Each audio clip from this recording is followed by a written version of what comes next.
viewers here for the 45th edition of the Mustangs Trophy, played between St. Thomas's College, Mount Lavinia, and Royal College, Colombo. We're here live at the SSC for the live coverage of the match, and we hope that you guys will also be here with us as we bring to you ball by ball analysis and the match for the game. With that being said, St. Thomas's has decided an interesting choice there, Mindu. Yes, of course. I mean, looking at the wicket, the first few hours of the SSC, it always favors the batsman. So I think they will try to utilize that opportunity well. It's a good decision by Ryan Fernando. Looking at their batting side, they got some good players who can change the game. So I'm pretty sure the viewers are going to be anticipated about the results of the game today. Yes, definitely. And we see there is a replacement in the Thomian batting lineup as well. We see both Senadi Bulankunama and Janidu Abe Gunawardene have been Dinet Gunawardene was up to we see instead of we see individuals we saw Anish Kamachandra coming in to the latter part of the middle order. So St. Thomas's will be key for them. We hope we won't see what we saw at the Royal Thomian that day, because what we saw was that St. Thomas's batting performance wasn't as great as usually the Thomian batting standard is. And of course they got away with it because they were playing for a draw and they were very sworn to retaining the shield. So it'll be up to the Royal bowlers then. Of course, man. Like we had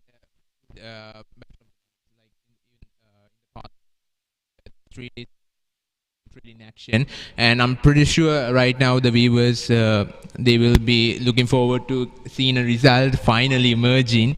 I'm pretty sure that all these matches getting drawn, and right now if you're talking about the Royal side, there have been some few changes. 3 people have come in. Ovina Bampula is actually another all-rounder who can change the game around, so he'll be another a good asset for Royal. Then of course along with him Venusha Akash and Damit Kappagoda.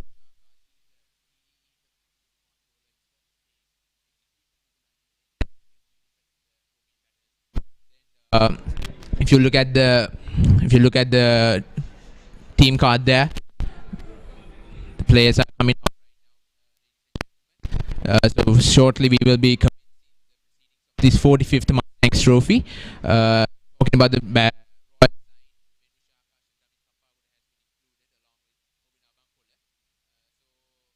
it's a pretty side. Even Thomian batters, like even Thomian openers, were actually replaced, and yeah, I mean, it's hard to predict what will turn out.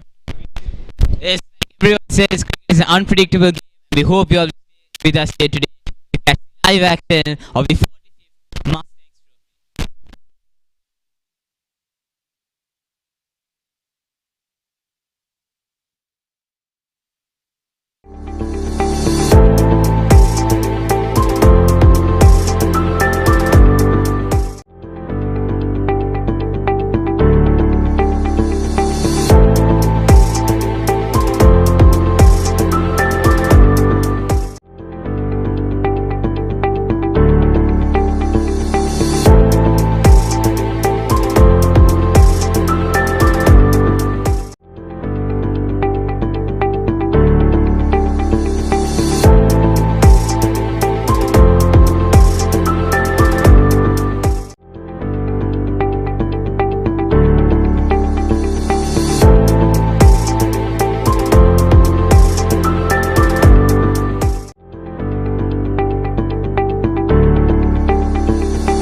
A very good morning to all our viewers. We're here live at the SSC for the 45th edition of the Mustangs Trophy, which is a limited over encounter played between St. Thomas's College, Mount Lavinia and Royal College, Colombo. We're extremely sorry for the inconveniences in the delay of the stream.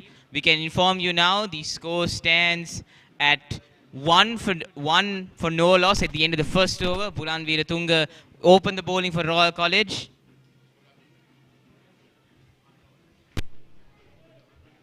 And once again, I would like to apologize for the delay. We were experiencing some severe technical difficulties, but due to the geniuses at Merck Live and ICSTC, we were able to sort everything out. New bowler for Royal College.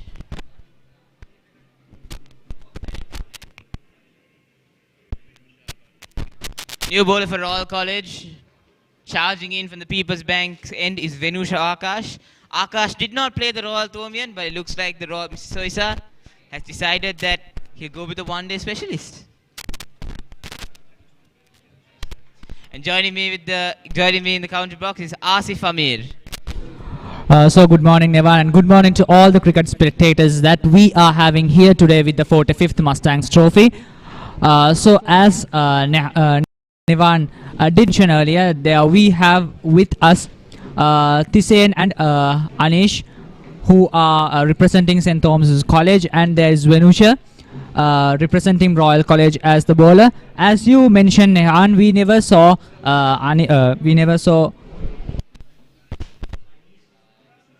we didn't see Venusha in the big match that we played last week. So I think, as Minidu and you spoke about, there were a few differences in the team, the way to the squads that they have taken in order to play the 45th limited over Mustangs Trophy. Yeah. And it seems to be more of an attacking mindset from both teams, because we see that Senadi Bulankulama, Janidu Abegunawardana, they're very defensive-minded players. And we see St. Thomas is changing that to include Anish Kamachandra and Tisane Haliagoda. Kamachandra was actually set to start the Royal Thomian last week, but unfortunately due to a stomach bug, was unfortunately able to play the match. Oh, that's a brilliant ball by Akash. I think Haliagoda was expecting it to swing a little bit more to the outside, but they just swung back in. Brilliant bowling. As the scoreboard indicates, it's 1 for no loss. I think this looks a little bit familiar. I mean, like last time when I saw the big match between Royal and Thomas, it was like Thomas was having this very slow approach even in the 3 days match, and even in the ODI they seem to have this some sort of, what do you call it, a very slow approach because it's already the second over and it's just 1 for no loss. Tisane Haliagoda, the man on strike. That's cut away. It's running down towards the boundary, and that's 4. And that's the first boundary at this 45th Mustangs Trophy. A brilliant stroke there by Haligood, and what a wonderful response. We just saw him a brilliant ball by Venusha Akash in those instances, and the next ball Haligood punches him down to that cover boundary. Haliagoda timing it most perfectly and attacking to the place where there's no absolute fielder to catch it. Yes, and it's actually a master stroke, because we saw there were a lot of fielders in that region protecting the 30-yard circle, and Haliagoda pierced that cover right through, and that just ran away like lightning to the boundary. We could see Kishan Balasuriya changing the field setting. Yes, we see the slips have come out. You just have one slip in position here, and more cover to the cover region.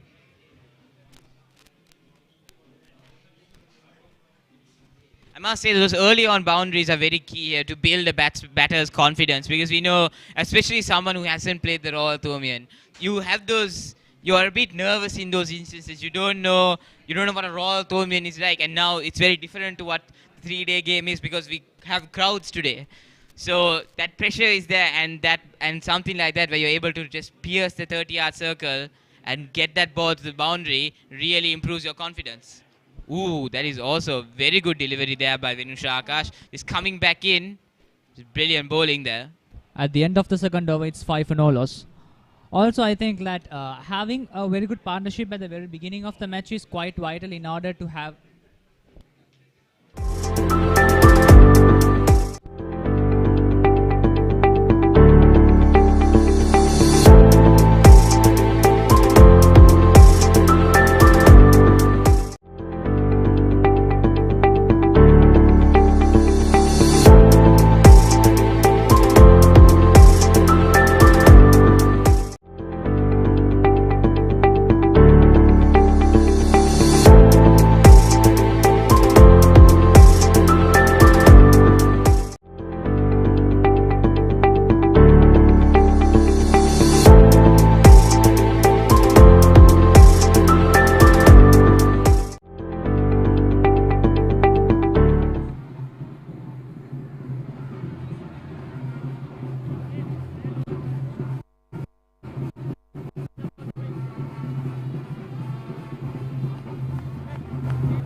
Oh, that's an appeal there by Panapitia, but the umpire and the rest of the Royal field seem not interested.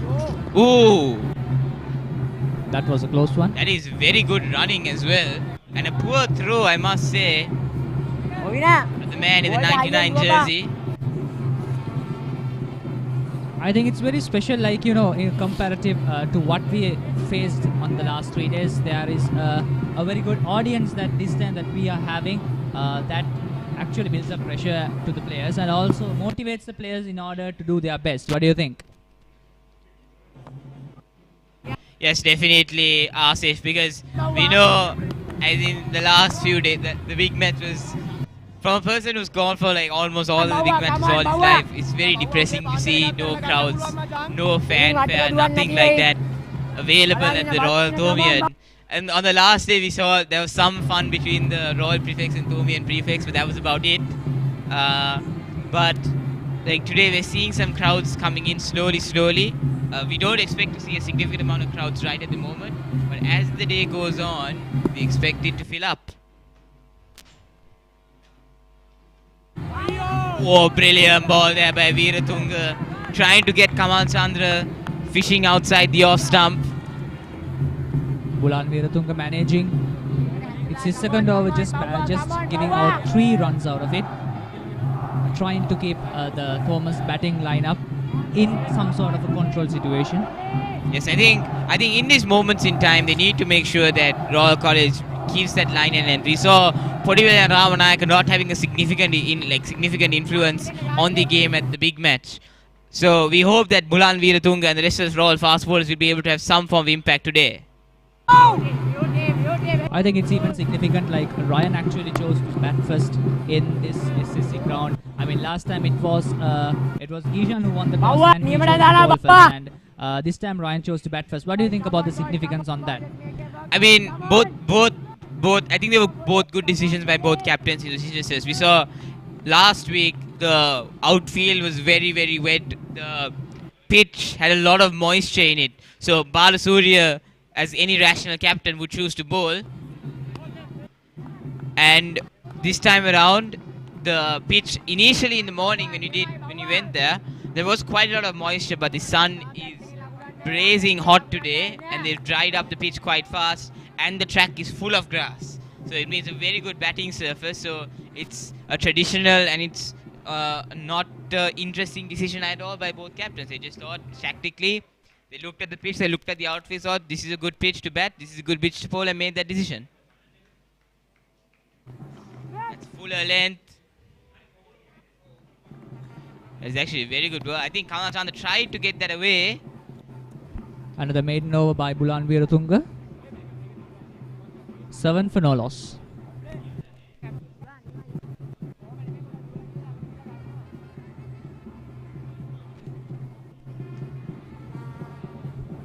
Talking about the score, it's 7 for no loss so far. So it's the run rate stands at around 2.3. So what sort of a run do you predict? Well, it is a batting surface, Of course, you have to consider that St. Thomas's are having two freshers at the pitch, and the fact that it is a schoolboy game. In a surface like this, in an international game, like the ordinary score will be 300 plus or even towards 350. But we have to consider, this is a schoolboy game. So I'm predicting 250 plus on a surface like this. That's cut away by Haliagoda, piercing that run rate. It's running down towards the boundary, but the fielder cuts it off in the deep. I think that's Veeratunga. And the batsman cut across for 2.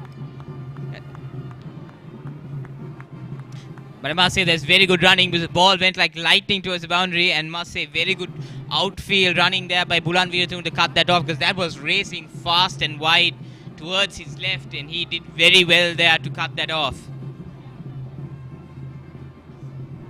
Kisena Haliagoda and Anish Kamal Chandra trying to have a partnership here. We could see. I think it's very key for them to have a very strong opening partnership. We know statistically it shows that opening partnerships are very key at the SSC. I mean, I think that's what happened last week. Last week, actually, like having a very good run score because the open batsman had a very good run count. That had a partnership around 50 for no loss. I think Kisena and Anish are trying to go in the same footstep that they went. Yeah, but I think even though they are trying to make sure they build a good partnership, they do not have the luxury of having 100 dot balls. Definitely. I think this limited over is actually what makes the match interesting. That's a different story. But still, I think they have this extra pressure of making sure that they are not wasting the balls, because that is something that you can't really afford in ODI. Yeah, definitely. I mean, at any ODI, whether it is a schoolboy match, whether it's an international match, whether it's an under 11 match, limited overs is limited overs. You don't have the luxury of having 100 dot balls in those games, and you need to be able to score runs fast and be able to really keep that scoreboard ticking. So far, it's a really low run rate. 2.73 is really low, and especially for open batsmen. Oh, he dropped it! That's also missed it. I wonder whether he got contact on that. We'll see whether the umpire is... That must be a very expensive mistake on behalf of Royal. Yeah. I wonder whether there was any bat involved in that. Particularly, I think Haliagoda got really lucky there. Yes, there was bat involved in that, and how big of a miss could that be? Especially early on in the innings. Now I'm pretty sure the man had slipped there. If Haliagoda goes on to put up a massive score, that is going to be something that is going to haunt him in his dreams. Haliagoda got really lucky there. That misfield should have cost the Royalists more than what they have been anticipating so far. Yeah, I think Royal needs an early breakthrough here to put St. Thomas's on the back foot from the get-go. Let's flick down. I think they just get a single here. So Veeratunga coming in from fine leg to cut it off. But I must say that would have been extremely costly, because we know from Haliagoda's performances at the mini battle as well, he is an extremely explosive batsman. He is not afraid to go after the bowler. How expensive will that wicket be? Time will tell. So far the scoreboard indicates it's 10 for no loss. It's the final delivery of the 4th over. Venusha Akash to the attack. Driven away there. But Mantanaka is there, extra cover to cut it off. At the end of the 4th over, St. Thomas's stand at 10 for no loss. I beg your pardon, 11 for no loss.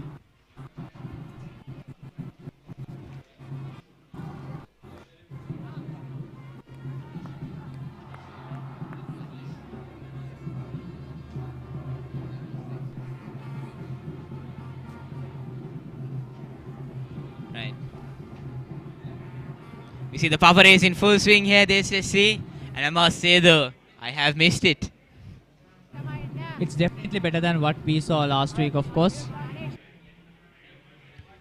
Yeah, definitely so, because it was very sad to see no papare, no DJ, nothing like that. It doesn't even feel like a cricket match. Yeah, much less the definitely Royal not. Tour. Definitely not. That's cut away, but there is a person at point. The Kamachandra has not been able to really get off to that flying start. Yes, he has faced less deliveries.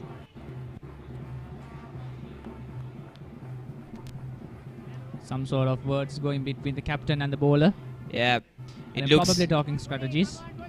Yeah, definitely there you see Balasuri indicating they're looking for that outside edge.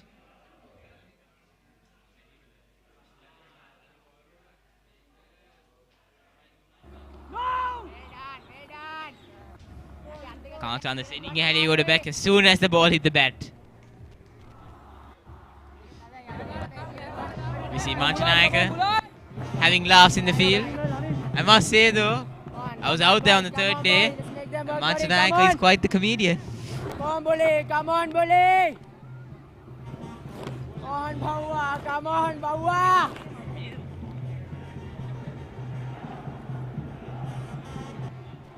Sorry for that interference, ladies and gentlemen.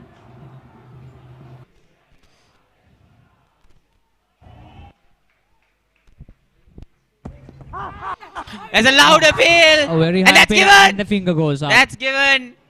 Kamachandra walks back. I told you, Asif, he did not look comfortable out there. And he walks back for a duck. And the first wicket goes off for St. Thomas College for a very early stage. 11 for 1 loss. I think that is a very, very expensive situation that Thomas could not afford. Yes, and that is very unfortunate there. Kamachandra, he unfortunately dropped from the big match squad because he had a stomach issue early on in the day. And now he walks back at the one day without scoring. If unluckiness had a face. Yes. He's very unlucky as well. Even last year as well, he was in the squad and was expected to play.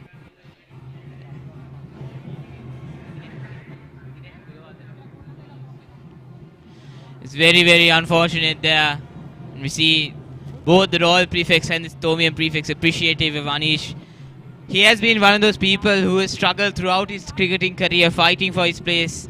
He's always been one of those people. He isn't a person who, we all know about the politics involved in cricket everywhere, in both schools, but Kamachandra has always been that individual who's always fought for his place, not with anything else, but with his bat. He's made his bat speak 1,000 words there. And he's just been extremely unlucky. Unlucky last year, unlucky this year, and extremely unlucky here as well. It's an extremely sad story on his part.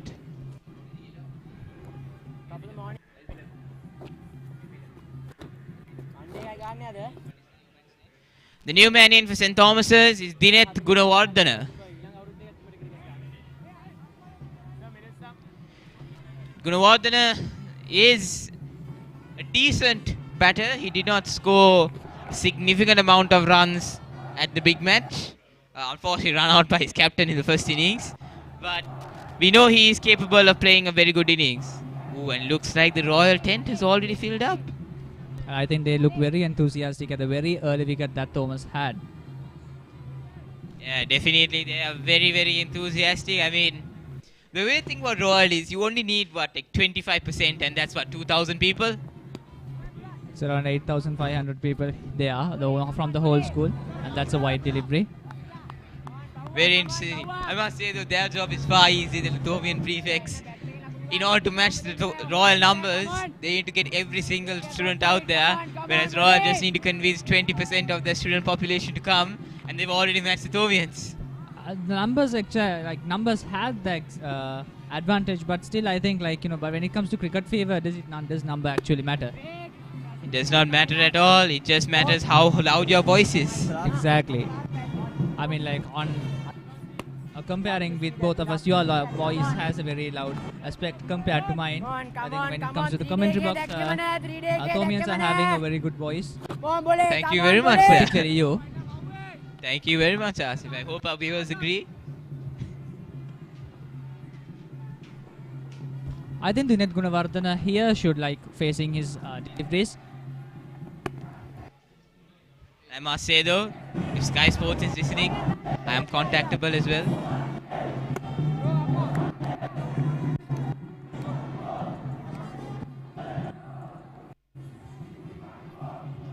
see there, Gunawardhan driving it there just to get his run. But I must say that wicket of Kamal Chandra is key, because Kamal Chandra is a key player for St. Thomas's. He's the second highest run scorer throughout the season. And I must say though, this is key for the Royalists to pick up his wicket early on. But I think Ahaliagoda is going to be the key wicket here. We'll see whether they can get that wicket out early on. And I think the Gunawardhana might be going in a kind of a pressured situation than how he would come out when there is a stable partnership. 13 for 1 loss at the end of 5 overs.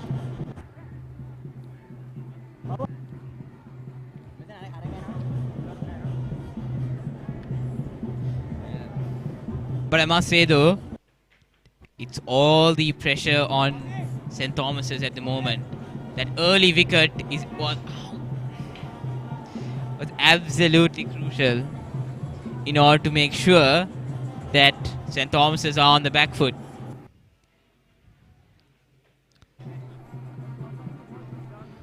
You see the Thomians also turning up. But I think the fever always starts in the evening. We see what happens in the evening. The evening is when all the fever starts and everyone is all united, and that's where you really see the competition and the rivalry in full form is when it comes to the evening sessions. Yeah, particularly when there's a run chase, when there is with the run chase, I think that excitement will always be there. Oh, that's tapped down there to find leg.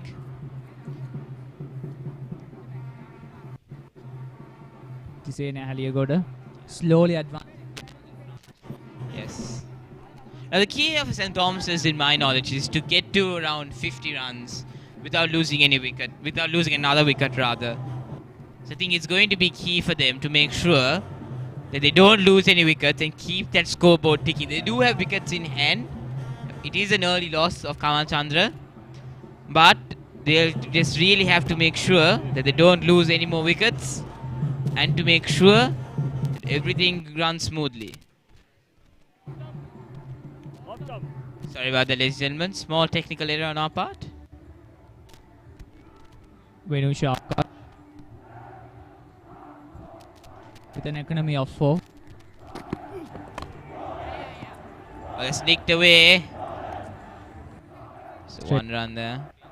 But I must say, though, weirdly enough, I think Akash has been the more effective bowler in my understanding, because he has really kept his line and length like towards pitching towards off stump, trying to hit the top of off stump. That is what he is aiming at.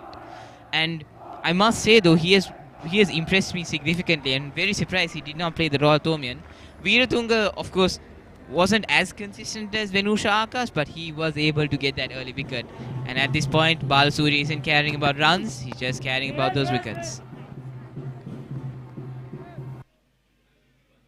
Smart on his point, as long as the man does his job. I think that's what exactly Balasuri was. If we could see Thomian effects waving their flag of black and blue. Yes. Right of Thomas.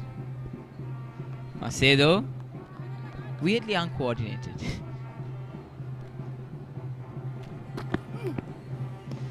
Oh, that's a good ball there. I think Gunawardhana. That got him confused. Yes, I think that was just a little bit of in-swing there. Which Wide he did outside not the off stump. anticipated. Wide outside the off stump, and Gunawardhana there almost got caught fishing outside the off stump.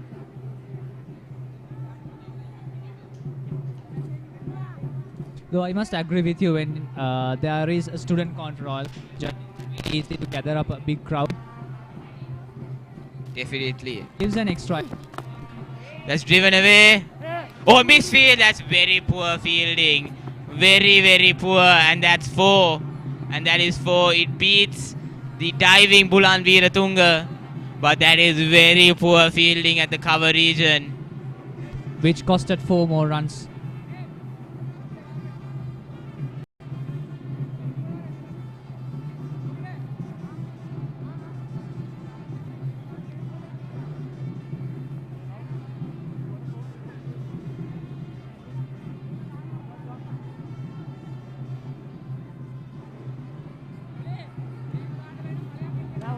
ball outside.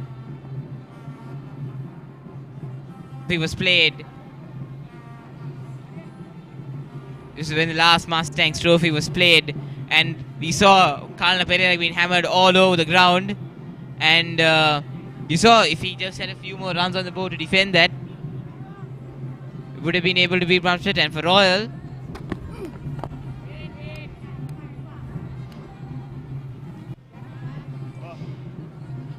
at the end of the over, score stands at 19 for 1.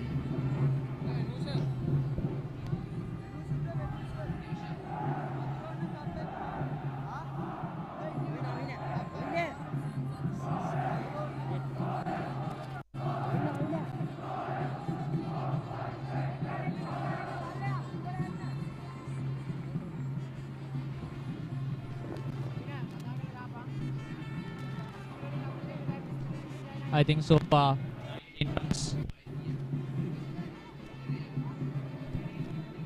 The run count of Thomas College has been halted in a kind of a very controlled situation, I think. I think what St. Thomas need to do here is to get a couple of good overs and try to really put the pressure back on the Royalists, because we know Royal on top at the moment, 19 for 1. They could, with another wicket now, would be deadly for St. Thomas's.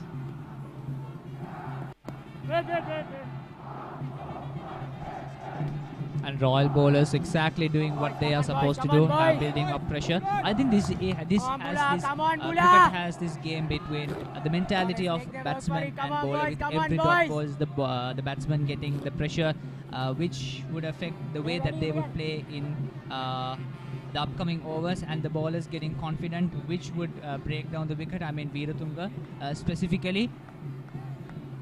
Yeah, I think Veeratunga is going to be very, very crucial.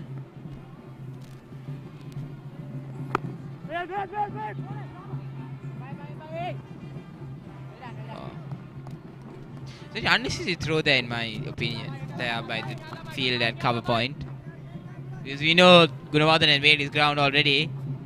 Quite unnecessary.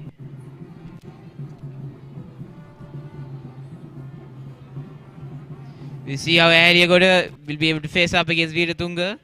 He has been very, very economical for the Royalists.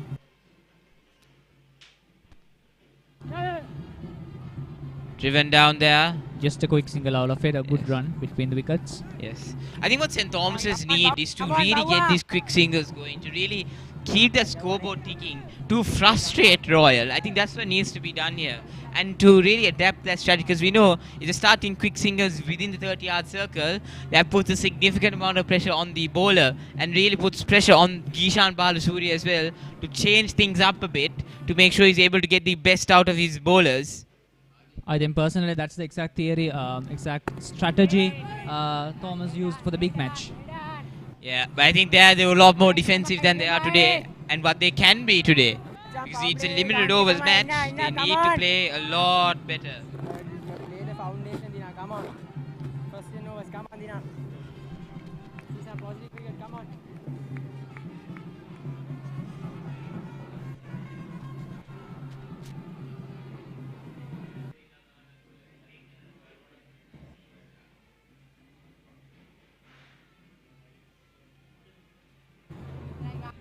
Must say though, the run rate still stands at around 3 runs.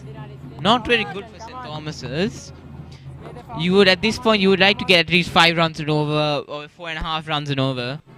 It's quite dry at the moment out there in terms of the run standpoint. The Royal bowlers are doing that job at the moment.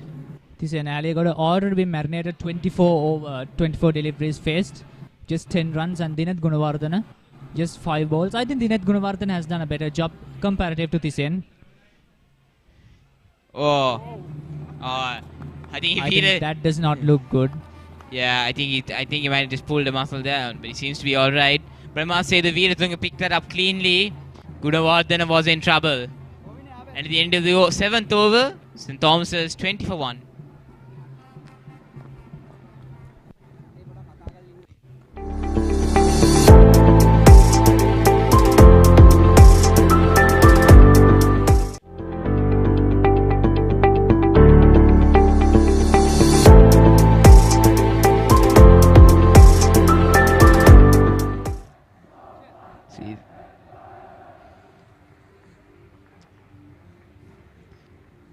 Veeratunga looks to be alright. Veeratunga looks to be alright in that instance.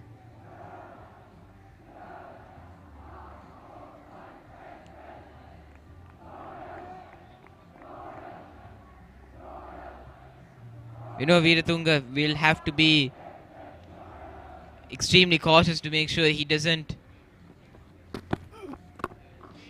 unnecessarily pick up any injuries, because So far, they are having Thomas on the back foot. I mean, like having an injury right now. I think that's not what Veeratunga wants. And Venush Akash, the man with the ball. yes, I think an injury now for someone like Bulan Veeratunga who's been bowling very, very well. It's going to be extremely difficult for him, and it's going to be a huge blow to Royal's bowling attack.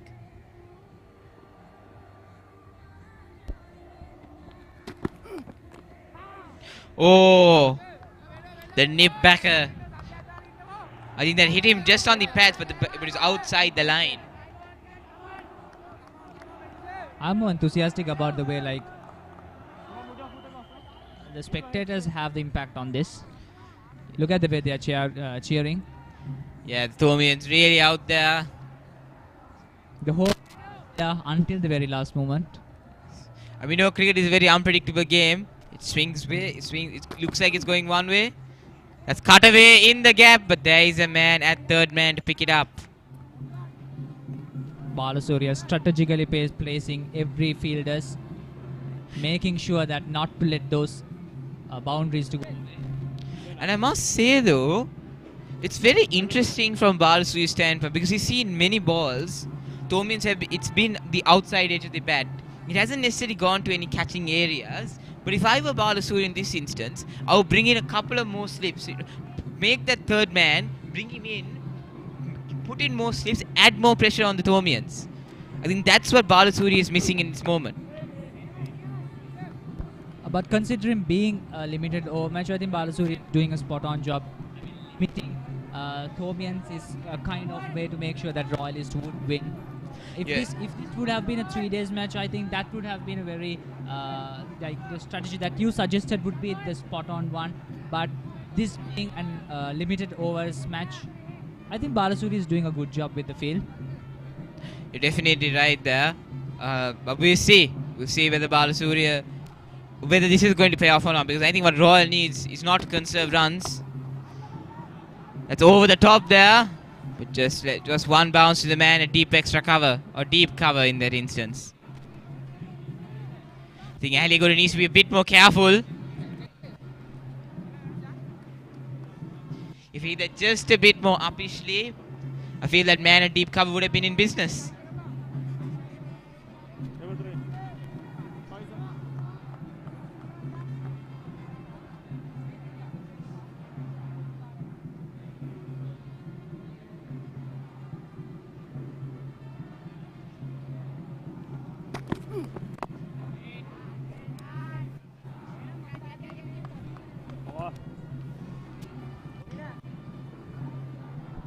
It's the end of the 8th over, 23 for 1 loss. Just 4 extras and 2.8, a very low run rate. I think a decent run rate of some 5 odds would be what Thomas needs right now. Some lofted shot and some attempts. Not exactly what Thomas have right now, but though. On the contrary, Royalists making sure that the run count of Thomas is limited. For the time being, they have doing a good job with all these bowlers, putting extra pressure on the batsman. Field setting in such a defensive way. Sadisha Rajapaksha. Attack. Yes, Sadisha Rajapaksa replacing Bulan Veeratunga from the commentary box end or the tennis court end. So many ends here, like different names for the ends. It's quite confusing.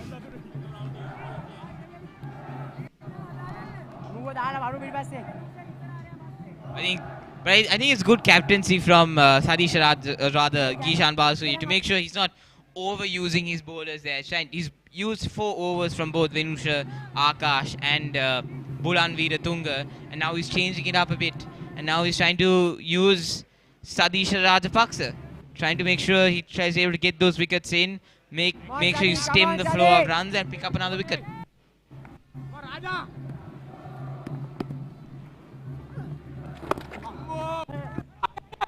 Oh, that's a quick single there, and very good running there between Ahaliagoda and Gunawardena. A quick single out of it. 24 for 1 loss. Sadisha Rajapaksa with the ball.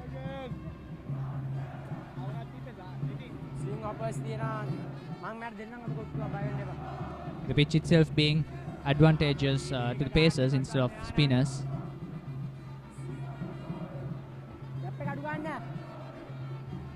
Dinet Gunawardena. Jab down there. Amri Pereira makes chase. I think they'll just settle there for a single. I think that was a very good call there by the Thomian batters out there. They didn't want to give up another wicket. And at this point in time, even though an extra run would have been brilliant for the scoreboard, what would be worse for the scoreboard is another wicket going down for them. And being a run out carelessly, I think that's not what Thomas wants. Well done, boys. Sadisha Rajapaksa is picking up a lot of bounce out there today. If you look at most of the balls that Ahaliagoda has been facing, he's been put onto the back foot.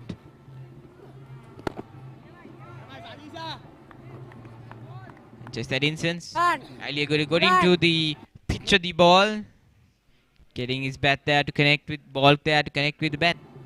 The run rate once again fluctuating back to 2.9.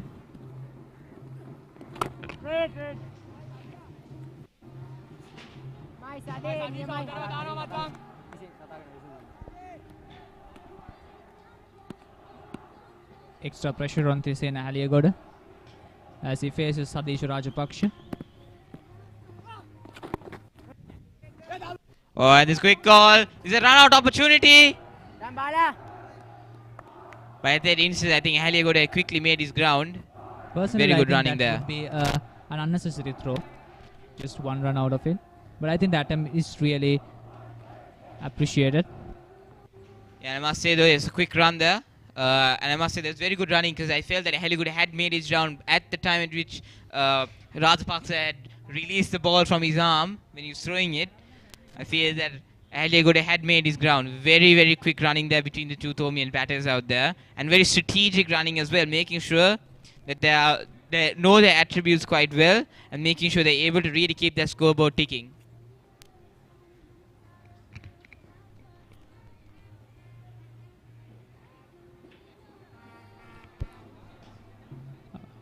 Spectacular scenes we can see from the city of Colombo. Not the umpire. It's a loud appeal, but not given there by the umpire. He's not interested. And you change in the commentary box. Nevanse Sundara being replaced by Gavin the Pitidurgamake.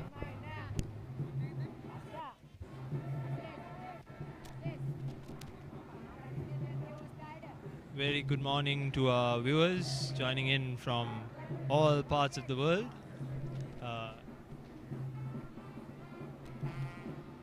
Good morning, Gavindu. Good morning, Asif. Venusha Akash back with the ball. Yes, Venusha has been quite consistent with his lines and lengths throughout this morning. And we saw him supporting Bulan Veeratunga to pick up that crucial wicket of Anish Kamal Chandra. So Venusha Akash is looking well. He was, I guess, the replacement of Dan Podivela, and he's been bowling a consistent line. Dan did bowl well in the big match. However, he was quite inconsistent at times. So Venusha Akash, who is also an expert in the field of one-day international cricket, has been added to the 11. So that's good to see from the Royalists. And this is, of course, the last over of the power play. So the Thomians might look to capitalize on the field restrictions and look out for a few runs here because they are settling in. And Thisena Ahaliagoda has been scoring well, and also Dinesh Gunawardena has also been settling in. So that's great to see from for the Thomians at the moment.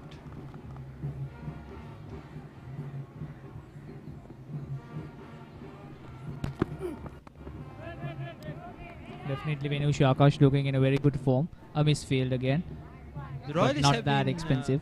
The Royalists have been quite sloppy in the field this morning, with 2 missed opportunities going for boundaries from the Royal perspective. So that's something they should look into while going into the depth of this game, because misfields cost you a lot. This is certainly a very uncertain game of cricket, so every run matters. So saving a run would be very important for the Royalists. And we should also not forget the fact that Tisen and Tisen Haligoda and Dineta Gunavardhana are batchmates as well, so they have good communication in the middle, and we've seen that work out well this morning with them communicating well in between wickets, and their running has been terrific. They've been taking a lot of quick singles, and that was really good communication between the two. So that's great to see. I think Dinesh Gunawardena must be feeling like personally after the fall down of wicket that it is his responsibility in order to have a very good partnership, to build the partnership in order so that the next batsman would be much more comfortable in the pitch, making sure that that might take Thomas to the victory that they are expecting. So we have a change in the commentary box. Furviz Adnan will be replacing me. Good morning, Furviz.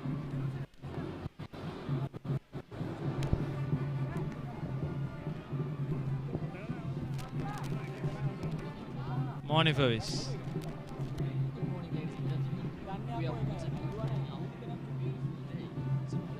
The game of cricket here.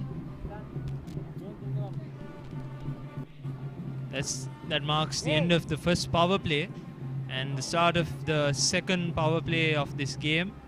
And Sadish Rajapaksha continuing from the tennis court end.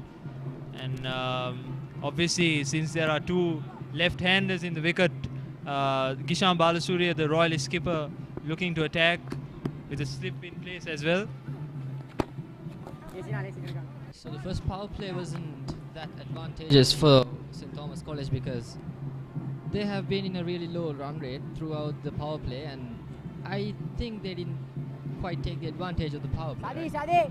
Yes, that's true, but we all know that the SSC could be a bit tricky in the first half, so the first 10 overs are indeed crucial, and it's very important for these 2 batsmen to settle in, because if they lose another wicket, the Thomians could be in big trouble. Oh, that was a close one. That was very close.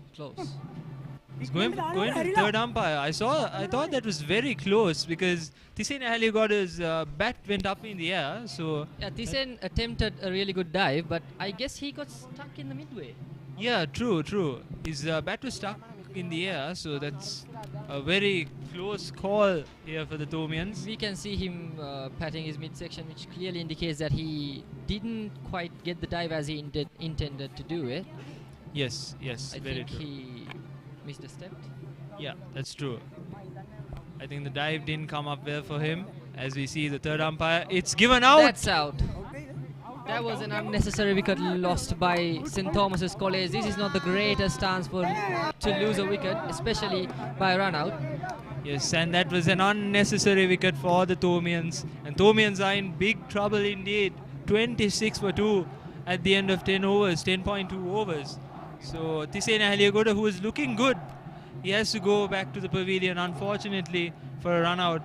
Unfortunately, his dive didn't go out well for him, and he's run out for just 9 runs.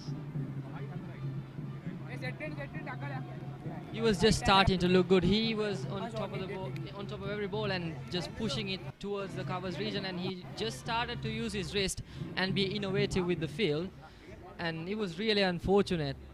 And as we see the skipper of the Thomian team, Ryan Fernando, walking out of the middle, a brilliant one-day batsman. He's been playing a way bit of one-day cricket, even for the under-19 side, and he's looked good. So Ryan Fernando, who is an informed batsman, scored 74 runs in the 143rd Battle of the Blues in the second innings. So he's looking good as a batsman. Here are his stats for the Thomians. This is record in this season, 10 matches and scoring 869 runs with a highest score of 252 against Isipatana College at an average of 79. So Ryan Fernando has been looking great throughout this season. So I'm sure, being his final encounter, final Royal Thomian encounter, he would be looking to do something special for the Thomians, who are in deep trouble at the moment, with losing 2 wickets for just 26 runs this morning. That is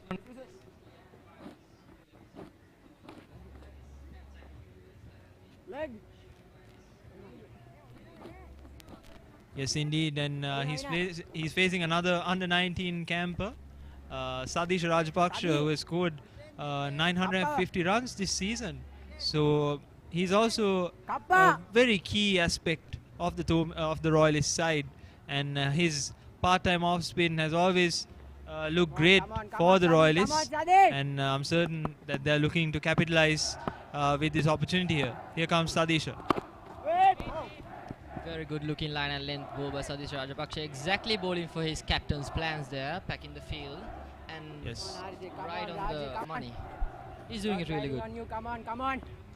I guess if he and the other supporting bowlers of Sadish Rajapaksha keep bowling in this certain line and length that is being a big trouble for Thomian batsmen, then they're going to have to be more innovative with the field settings and probably look for more runs, because this is not really an ideal run rate to be at this stage of Yes, the game. and the Royalists have kept the fine leg region open for Ryan Fernando, and I'm sure that he'll be looking to paddle the ball towards fine leg to maybe get a few runs. As he does, he hits it towards square leg, and easy 2 runs for Ryan Fernando. That's a direct hit, and they'll get a 3rd run here. Ricocheted off the stumps towards the cover region and gets an extra run there. The Royalists have been sloppy on the field this morning.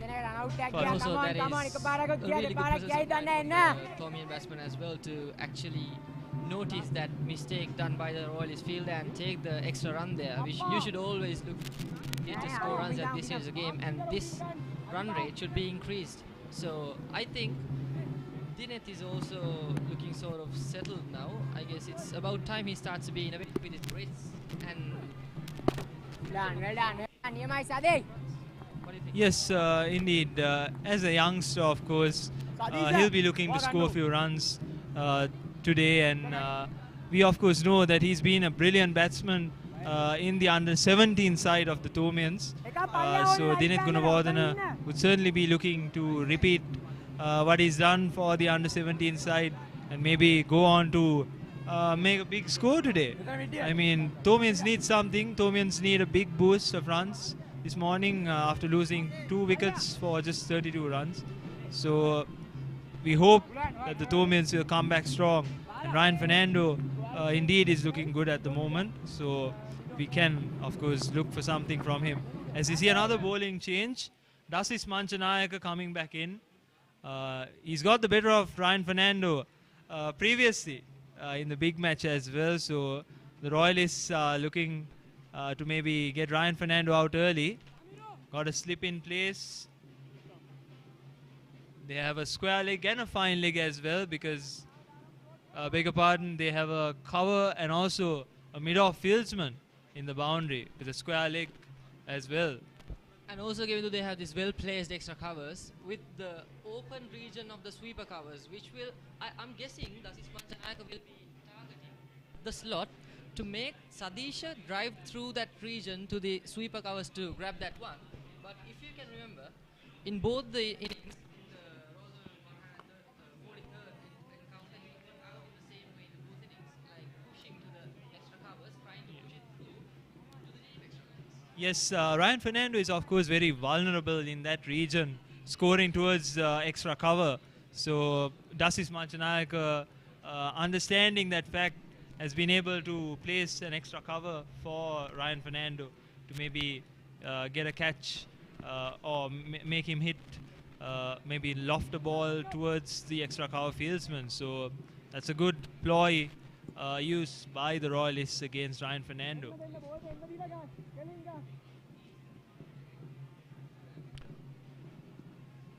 And also, by the way, Gishan Balasuriya stopped Bulan Bulan's overs with 4 overs. I'm guessing he will be come back in the mid 30s if the game gets a little bit slow for Royal College and there is no because I'm guessing it is his strategy with Bulan because there's 6 overs left of him.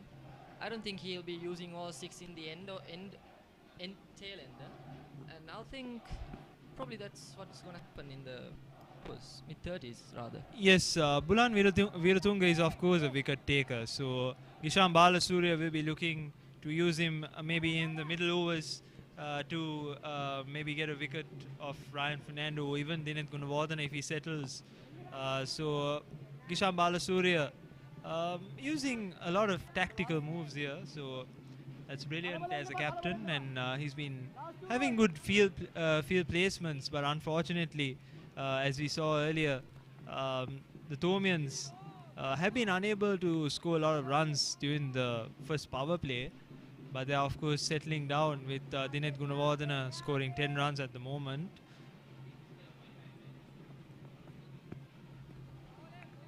Once Dineth Gunawardene starts to attack and is actually settled, he's going to look really dangerous, Govindu.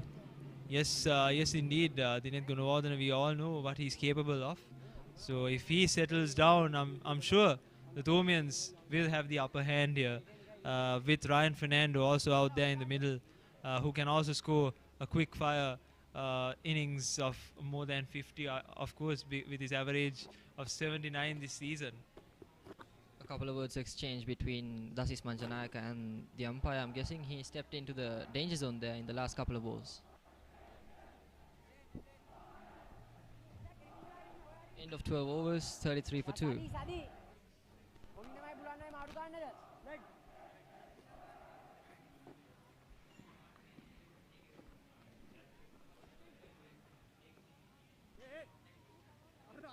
Sadish Rajpaksha continues from the tennis court end. We can see Ryan analyzing the whole field there. Looks like he's going to pull out an interesting inning. Oh, that's dangerous. On middle. I think there was a little bit of gloves involved, otherwise it would have looked plumb. Yes, I'm sure there was a bit of glove involved. That looked plumb indeed in front of the stumps. Ryan Fernando looking to sweep the ball, which is quite a good length delivery, so he was unable to get on to the sweep shot.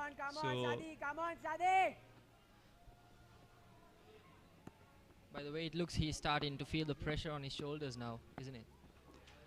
Yes, but Ryan Fernando, of course, we know what a capable batsman he is.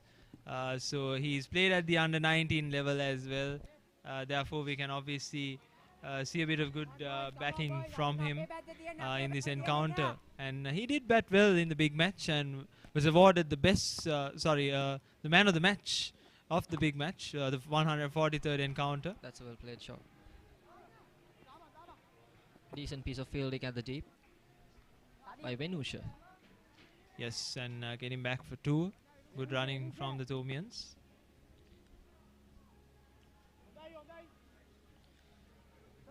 Speaking of Venusha, his change with Dan Poddiwala, it actually does make a lot of sense because as a player who has played with Venusha in the past, I have batted with him, so he is a player who is capable of rotating the strike in any sort of situation. Right? He has scored like 4 to 5 half tones in the past season, and he is a mid-order batsman, and he's really dangerous. He is a reliable batsman, and he has really solid shots as well. I think that's why Royal College went for that option in the one-day series, because you need more of a strike rotator and a striker when it comes to this sort of a format, because one-day cricket and red ball cricket extremely contrasting. Yes, and his bowling with the new ball was also brilliant, to be honest, because he supported Bulan Viratunga to pick up that wicket.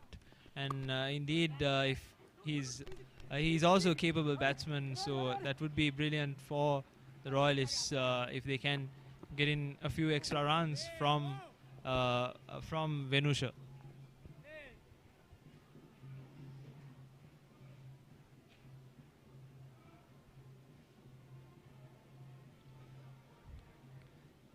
Thomian slowly regaining their position in the game. Yes, as we see, the run rate is still below 3 runs, but I'm sure this pair of batsmen will certainly get on a task to pick up the run rate and get to a good score. Uh, Mind you, ladies and gentlemen, if you all can remember the 2011 World Cup final, where the Sri Lankans got off to a very slow start.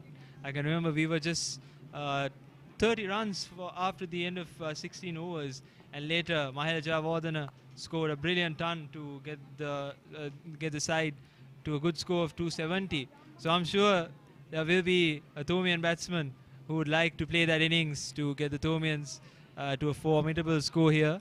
And of course, we know it's quite tough to chase at the SSC towards the evening. So let's see what happens today.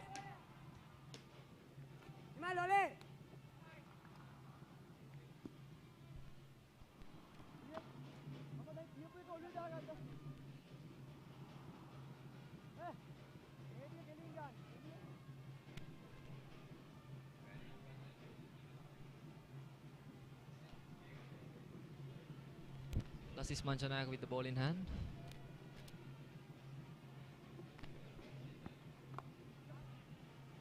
It's a brilliant shot from Dinet Gunawardene. He's looking in good touch at the moment. I'm sure he's looking to score a few runs for the Thomians.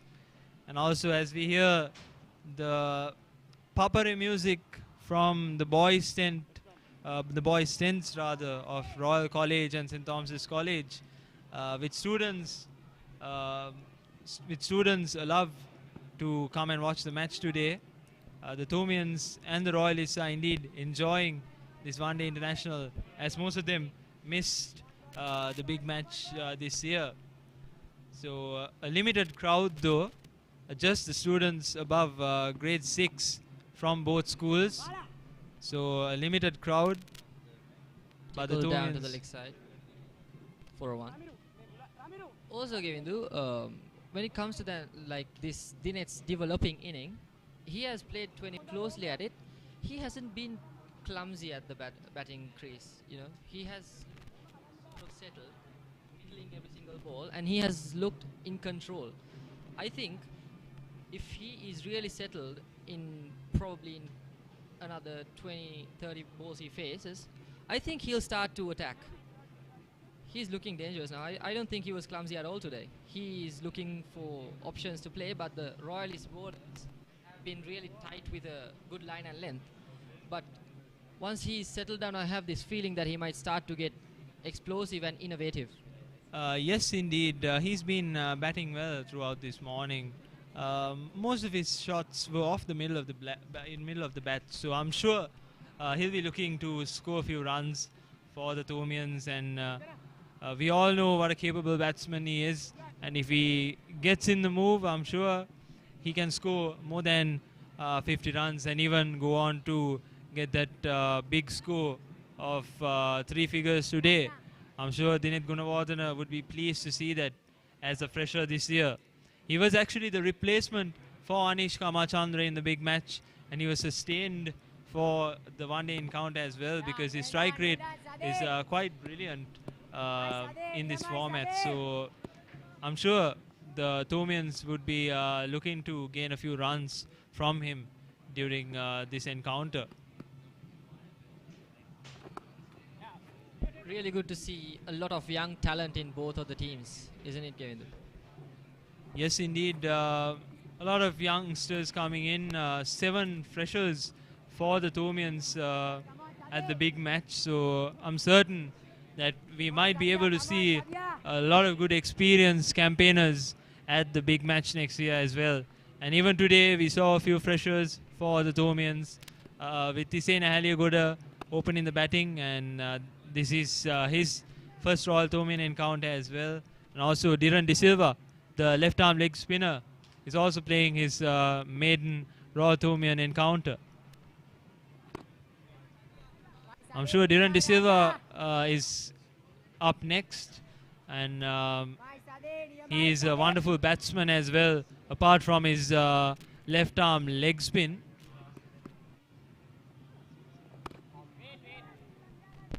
Sadisha has been really tight with his line and length, Mai Raja, near Mai Raja.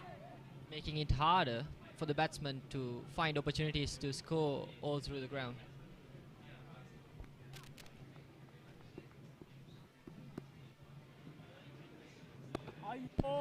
Well bowled.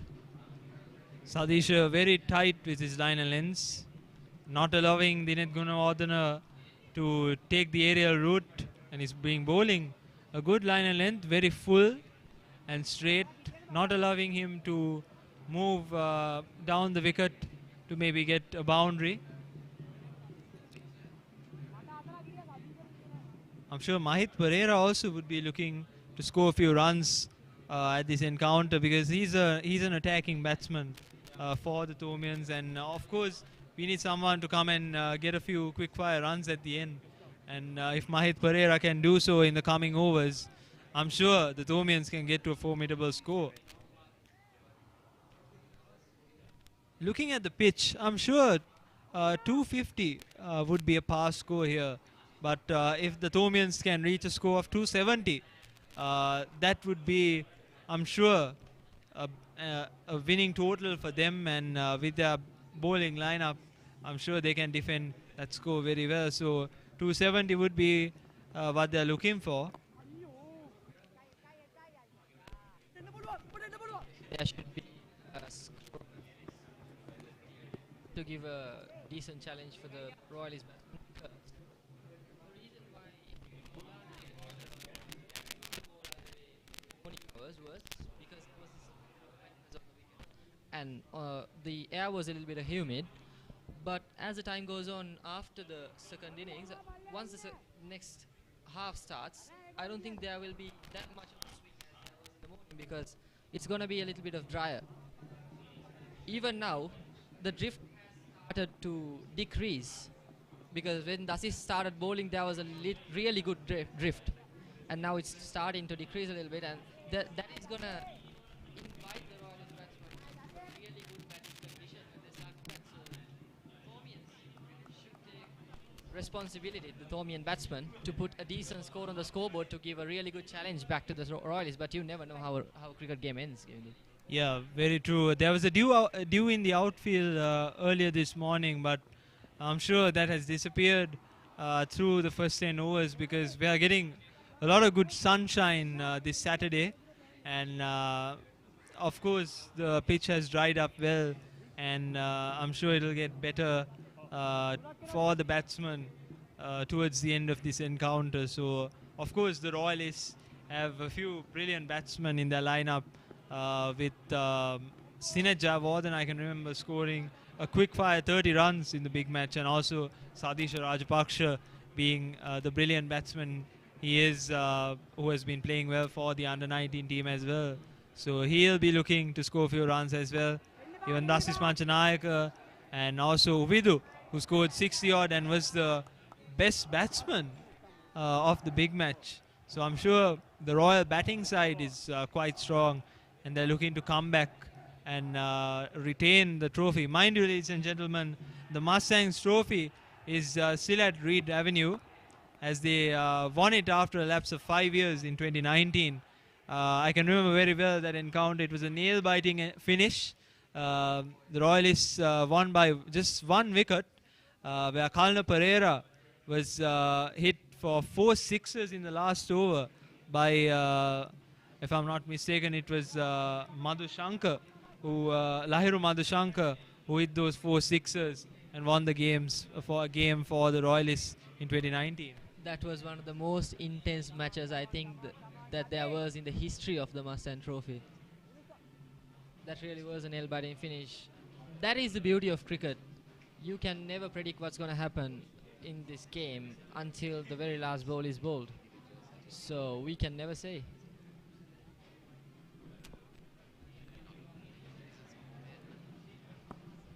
The conditions getting slowly favorable towards the batting. Royalists should look to remove these batsmen as soon as possible, because once they are settled and the conditions start to incline towards the batting, they are going to look really dangerous, and it's going to be a real threat to the Royalists. Yes, indeed. If Ryan Fernando settles down, I'm sure the Royalists Come on, Sadiq. Come on, Sadiq. will be able to. The Royalists would certainly be at a demanding position if Ryan Fernando settles down because Ryan is a quick scorer, and I'm sure he'll be able to get a few runs here if he settles down. Oh, wonderful arm ball from Sadish Rajapaksha.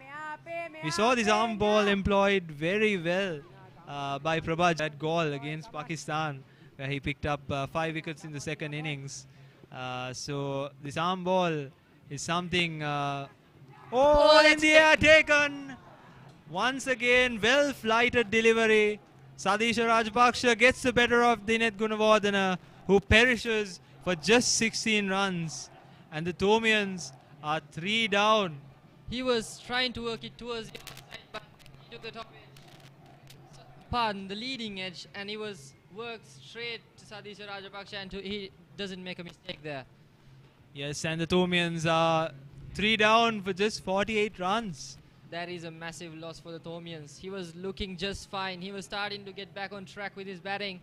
And just at the moment where Thomians were expecting a wicket, at the least, they lose a wicket, which is really dangerous for their lineup.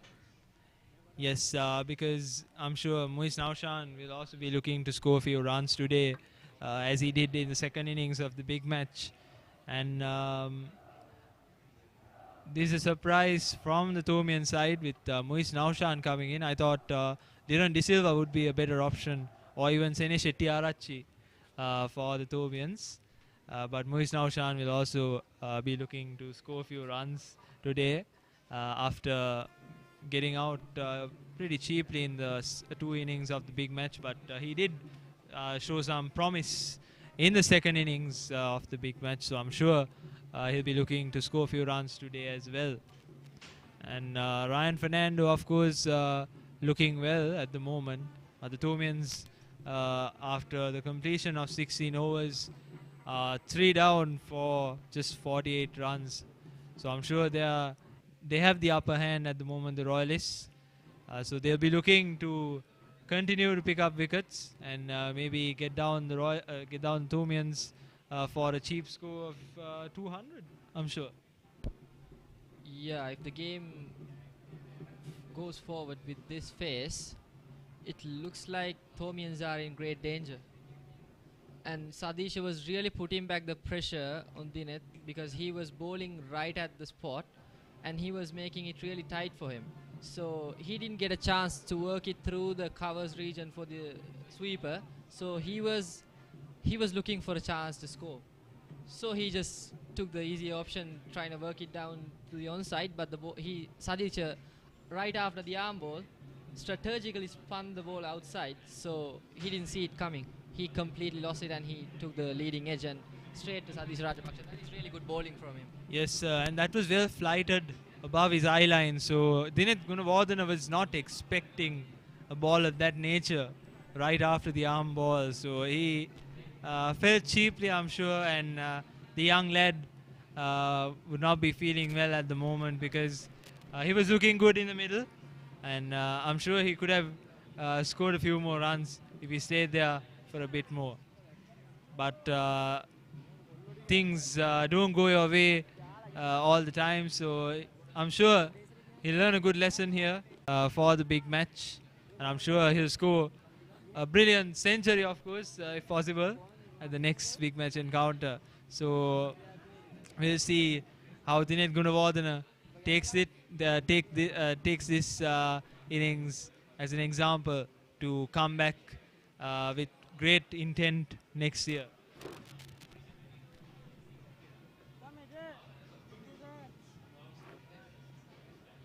Come on, Sadiq. Come on, Sadiq. And as we see the institution of Royal College in Reed Avenue,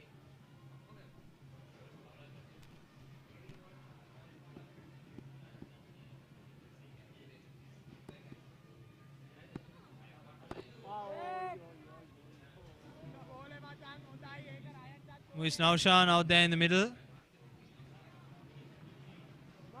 And Muiz Naushan's batting technique reminds me of Kusal Mendis.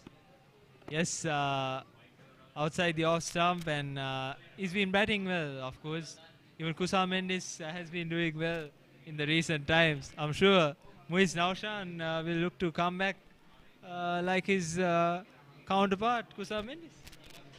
Yeah, possibly, yeah.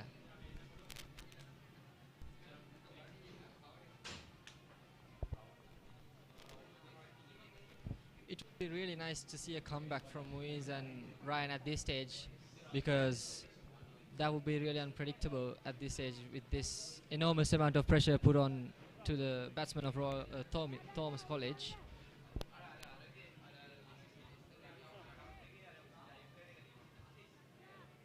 I'm sure Ryan Fernando will look to occupy his side in the wicket and try to score a good innings, maybe, or down the pitch he comes. I think Dinesh Gunawardene should have done the same, because Sadisha Rajpaksha was bowling a few full-length deliveries, maybe come down the wicket and take it off the full toss for a few runs. So that's something Dinesh Gunawardene should have done. But Ryan Fernando, indeed, being the senior man, was able to do that, and he got it away for a single.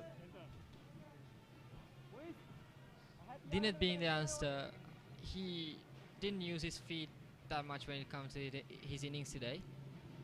Well, coming down the track is sort of a massive pressure for the batsman, but then again, you should know how to handle that sort of pressure in the middle of the track, because that's how you evolve in the game. Yes, very true. Very true. This morning, I'm sure it's a great test for the batsman, because this is an unpredictable wicket, the SSC, so they should be able to evolve as batsmen and come up with better techniques to counter the game.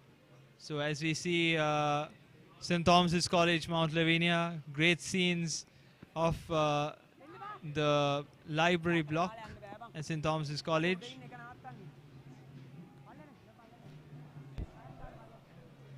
Dasis Manchanayaka looking a little bit full in this over. He has been targeting the wicket straight away in this over rather than going for out of the off stump, inviting the batsman to drive. He has been targeting the stump. Looks Yes, like a change of strategies. Yes, because Dinesh Gunawardene was also Tossed full out. toss. That's a loose ball. But safely there was a man in the deep covering it up. It's 2 runs there. I'm sure with Sadisha Rajpaksha being successful with the flighted delivery, Dasis Manchanayaka is also looking to bowl a few full-length deliveries, well flighted, to maybe get the leading edge and maybe get Ryan Fernando out, who is indeed the best batsman for the Thomians in this encounter. That's another loose ball, but that has been safely collected at covers by Sadisha. And that completes the over. 52 for the loss of 3 wickets after the completion of 18 overs. And Gavin, it's quite peculiar that we haven't seen a boundary since the end of the 5th over. Yes, yes indeed. The Thomians haven't been able to score a few boundaries this morning. I'm sure Tisane Haligoda was the last man who scored that boundary because he was sent in to score a few quick-fire runs. But unfortunately, after his dismissal, the Thomians have looked to be defensive and haven't looked that great in the middle. I'm sure Ryan Fernando will also be looking to score a few boundaries, because boundaries are very helpful to the batsmen to get the pressure off themselves. So let's see what the new man, Muiz Naushan, will do in the middle.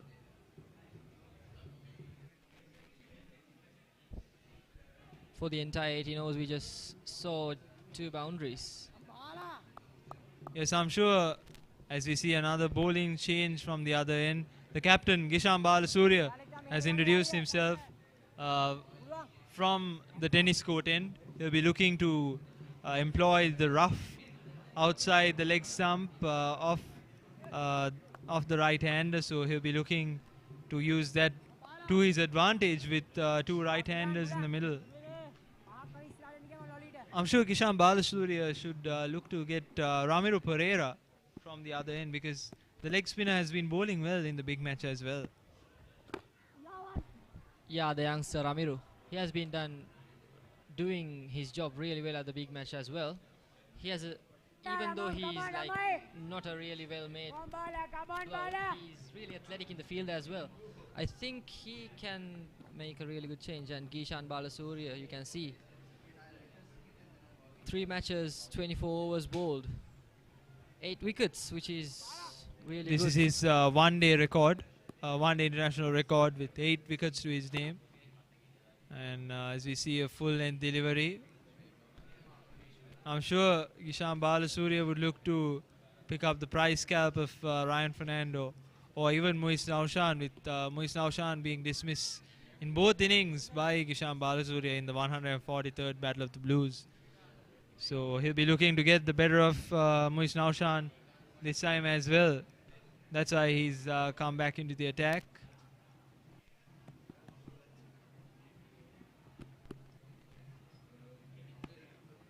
Full toss, and Muiz Naushan was unable to use that opportunity, maybe get a few runs. That should have been dispatched to the boundary, but unfortunately he's unable to do that.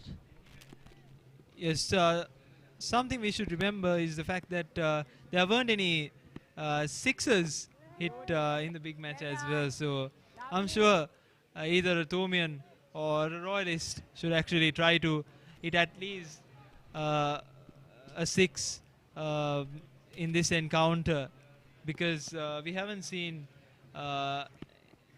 any of the lofted shots from both the Thomians and the Royalists throughout this encounter.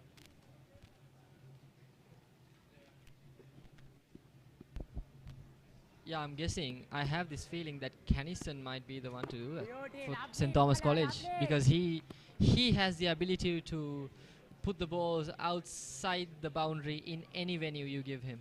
He has the strength to do that, so we'll see. Yes, yes, of course, Canniston Gunaratnam has been one of the aggressive batsmen for the Thomians, and he's been batting well throughout this season, and also as a brilliant opening bowler for the Thomians as well. I'm sure he'll be looking to score a few runs in his final Royal Thomian encounter. And of course, on a very personal note, I faced him as well. So he is a fierce cricketer and has a very aggressive approach to his batting. I'm sure he'll look to score a few runs and maybe hit a massive 6 towards the boys' tent. I'm sure that's something they'll be looking to. That's going to make the crowd ecstatic, I'm pretty sure. 19 overs gone, 54 for 3. Still the run rate is crawling just under 3 as the game has progressed onto its 19th over.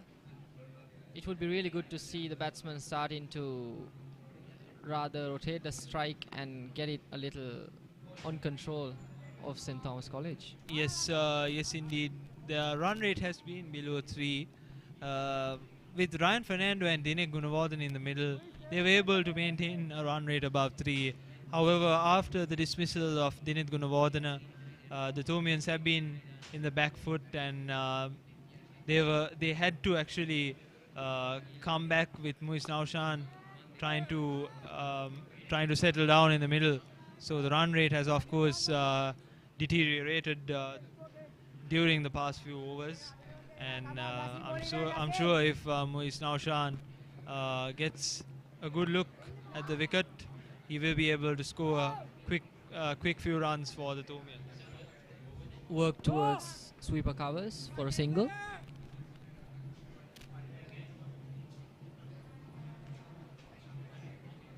Damit Kappagoda at the boundary,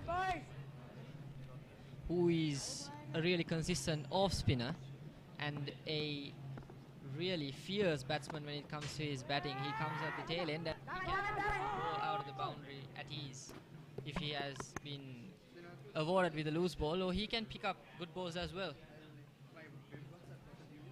He has the strength. He comes into the team replacing Sandesh Ramanayaka, who is another big bloke. Yes, yes indeed. Sandesh Ramanayaka also picked up a few wickets in the big match as well. But indeed, he was not very consistent with his lines and lengths during the first innings. So I'm sure the Royal coach, Mr. De Soisa, would have looked to make a change and get an off spinner, because this wicket looks pretty friendly for the spinners as well. There's something out there for the spinners. So they're playing an extra spinner and also an all-rounder in Damit Kappagoda. Solid defense. End of the first 20, 57 for 3.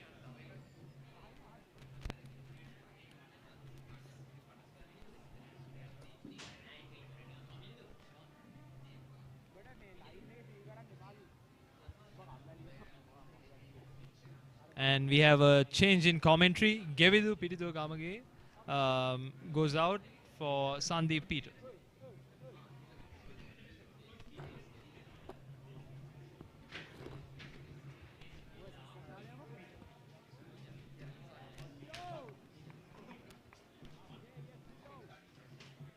Very good morning to you, Peter. Thank you, Farviz. So the last time I was commentating was big match, and as you might know, we still have the shield at home, and I feel like it's common courtesy to let us have the pair. Don't you think so? Yeah, I think that's fair enough, Peter. Yeah, I'm sure that the Royal side is full of gentlemen, and I'm sure they'll allow us to have the shield without much difficulty, hopefully. Well done, Bala, well done. Lovely work, boys, come on. So, as we've seen this, Very nice work of his feet. Beautifully placed. Bala. I think that's what he should be doing at this stage of the game. He should look and try to rotate the strike and keep the game in control in their hands. yeah, I completely agree with you there, but I feel like 57 runs for 3 wickets is a bit too little, especially when you're going against the Royal side. You need to reach a bit.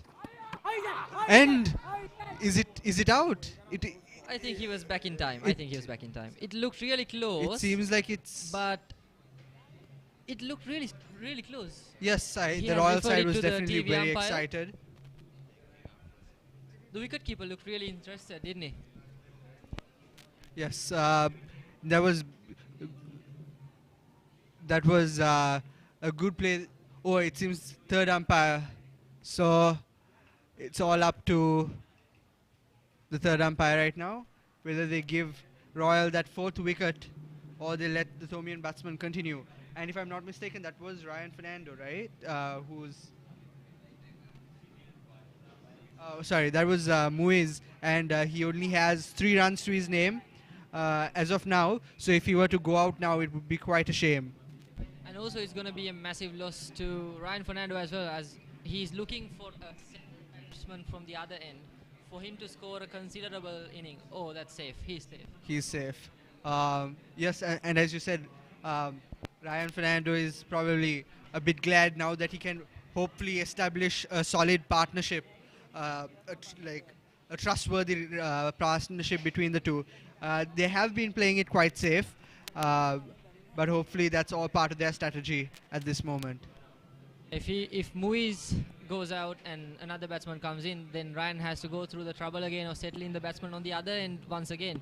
That's not what St. Thomas College should be looking for ideally at this point. That is close. The Thomian side sneaking in a few runs here and there. The defensive play of the Thomians is a bit unsettling. The run rate isn't that high. It's only 2.84. And a few extra runs will not hurt. A bit of a higher run rate is definitely something that the Thomians really need at this moment of time. As is one-day cricket, I think a little bit innovative with their batting styles. I think with the field settings and all, they should look for the ways to score runs, because cricket is evolving pretty fast, and you should too. Otherwise, you'll be left behind. Yes, that's definitely true, and especially with the with the Royal side, that during the big match we saw that they had very skilled batsmen, and they were definitely giving the Thomian batsmen, the Thomian bowlers, a very hard time, and I'm sure that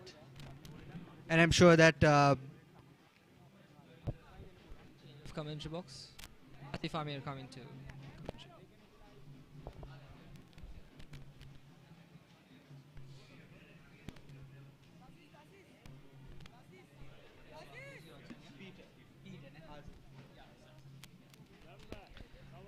So we can see the chapel gardens of St. Thomas's College right there, and some beautiful scenery. pictures of Royal College right there, you can see.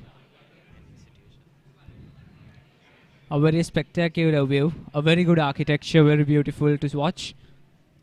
Beautiful institution indeed that has produced our current president.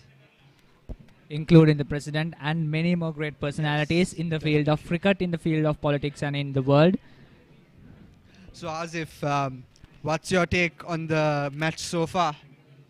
The match so far, let's talk about how the Thomas would bat and how Royal would bowl. So Thomas and Thomas College, since the morning, we have been very what is significant that we see so far is that St. Thomas College has been in a kind of a very pressured situation, being the run rate in such a low, and having fall down so many great wickets at the very beginning of the match. I think that pressure has been building. Ryan Fernando, that's a very good strike, straight down the ground into the field, and that's 4 more runs to Ryan. 62 comes up for St. Thomas College for the fall of 3 wickets. Ryan, the Thomian big fish. He's definitely delivering, and he definitely has a big bounty on his head. I'm sure the Royal bowlers would love to get him out. So Peter, you asked about the situation so far. That is the situation with St. Thomas College being very slow with extra pressure. I think they would need some sort of fast shots like what Ryan played right now in order to stabilize their inning, because this is a ODI after all, and they don't have the luxury of having so many dot balls to waste. And another brilliant shot there, but it's brilliantly fielded. Brilliant fielding there in the outfield. And talking about Royal College, so far with the bowling attack, Royal College has been doing marvelous job. There were a few misfields, that's a complete different story, but so far Royal College has managed to make sure that giving only 5 extras, that the run rate is limited up to only 3 per over, which is a very good thing. Once again, a lofted shot, this time slowly down the ground. It seems that Ryan Fernando has chosen to go a bit riskier. So we saw 3 consecutive tries for a 4 and some big shots there. So I'm sure that maybe the strategy has changed up a bit. I think after marinating for 30 balls, Ryan Fernando must be thinking, okay, this is the time that I must be the captain. I must take the responsibility into my hands. I must go for the attack. I think that is exactly being Ryan Fernando, being the batsman that everyone talks about, being the batsman that people says, okay, that he can change the match. I think Ryan Fernando personally feels that he should do much better than facing 1 ball with 1 run. Instead, go for the boundary, make sure that Royal has the pressure that what other people says. I think Ryan being a captain here is exactly what happens. What we can see with Muiz Naushan with just 3 is supporting being in the wicket. I think that's exactly what Thomas needs in order to stabilize the inning, and I think Ryan is doing a spot-on job for it. Yes, so far Ryan has done an amazing job. It seems that he was slowly getting into his rhythm, but now he's gotten a bit riskier with their shots. And it seems Muiz is being a bit more conservative. He only has 18 balls so far that he's played for 3 runs. So I think he's being a bit more conservative with the pace and trying to get maybe that 1 run to switch with Ryan so that he can take on a bit more riskier shots. At the end of 22 overs, it's 65 for 3 loss. Ryan Fernando and Muiz Naushan, the men on strike. We saw like the exact same batsman Ryan and Muiz in the big match 1 week ago. I think Muiz has not been exactly a success in both the innings, but Ryan has performed well performed 79 runs in the second inning. I think they are trying to recreate that. Ryan trying to go for the attack and Muiz trying to stabilize. So I think a very good partnership might build the way these batsmen are approaching. Yes, I definitely agree with you there. It also seems that the Royal bowling is also very aggressive, trying to make sure that any careless mistakes on the batsman side will get them out. And the fielding, as always, even during the big match, it was amazing to see. It was amazing to see the Royal fielding so strong and chasing all the balls that came their side, never letting one easy ball through. Captain to the captain.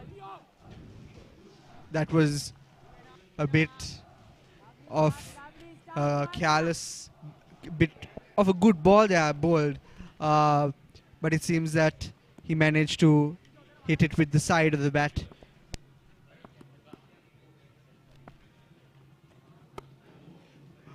Oh, a strong shot, but it's again stopped by the fielders of the Royal side.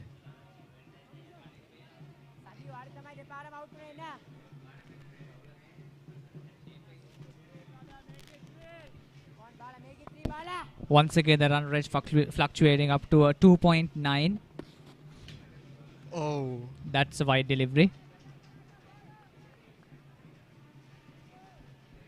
The 6th extra of the inning. 66 for 3 loss so far. I think we saw this exact pattern in the big match after all. Gishan Balasuriya bowling to Ryan Fernando. I think there is this silent contest between the captains going on in the mentality. Now that's a very good fielding. That's amazing fielding there by Sadesh Rajapakshule.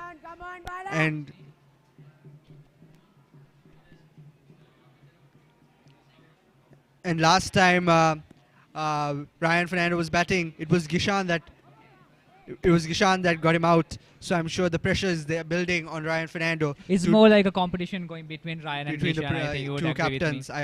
I agree. And it seems that Ryan Fernando is doing better than he did last time. Because if I'm not mistaken, Gishan bowled maybe 3 balls and got him out. So maybe he's mentally practiced a bit more and a bit more confident now. So he's performing better.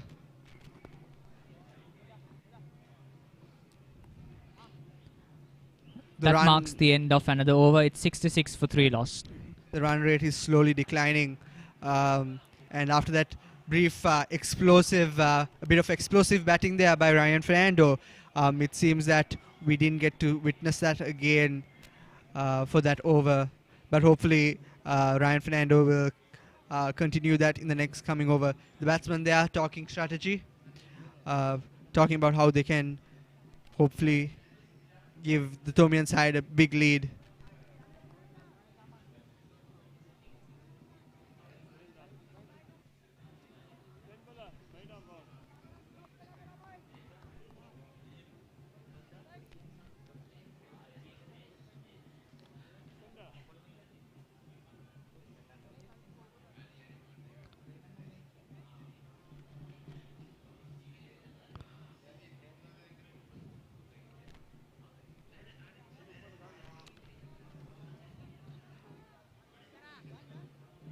After the big match draw, I feel like the players are a bit on the Royal side are a bit let down that they didn't get to bring that. The man with the ball.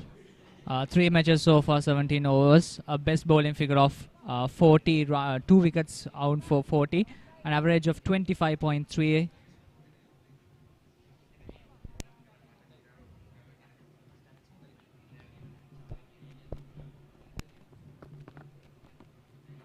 They've started the new over, and it's all. He's out. That's a wicket. It's a straight clean to catch. the field of Sinet.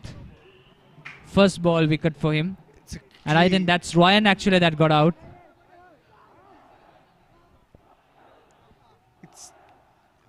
Was it indeed Ryan? It should be Ryan, I think. There's some Oh, sort of a double check. They're checking, I think, the no ball. If it is indeed Ryan or any other one of the two Thomian batsmen, I'm sure this is a big blow to the Thomian morale. I think Thomas just lost trump card. I think this time I dare say that Royal College is dominating the field right now. Well, innocent until proven guilty. So hopefully the third umpire will let Ryan walk off there with the no ball. Will let Ryan stay. Sorry, will let Ryan stay. So hopefully the third umpire is a Thomian or biased. That was a bit of a joke there, fella. Like you don't want biased umpires, yeah. Kappagoda does magic, to be honest. It's That was quite unexpected. I mean, like nobody expected Ryan to explode and like the ball straight come to the hands of Sineth. yeah, definitely. Yeah, that's awesome. The Royal side looks very confident that the wicket will be given, though. So I'm assuming, sadly, that Ryan will have to walk off. I mean, Ryan actually walked off and like then came back. I think like, you know, even in his mind, he knows this might actually be a wicket because it looks very obvious. It's just a matter of a double check that would actually might get most favorable to Royal College after all. It did not seem that like there was any sign of a no ball there. So, and it seems that he's walking off. And Ryan is walking off, and that breaks down the awesome wicket of Ryan Fernando, the captain of St. Thomas College, breaking down for the first ball of Damit Kappagoda. Shanuka Peiris walking in. We have a change in commentary box. Minidu Amarasekara will be replaced by me. So Shanuka Peiris walking in. He scored half a century in the big match, and in terms of performance-wise, I'm sure that he's one of the best performers as of the big match. So I'm sure that hopefully he'll do his side justice and hopefully get another half a century, maybe even a century. Yeah, Charu Kapiri is coming into the crease right now. St. Thomas's College is in deep trouble here. Royal College has been tightening the noose since morning. They're continuing to put the pressure on the Thomians, and right now they can't seem to really shake that pressure and free their hands. Indeed, on the Thomian side, Ryan Fernando was the big fish, and with the most probably the highest bounty on his head. So it was incredibly disappointing to see him walk off, and that early as well. During big match, also he didn't seem to be able to fulfill his whole potential. Comes down the track, pushes it back to the bowler. No single conceded there.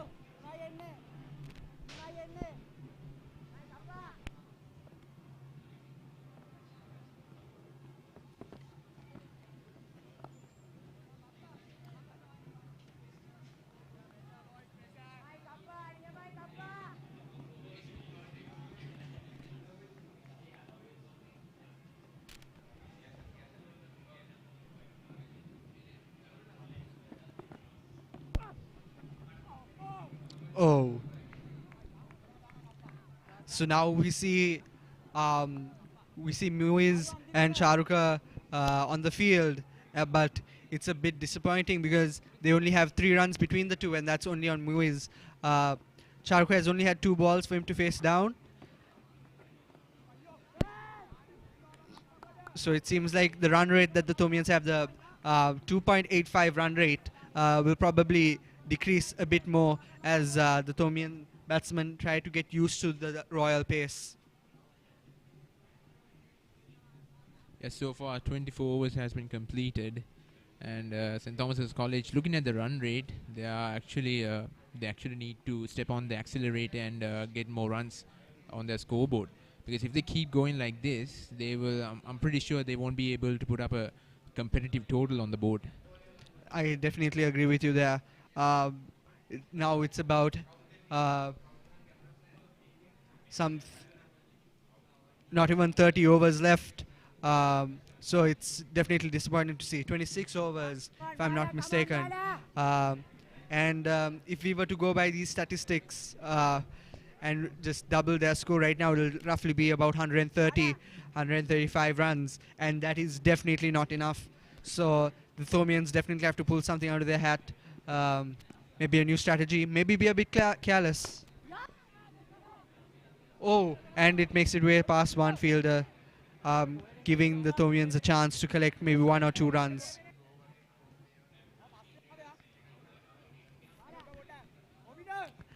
So far, sitting here, the highest the run rate's ever been is 3. So it's a bit disappointing there that it's steadily declining.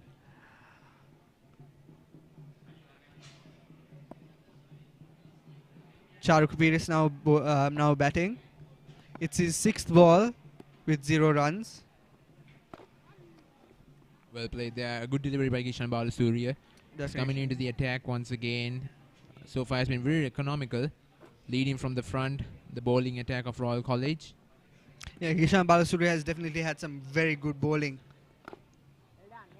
Yeah, he has been exceptional in the Battle of the Blues that was recently concluded. Yes. But now we can see that Charu Kapir is indeed taking his own time trying to get used to the pace there.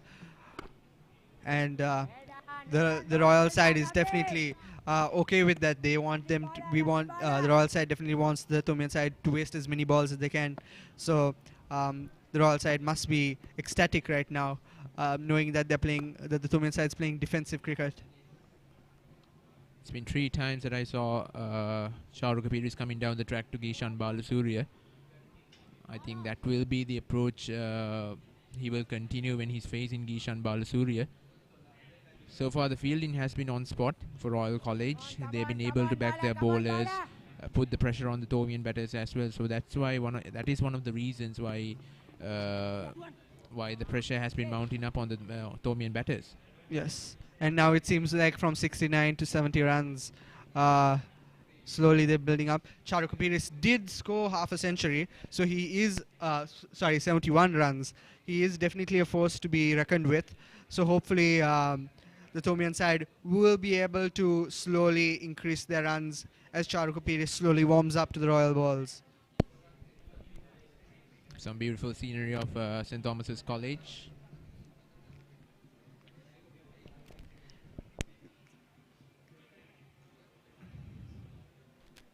It'll definitely be very interesting to see the performance on the Thomian side. After all, the Shield is still at home from the big match. So if they were able to bring this in, we'd have a matching pair. And I feel like the Royal side will really appreciate the fact that we'll have a matching pair after this match. And he goes behind the batsman there. And they're able to sneak in 2 runs. It wasn't that strong of a shot, a bit careless, but it seems that we'll be able to make some small runs off of it. Muiz Naushan with 6 runs and Charu Kapir with 1 run.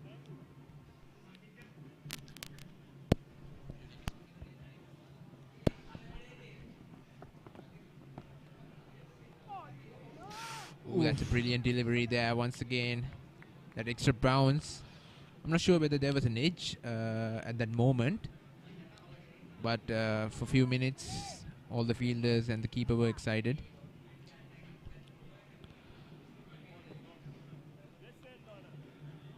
So Peter, looking at the way the Thomians are carrying out the proceedings of the game, what do you think their approach should be in the coming few overs? Well, in the coming few overs, as a fan and a supporter of the Thomian side, I'd tell them to score as many runs as they can. Simply enough, try and go for those big runs, those 4s and 6s. But it's easy enough to say sitting here in the media box. But on the field there, with all the pressure that the Royal side is putting on them, I doubt that anytime soon they'll be able to pull that off. So it is indeed a tricky situation for the Thomians. because of how skilled the Royal side are. But hopefully they'll be able to pull through that. We definitely have very skilled batsmen on our side, very experienced batsmen who'll definitely be able to combat that. And I'm sure they're thinking up a strategy. The coaches and the captain, Ryan Fernando, are thinking up a strategy. After all, Ryan Fernando did face some of those balls, so he might have a word of advice or two for the bowler, for the batsman on the field right now.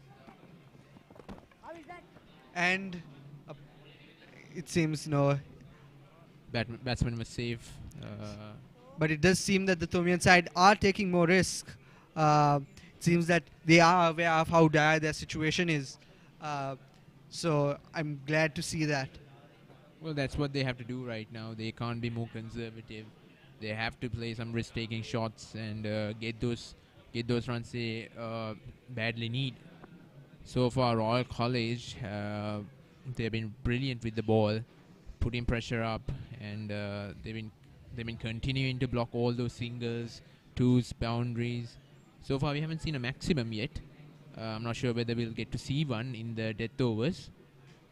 But right now, the Thomians are trying to continue their existence in this innings. Yes. And now it's 26 overs with 74 runs and 4 wickets. It is not looking good for the Thomian side. It's a full toss, comes down the track, drives it back to long off. We'll take a single there. Again, the Royal fielding is exceptional at this point, not letting any of the runs escape them. So now it's 75 runs for 26. So it's, if I'm not mistaken, 100. If the Thomians go at this pace, roughly 180 runs, right? If they double their score, and I do not think that is enough for them to confidently defend against the Royal side. Well, currently looking at the way things are going, I'm not sure whether the wicket is supporting the bowlers, because the Royal is having, I mean, if the wicket is supporting the bowlers, the Royal is having utilizing it really well. So I'm not sure whether that will be the case when Royal will bat in the second innings. So if that happens, then Thomians also can utilize the wicket and get those early wickets. So the summary is, I'm not sure whether this game will be a bowler's game. That's the question. I think that's running through our viewers' minds as well right now. Definitely. So, in your opinion, who had the better bowling game during the big match? During the big match, I think it would have been St. Thomas's College, because they've been on spot in the first innings, and they were able to scalp some big wickets in the first few hours of the Royal innings, Royal first innings. But after that, I think the way the Royalists came in the fourth innings, which is the second innings of St. Thomas's College, they were on point in that innings, and they were bowling some decent line and length, and I think they corrected the errors that they made when the St. Thomas's were playing their first innings. Yes, that's definitely true. The Thomian side does have some very strong bowlers, but as Gishan and all performed during the big match, they are definitely forces to be reckoned with as well. It's also nice to see some spectators this time. As you all may or may not know, we weren't allowed to have, no spectators were allowed during the big match. But today, during this one-day match, they have allowed the schoolboys on both sides to attend. So there is a boys' tent and for the Royal and Thomian side. And I have to highlight the fact that this is the only big match that has been concluded that has been held this year, in which the spectators have been allowed to witness the match. So we saw some other big matches played by other schools, but they were unable to allow their school boys to come and witness the match. So this is the first time, I think, since 2 years, right, Peter? Since 2 years, yes. Spectators have been allowed to come and watch a big match. Yes, I do understand, but it'll be nice for the players as well, because they aren't. They'll be glad to have some kind of support. The Royal side, the Royal boys tent, may be a bit bigger than the Thomian sides, but well, if you're listening and. Again, another wonderful chance there. Could have been a green. Lost his foot in there. Charu Kapiris would have been a goner. Yes, it's very the wicket keeper on the Royal side seems to be very skilled. Seems to be taking. Oh, and it seems that they want the third umpire. Damit did signal the third umpire, but I am.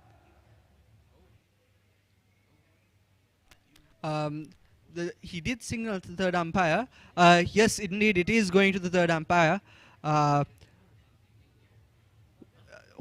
Royal side is hoping for an out for Charu Kapiris, and if he does walk off, it'll be a big blow because he did score half a century during the big match.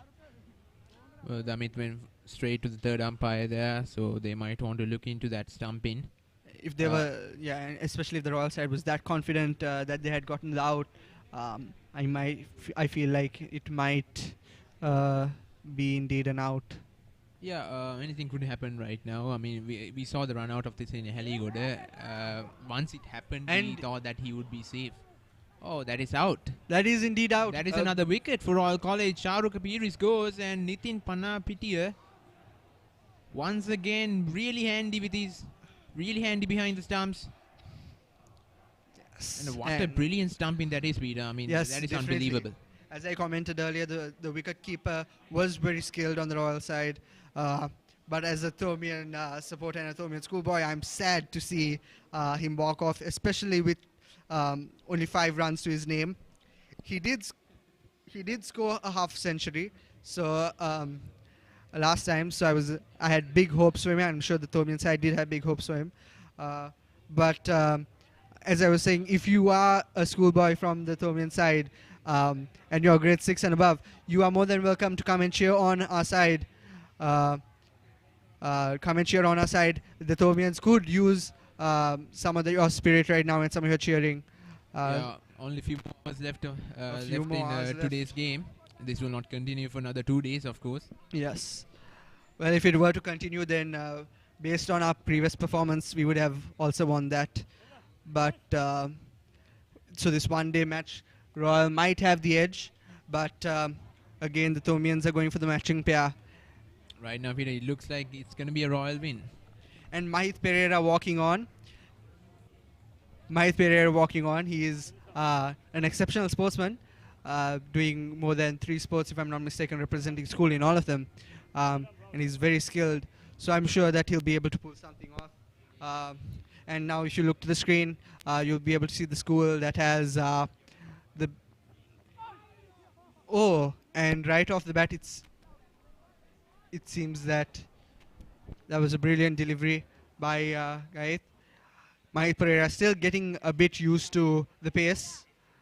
But he did have an exceptional performance during the big match. So hopefully he'll be able to pull something off here.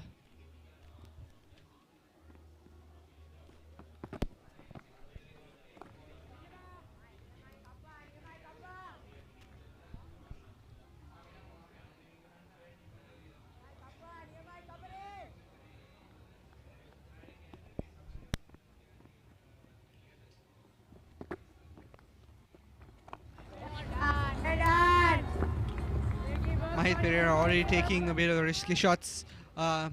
Muiz Naushan with 6 runs to his name with 27 balls played. Oh, Mahith Pereira giving the Thomian side some singles here and there. But it is very nice to see that somebody comes on and plays a bit aggressively, because so far we've been only seeing the Thomian side play a bit passively, and it's nice to see the change of pace with Mahith.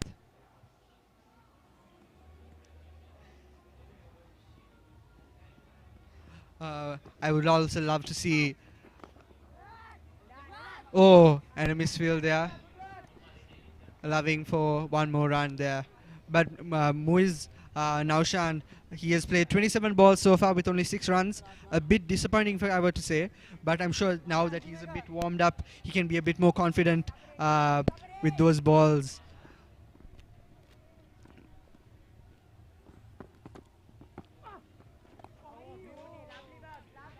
Goes to the back foots and defended it well. So that's the end of the over. St. Thomas's College, they are 78 for 5 right now. Yes, it is definitely. The run rate is 2.79. When Ryan was on, it was 3. So I think the Thomian side is, by putting on a rather aggressive batsman such as Mahit, they're trying to maybe up that run rate a bit. But definitely, what do you think the mindset of the players are after the big match and the draw?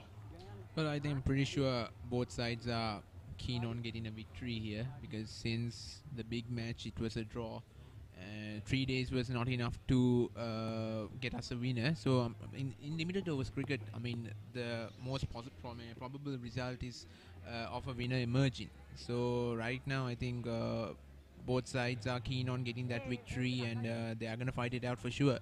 So right now St. Thomas's College, they're trying to stay in the crease, trying to stay alive in the game before getting bowled out. They should at least play all the 50 overs and also like keep up the wickets.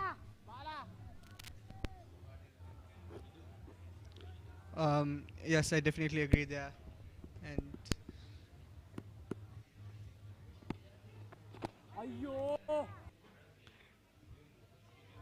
beauty, lovely Bala, lovely. Done Bala, well done Bala. yes. Yes, it's Muiz now batting. Oh! And brilliant bowling there. Again, the captain Kishan Balasuriya with exceptional performance. I think that touched the back foot. I think there was no edge there. But anyways, it's a brilliant delivery by Kishan Balasuriya.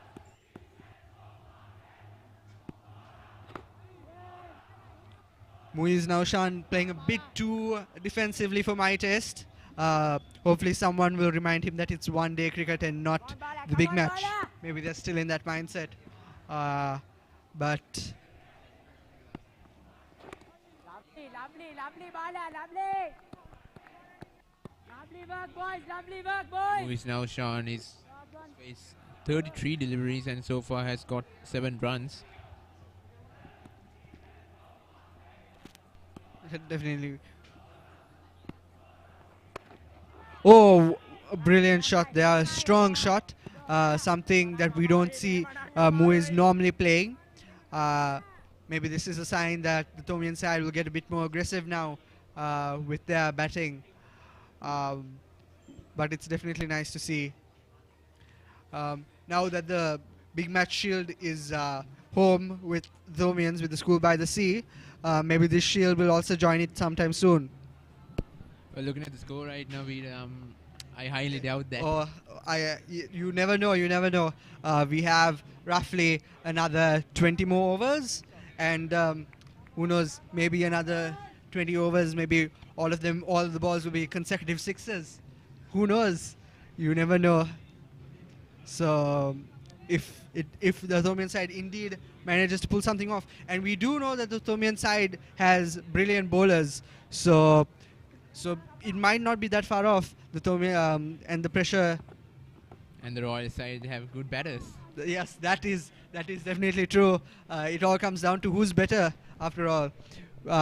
We did see during the big match, the Royal big scorers, Rajapaksa, if I'm not mistaken, is a big scorer. This is a big scorer, and he did get out for maybe a handful of runs. So who knows? Who knows? And they are playing a bit aggressively now. So yes, the potential of us having a matching pair of shields is pretty likely, if I am to say so myself. Not just Satish, I mean like the 3 players who have been included in the Royal side today in the morning, they are game changers as well with the bat, especially talking about Venusha Akash. He's another handy player who can hit some balls out of the park. So I think the Thomians have to watch out for him, and of course because who knows, maybe like in a blink of an eye they can change the game. Definitely. So in your opinion, if you were to advise the Thomian bowlers on who to try and get out as fast as possible, who are your top three Royal batsmen? Right now, I would consider Sinit Jayawardene, who is going to open for Royal. I think I would consider him as a threat for St Thomas's College because in the previous matches he has played against St Thomas's College, and I'm looking at his stats throughout the season as well. He has been a very influential person, and he has been really aggressive against the bowlers as well. So I mean, the mindset can change according to the situation. So Sinit Jayawardene, he's a player like that who can adapt to the situation. Another person I would look into is Sadish Rajapaksha, who is again a veteran right now, who has international experience, has played in the under-19 side, went to the World Cup and played some cameos as well. So he's got the experience in handling these kind of situations, because if you look at the under-19 national team that played the World Cup, they were in similar situations like these before. So Sadish was a huge part of that team, and he knows what the strategies should be when they are facing these situations. And another player and the third batsman I would say is going to be a threat for St Thomas's College will be Windu Veerasekara. We saw how he played in the big match. He scored 66 runs, and that was also that he also scored those runs with few deliveries faced. So I think he's another batsman you will have to look out for. Yes, I definitely agree, and hopefully, after all is said and done, the Thomians are able to bring the both shields back to where they belong, the school by the sea. And now there's a change in commentating. We'll have Minash coming in. There's a change in the commentary box as well. Asif Amir replacing Minu Damarasekara. Come on, ball, come on, ball.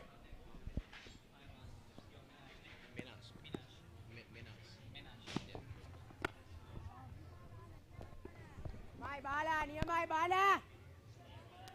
My ball, near my ball. Yes, thank you, Minidu and Peter. Moiz Naushan, the man on strike. So far, St Thomas College 79 for 5 gone. Yes, certainly things aren't looking too good for St Thomas's. 79 for the loss of 5. 30 overs gone. Run rate is just 2.6, and Royal dominating proceeding so far.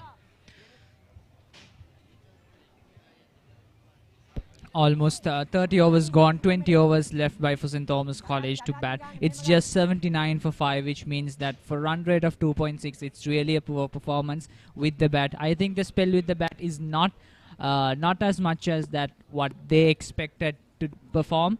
Gishan Balasuriya with the bowling spell and the fielding spell, making sure that St Thomas College not getting what they want, making sure that Royal is going to be comfortable with the batting. I think Royal College is going to enjoy the batting performance after all, even though the out pitch being advantageous for a first bat. Good stop there from Uvidu Veerasekara. Saves a couple of runs, and they scamper through for a single. Yes, certainly St Thomas's, they need a partnership here, and Mahit Pereira, we all know that he can bat. He did rescue the Thomians in the last edition of the Battle of the Blues. And Moiz Naushan, pretty inexperienced, played the mini battle, scored a 50 there, and has been drafted into the one-day team as well. Usually at this stage of a match is where a team has more than 100 runs as a score count, at least 150 or 120. Yes, certainly. Pressure right on St Thomas's. The runs haven't been coming, and Royal has been very good with the ball. We've seen Kappagoda, who has been a great addition to this side. Kappagoda has been a great addition to the side. He has picked up 2 wickets, and including the big wicket of Ryan Fernando, who was looking dangerous for Royal, was on 29 when he got out. So, good signs for Royal, and for the Thomians, they desperately need these two to kick on and get a partnership here.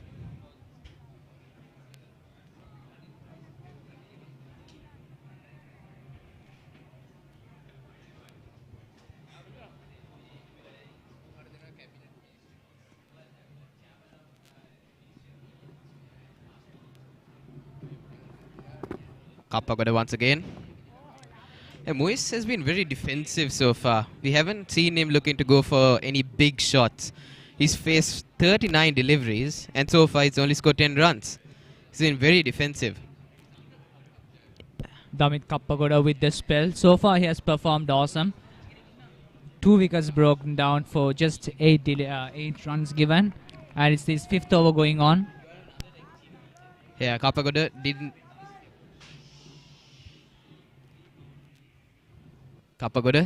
play the Battle of the Blues encounter. Has been drafted into the one-day side. And they look for a quick single here. Good work from Darcy Smanchanayaka. There's no run there.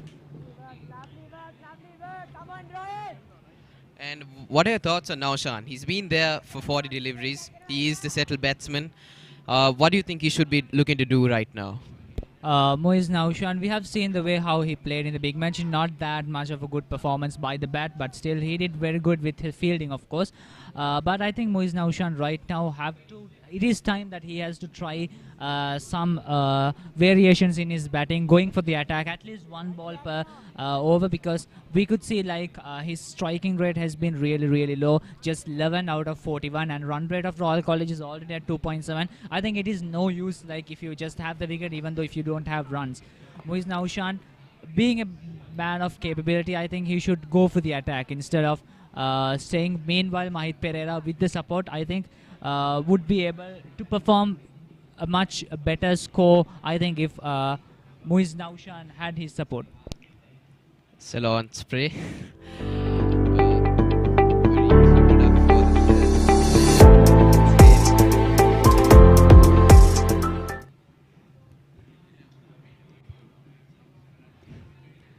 But certainly, Naushan, he needs to take the attack now. He's been there for 43 deliveries and has to look to be more proactive at the crease. So far, he's just been defending off his stumps, has been looking to come down the pitch and get a single, but nothing else, which I feel is very defensive, and he needs to move on with the game.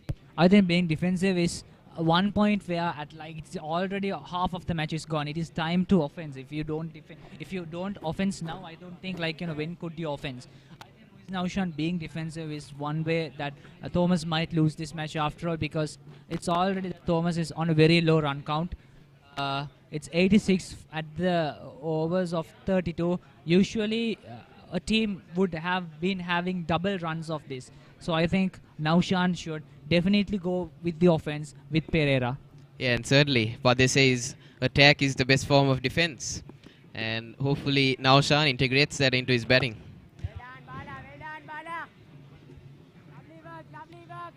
So Kishan Balasuri has been very economical. I think all Royal bowlers have been very economical so far, just conceding 2 runs in each over. All these economical run counts has been contributed a lot in order to make sure that Thomas has a very low run count and such that Royal is dominating. Since the breaking down of Ryan Swigert, I think all hopes of Royal St. Thomas College is quite limited, and I don't think these batsmen who are on strike are actually giving hope for St. Thomas College. Look at the way they bat. They just play on the defense. They themselves does not seem interested after all in the match. I mean, they are just batting because they are in the pitch. I think that is not what a batsman should do in a very pressurized situation. I think they have a contribution that they should perform. Yes, certainly, and I think it's about switching the mindset. You played a 3-day encounter and all of a sudden you're playing a 1-day encounter the next weekend. So I think it's about switching the mindset to the 1-day game and being more proactive, because you can't look to be defensive in this form of the game. And we know that Royal has a lot of power hitters in their lineup. Sinet Jayawardena, Uwidu Weerasekara, Sadisha Rajapaksa, very explosive batsmen. So St. Thomas's needs some runs on the board if they are to defend this.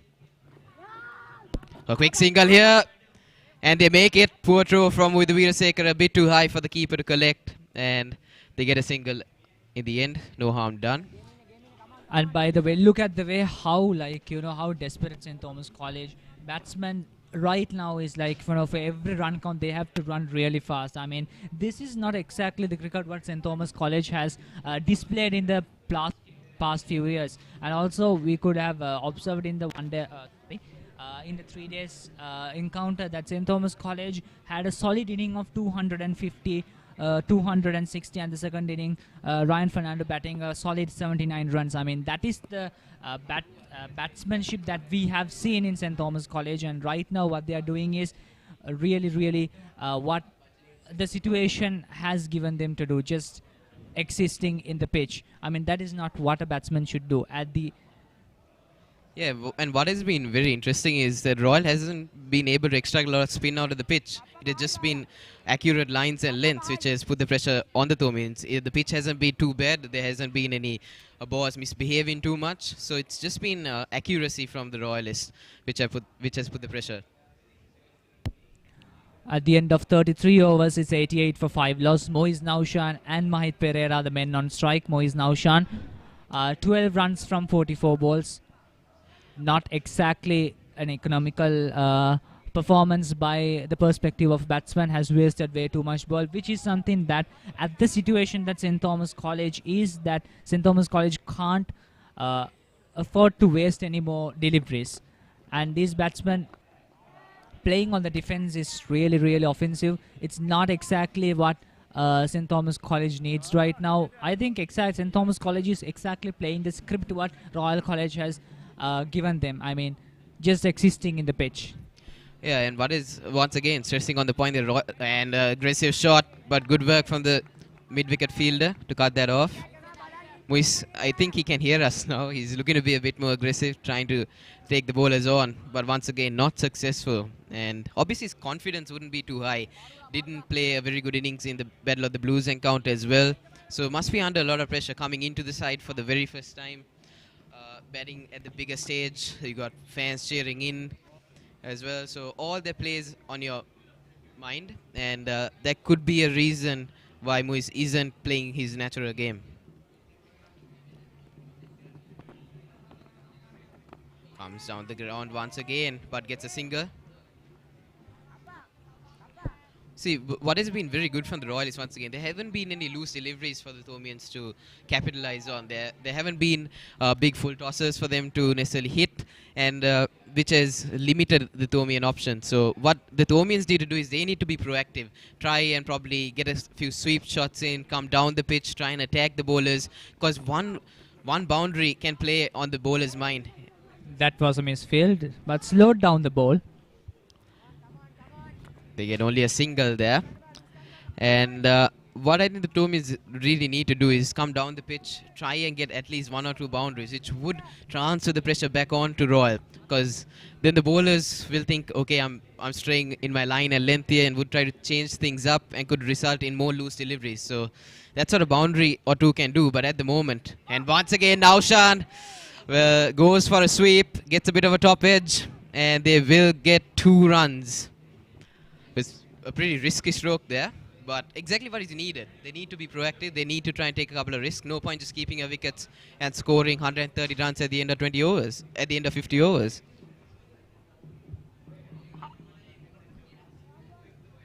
That exactly is a mood killer when it comes to an ODI cricket. I mean, everyone is expecting, okay, this is a limited over match so that the batsman would perform well. I mean, but the batsman is not exactly doing what the people want. Yeah, exactly. And so, Asif, what sort of total would you feel Royal would want to chase on this pitch? On this pitch, I think with what St. Thomas is going on, I don't think it would exceed more than 200 with what is going on. I think a solid run of count of 150 to 180 would be a very good spot on for Royal College. A very good, comfortable run count. I think enough loose deliveries to make sure that the batsmen are marinating well enough in the bowlings. I think a good count of 180 would be spot on for Royal College. Some beautiful pictures of Colombo City, we could say. Vehicles going on. Yeah, I think if you score 150, pressure is right on the Thomians because they know they got a low score on decent pitch, and they know how explosive the Royal can be. So that will play on the mind of the bowlers as well when they come into bowl. They'll be trying to be more defensive than attacking when they're bowling as well, because they want to contain the runs and not necessarily leak runs. So those are the disadvantages of having a low score. Talking about the weather, the sky looks really clear. I think a very good climate for a cricket match. In the morning, we saw a little bit of cloudy environment, but right now, Colombo, it's really really clear blue bright sky. Yes, certainly. We all love. Sadisha Rajapaksha to the spin. Moise. Now, I think he's looking to be a bit more attacking, coming down the pitch more often. And that's what he needs to do. It's a new bowler into the attack, Sadisha Rajapaksa, so he should not let him settle down here. Don't let him get into a sort of rhythm. You have to make him bowl those loose deliveries by trying to be attacking. And hopefully, Mahit Pereira follows suit. Now the most convincing shot. Sadisha Rajapaksa. He's a very valuable player to this Royal side with his bowling and even with his batting. We know he's more renowned as a batsman, but he's been very economical with the ball as well, which has helped Royal. Oh, beats the outside edge there.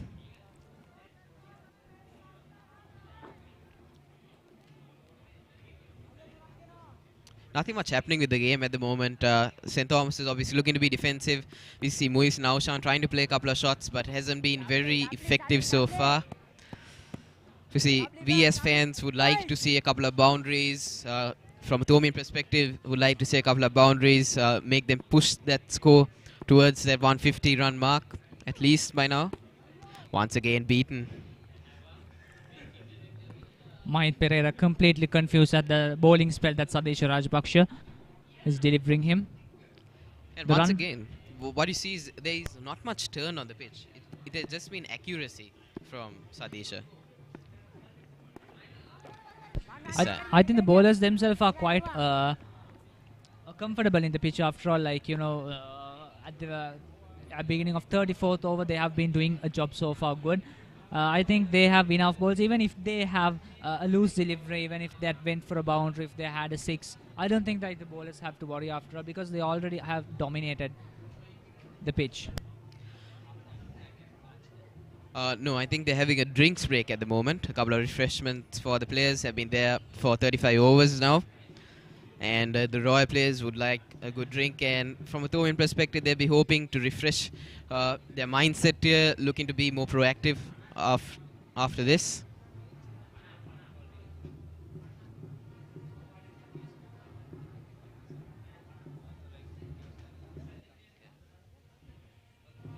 Couple of repairs have been done to the pitch there, wiping off some foot marks, I guess. Only 8 extra so far in this from Royal.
So the players back on to the field after a short drinks break. And it looks like Kappagoda will continue.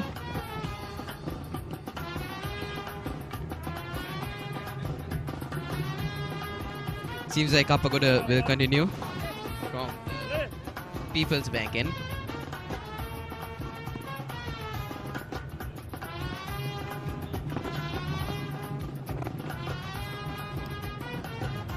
Just 15 overs left in this innings for St. Thomas's.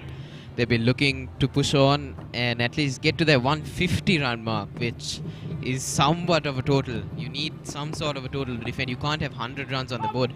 And Edge, very fortunate by Pereira, and they get a single.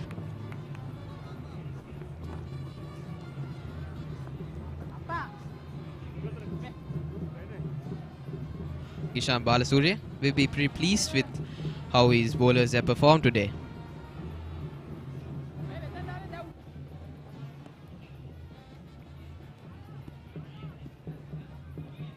Now Shan.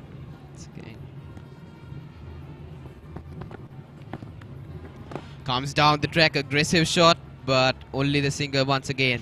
So I think we can see that now Shan is looking to push the game. Boys, well done, boys. I think Moiz Naushan actually, like, you know, he's fed up with playing on the defense and he's going to try with the offense. Some aggressive shots once in a while, Moiz Naushan. Just 17 runs out of 50 deliveries. Okay, it's 18 now. I think a tactic which the Thomians are looking to use is coming down the pitch, trying to meet the ball on a full length because Royal has been bowling on a good length so far, which is a very difficult length to get away with. And that's why they're trying to meet the ball by coming forward. Once again, that's a quick single here. That's a very risky run. Risky run, but they make it unscathed.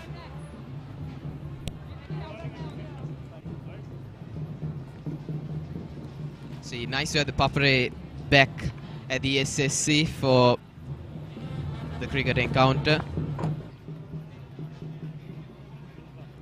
A couple of schoolboys have also come in for today's game from both Royal and St. Thomas's. Another quick single. So I think the mindset is clear now. They want to get those quick singles. No point just getting bogged down in the game, not taking those singles because the boundaries aren't coming as well. So you got to make use of the singles now. And at least, I mean, they should try it at least. Like, you know, it's just run count that it actually counts. It's already 98, not even 100.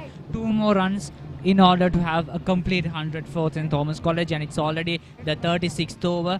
I think run count is actually what St. Thomas College want to keep that scoreboard ticking. So far, Moiz Naushan and Mahit Pereira, some sort of stability in the pitch. I mean, it's been quite a while since the last wicket has been passed.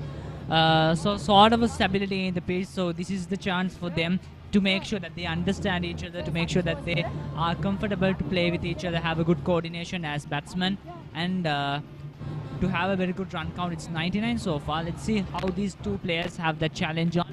Meanwhile, Royal is making sure that to break down the upcoming wickets, they have to make sure that they are being able to break down Naushan and Pereira, and then the upcoming wickets. 5 wickets they have done so far successfully, including Ryan Fernando.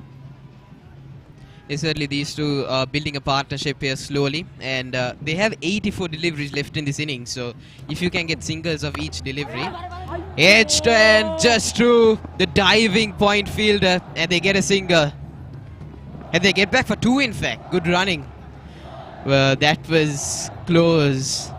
Very close indeed. A loose shot from Naushan. As well, it's a very good performance by the chasing unit. After all, the fielders not giving up the ball to the boundary, fighting for every to make sure that every deliveries count and every boundaries are stopped. Yeah, certainly the That's a wide delivery by Sadesh Rajapaksha. Yes, certainly the intensity has been good from Royal in the field as well. Not giving St. Thomas's any easy opportunities to get singles, always putting the pressure on, trying to get a run out. And we saw stumping as well, so Nitin Panapiti has been very effective behind the stumps. I think you could just hear how the spectators are cheering for their respective team. Again, another quick single. This is good running from the Thomians. Certainly pushing the game forward, exactly what is needed. Yes, certainly the fans have brought And 100 some. runs come up for St. Thomas College, 102 for 5 loss so far. And it's the 36th over going on. Yes, certainly the fans have enlightened this encounter. We've seen a couple of schoolboys coming in, so the Papare is also playing. And this is once again, that's a good shot, but might get 2 here. Probably only the single. 99, we've seen Lasit Malinga with that number.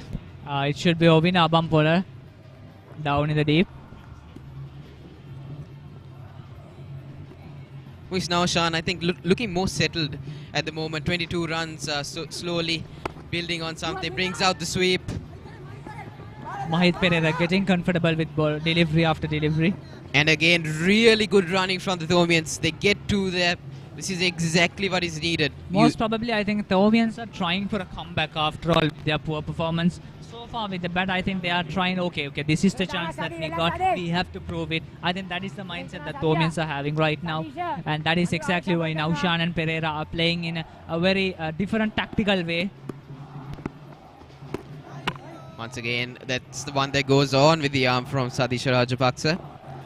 Well, Muis is looking to be more proactive, certainly. And I think after the break, probably the advice from the coaches would have been to try and get those twos, try and run as fast as possible, which is needed if you can't get those boundaries. Which is positive cricket. Once again, no run there. Good call of no from Naushan. And that's the end of the over. St. Thomas's 105 for the loss of 5 wickets at the end of 37.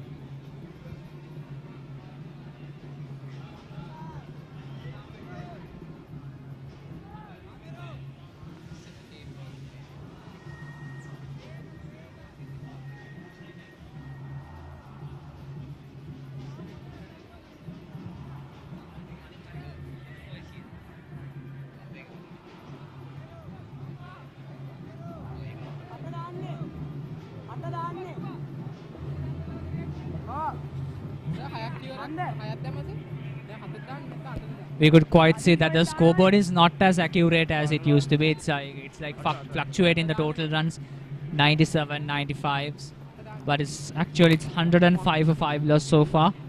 Yeah, it's certainly, I think, a change in the scorecard at the SSC. We are used to seeing a manual scorecard in which you get the scorers manually changing it, but now we see a digital scorecard, which is an improvement with how technology is improving nowadays.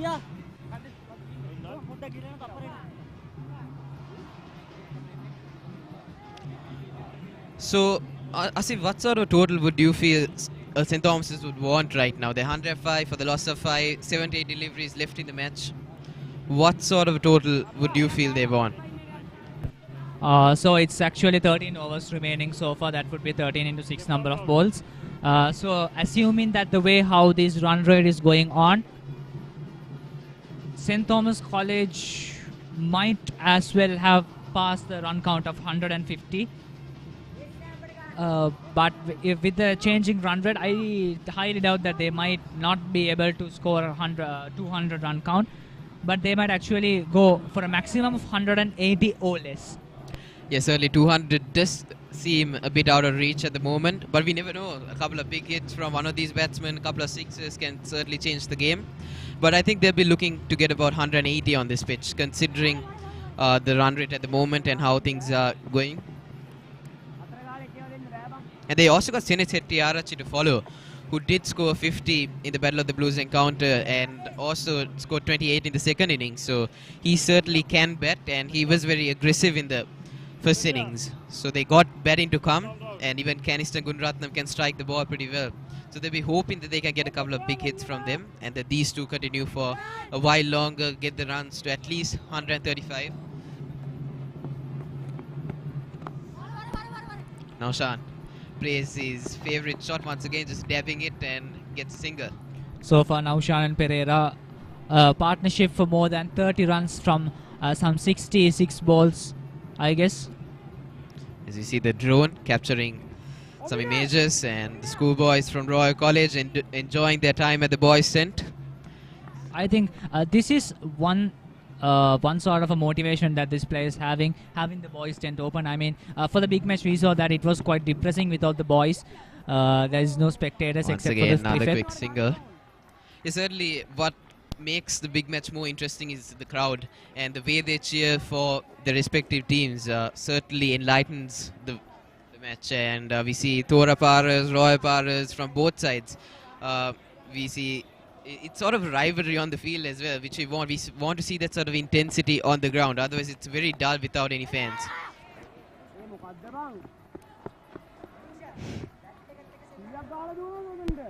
I think right here to the media box, I can hear the sounds of the cheering. Yeah, I think that at the moment, obviously the prefects are enjoying their time. Dasis Manchanayaka. It's again not the most good-looking shot from Mai Pereira, but he gets a single. And Dasis Manchanayaka would be set to become the captain next year, I presume, considering that he has played the big match on 3 occasions. Would be set to captain Royal in his 4th encounter, if all goes well. This is Manjanayaka, man, certainly with capabilities, doing his magic with both his ball and bat. An economical over by him. And what we've seen from the Thomians is, I know they aren't getting the boundaries, but they're at least getting 4 runs and over, getting those singles, which is something at this stage.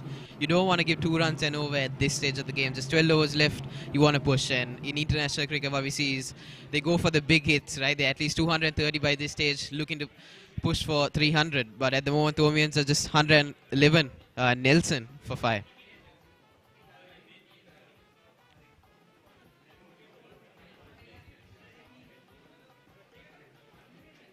Couple of captures from the drone at the moment. You can see a 360 view of the ground.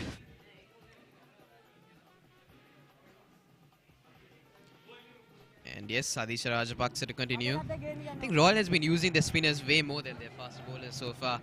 But we've seen Sadisha Rajapaksa, Gishan Balasurya, Kappagoda, Manchanayaka, 4 spinners being introduced already into the attack, and they've done the majority of the work. We saw Bulam Veeratunga and Anusha get a go early on. Once again, I think Naushan is the set batsman at the moment. Certainly looking more positive at the moment, getting those singles at least.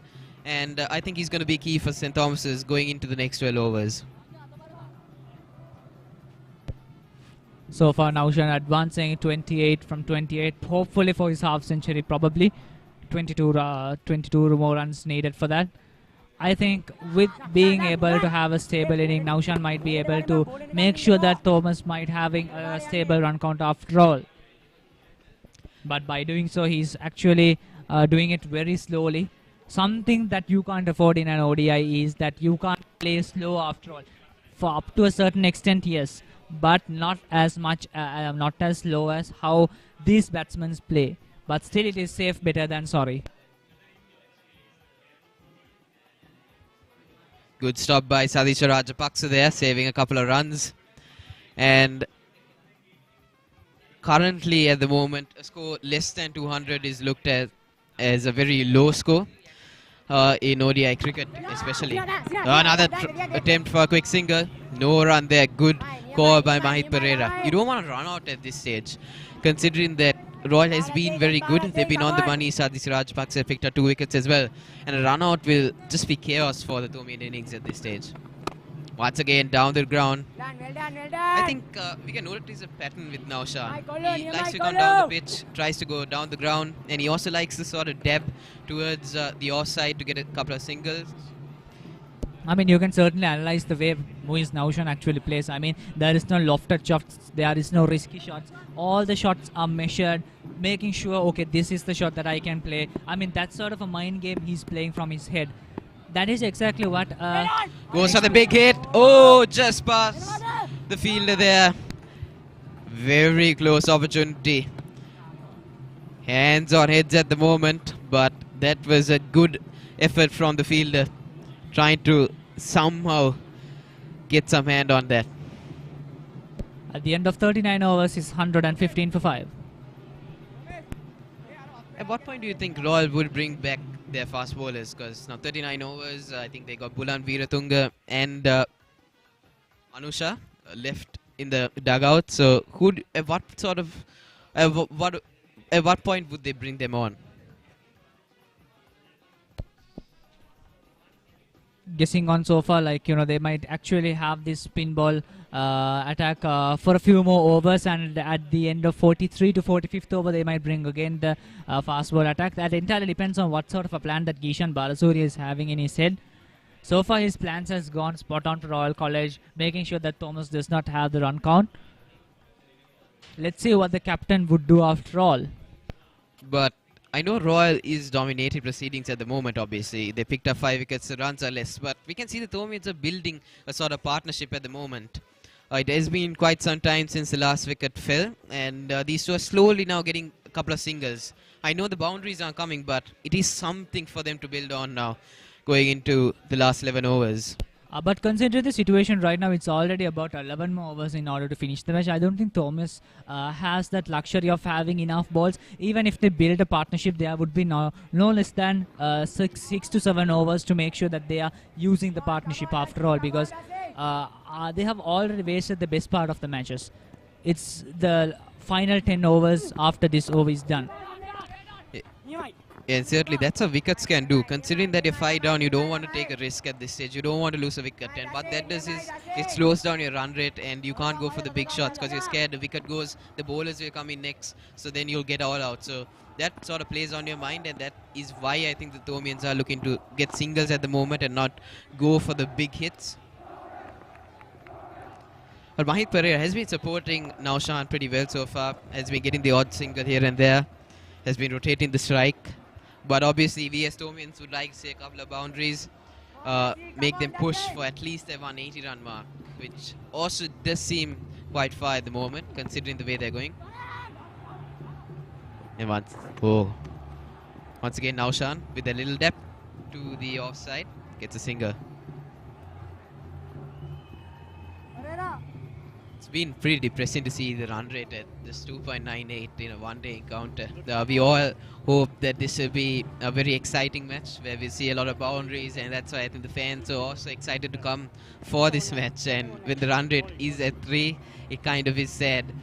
But we've seen low totals being defended successfully, and I think what comes to mind recently is the second ODI against South Africa, where Sri Lanka scored only 180 at the R. Premadasa, but was able to bowl out South Africa for about 120, in which I think Mahesh Deekshana made his debut. I think certainly I'm being the ground of SSC being very reputed for making sure much more advantageous for the bowling team. It's quite spot on and very significant when it comes to a match like this.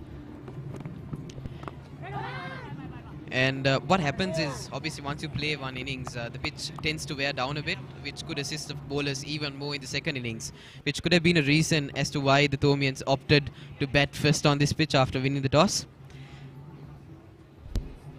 Some beautiful sceneries of Colombo with a very blue sky, with one or two white patches of clouds.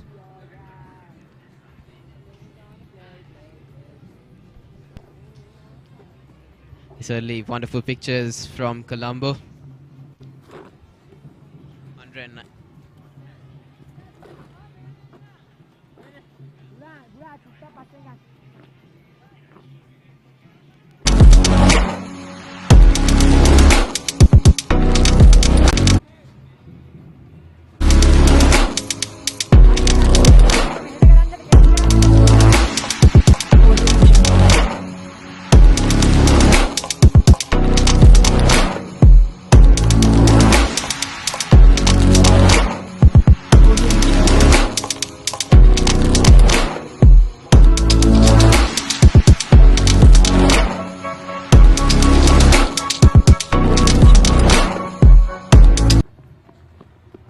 Another single. Start the 40th over. So this is the final power play of the innings. And the Thomians will be hoping to at least get over 60 runs in this power play. You got 60 deliveries left, 60 balls. So you need to try and get as many runs, because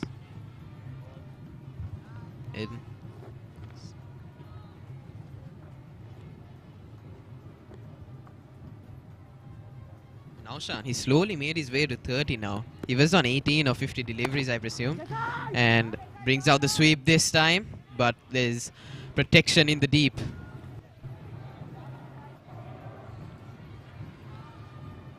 At this rate, Naushan might as well have a half century after all. I mean, the way he's playing slowly.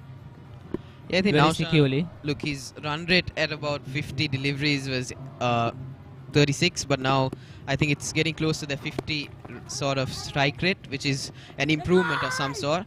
They're looking for two here, and good running once again from the Thomians. They've been looking to put the pressure back on to Roy in the last couple of overs, trying to get more quick singles. And once again, Mahit Pereira running fast. He certainly is an athlete, Mahit Pereira. Plays for the rugby team as well. So he's a very talented individual.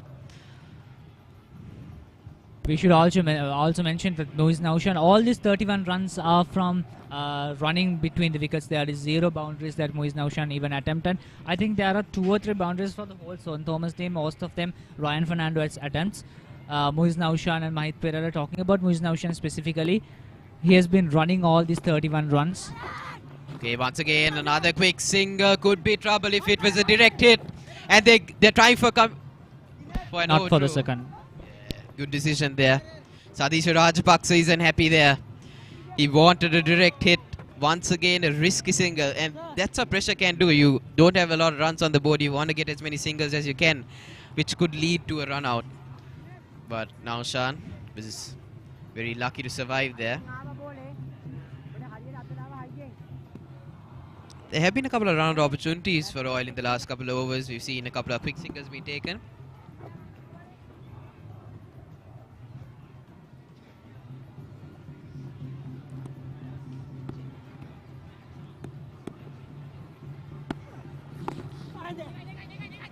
Full and good stop there by the short fine leg fielder.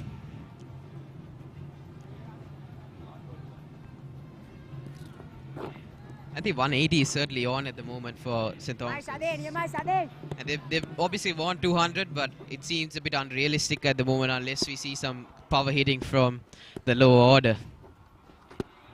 That's going to be a wide. That's a wide delivery. I think the run rate is sort of more than 3 right now. I think, like, St. Thomas batsman has done a very good job. After all, with the pressure and all, with being at 2.7 to 3.0, that is a big thing for St. Thomas College at the situation right now. Once again, they're coming back for 2, and they make it in the end. Good running once again.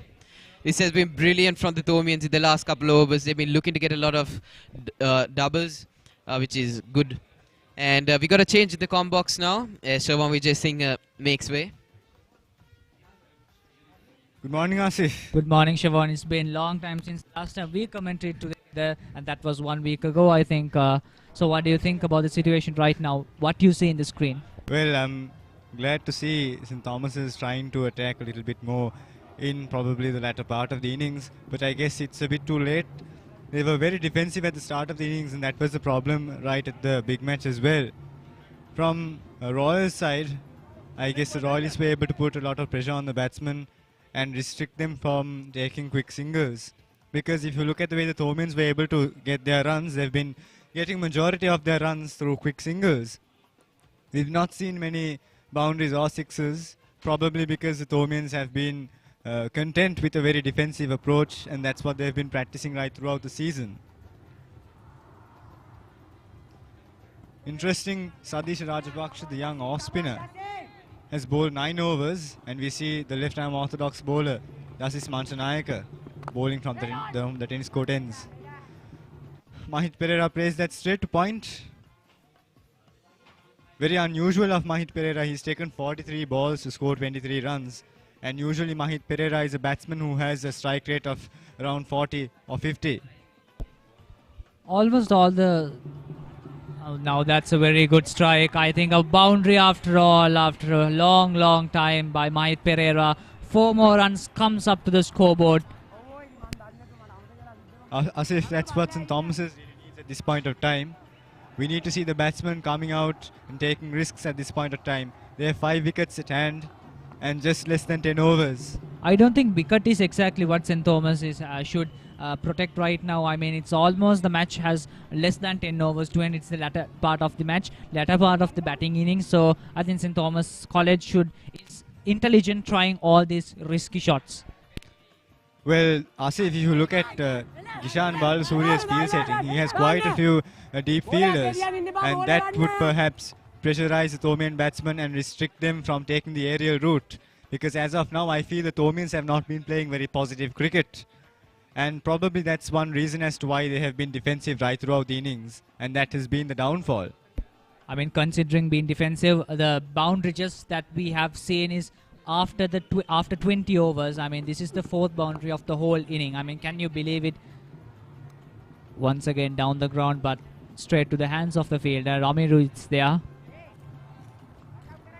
We did see the pace bowlers being very consistent with their lines and lengths, but I'm shocked that Gishan Balasuriya has thereafter introduced spinners into the attack, and he has refrained from bowling any pace bowlers. I'd like to see a couple of pace bowlers coming in towards the latter part of the innings and pressurize the Thomians in the death overs. After all, 133 is a very poor score from a batting perspective, and looking at the Thomian batting lineup, it goes very deep.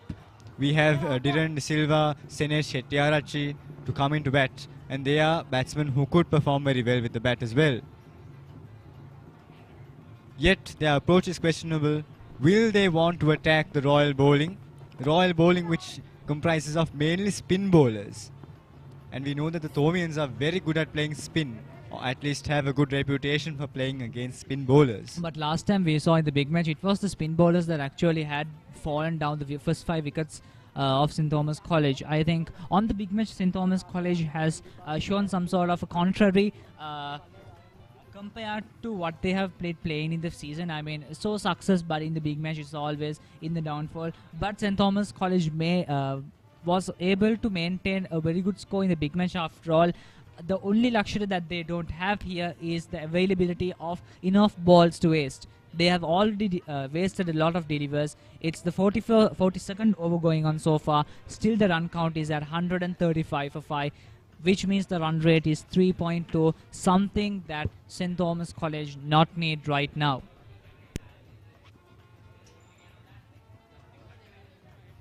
Asif, if you look at Muiz Naushan's technique, he's a batsman who has perfect technique. He's got his basic technique right. But if you look at the lengths that the spinners are bowling, they are restricting themselves to good length and somewhat short pitch deliveries. Very rarely do you see spinners bowling full length deliveries and half volleys. Therefore, Muiz Naushan could think of playing the bowlers off the back foot. Perhaps then he could push for a few singles and add some pressure on the Royalists. Interesting to see Bulan Weerathunga coming back into the attack. He's taken 1 wicket for just 5 runs out of the 4 overs he bowled at the start of the innings. Now Bulan Weerathunga is a very tall, skinny man who's able to bowl at quite a good pace. He's able to swing the ball as well, and that's what matters. It's not just being able to bowl with some raw pace, but a good fast bowler should be able to swing the ball and be consistent with his lines and lengths. Not the best of deliveries, short and wide of the off stump. Muiz Naushan will just tap it through point for a single.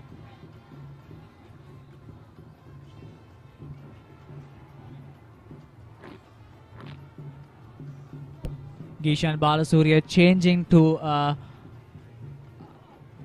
spell of pace after all.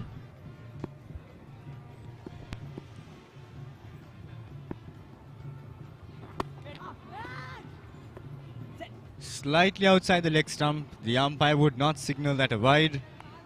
Look, Bulan Weerathunga is a very consistent pace bowler, and he should refrain from bowling on that leg stump, because for a batsman like Mahit Pereira, who's able to play a balanced innings, who could play a defensive innings and also attack at a very good pace, it's just a matter of him rolling his wrist and flicking it down fine leg, and we saw him doing that very well in the Battle of the Blues, played almost a week ago. Mahit Pereira to the strike, Bulan Weerathunga.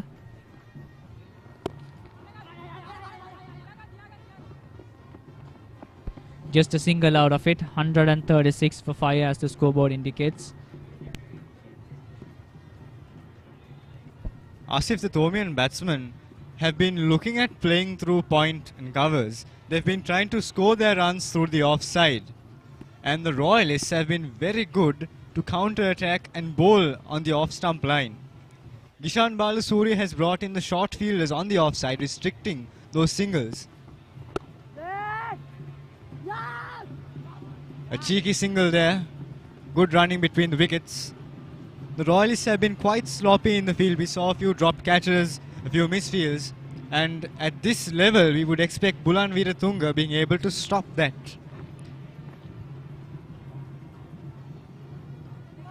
Those misfields are exactly what Royal College we need to make sure that they are not doing. So far, it has not costed a expensive over, considering this Thomians playing the way that they play right now. A half volley. Mahit Pereira tried to come out of his crease, but I'm glad that he just pushed that to extra cover. In fact, he could have got himself bowled had he tried to swing his hands at that one.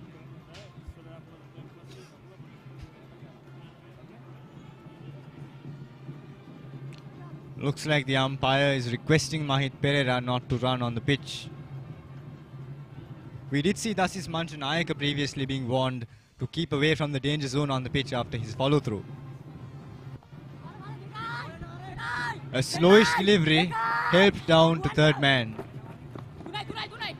Excellent running between the wickets. Mahit and Nuis push for 2 runs there. That's exactly what we need. We need the concept of running hard on the first run so that you could make time for the second one.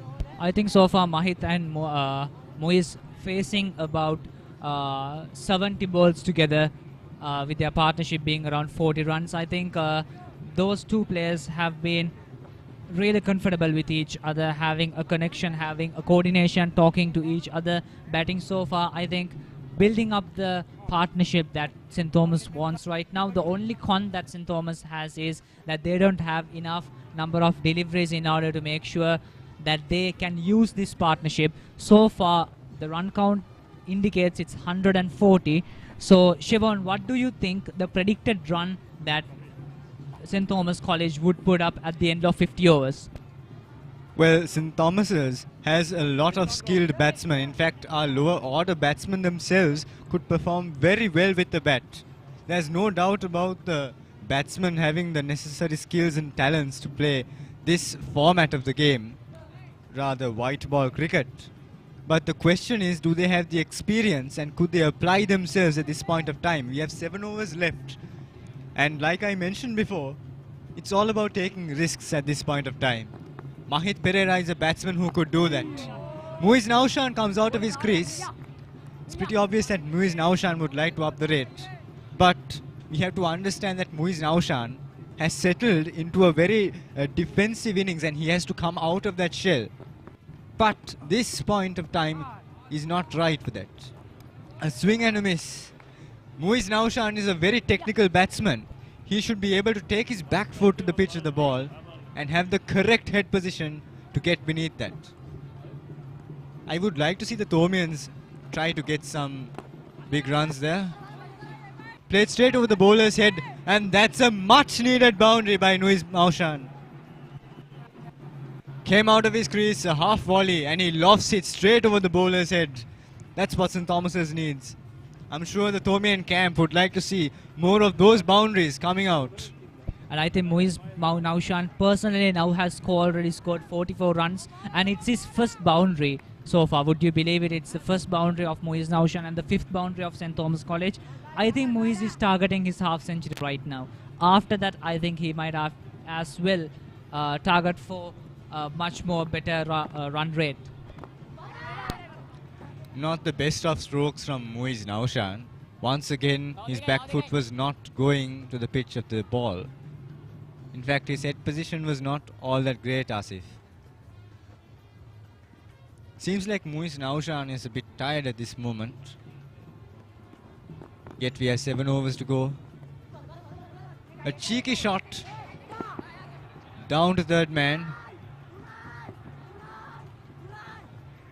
They push for 2 runs there, and that's what we need to see. Well, Asif, catches win matches. fielding is utmost in this format of cricket. I'm told that cricketers burn more calories in the shorter format of the game than Test cricket. Test cricket is more lengthy, but the fielders are more active in 50 over and 20 over cricket. I think consistently because the batsmen.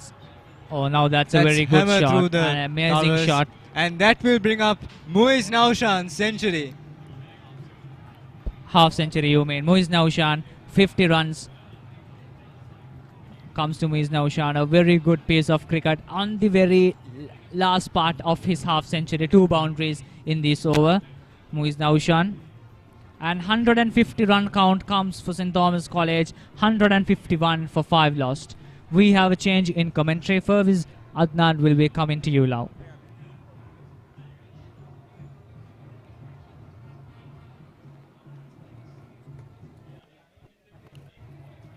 Good morning, Faviz. Good afternoon, Siobhan. Good afternoon, ladies and gentlemen.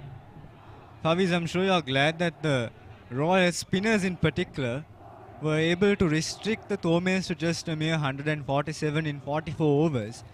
Well, Muiz Naushan has got to his half century, but remember the fact that the spinners made sure that Muiz Naushan scored that 50 at a strike rate of less than 50.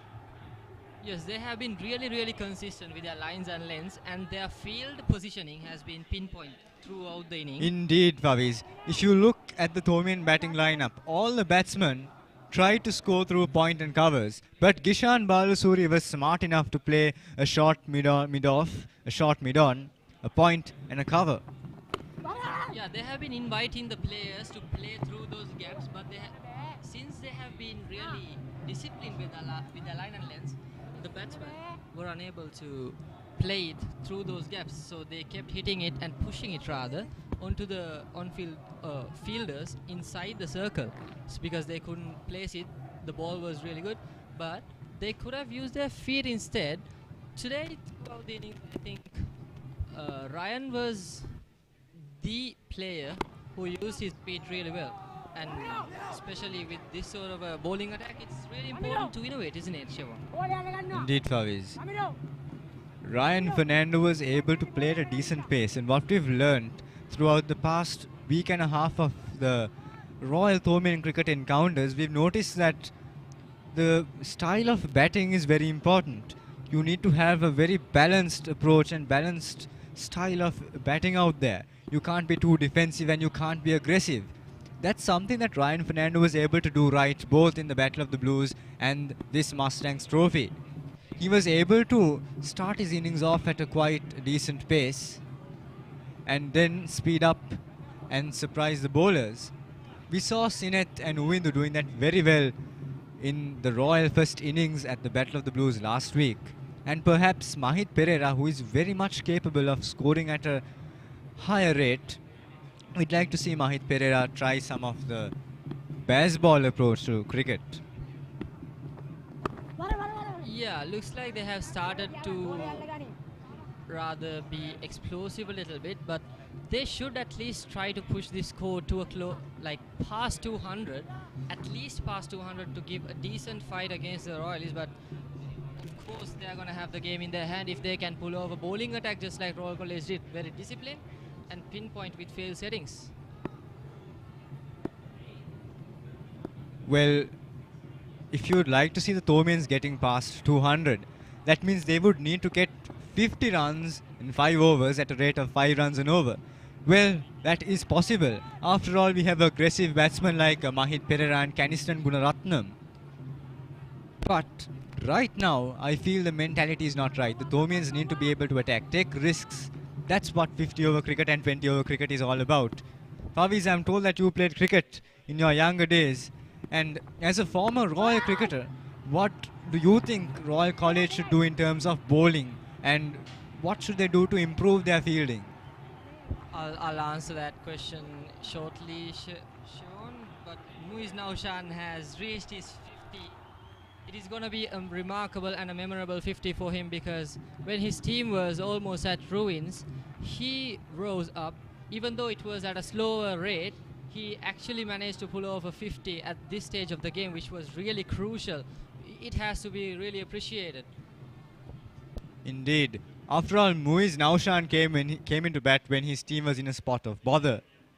He was able to anchor the innings and stay on till the end of this innings. We've come to the close of the first innings, and Muiz Naushan has still stayed in there. He's held his nerve.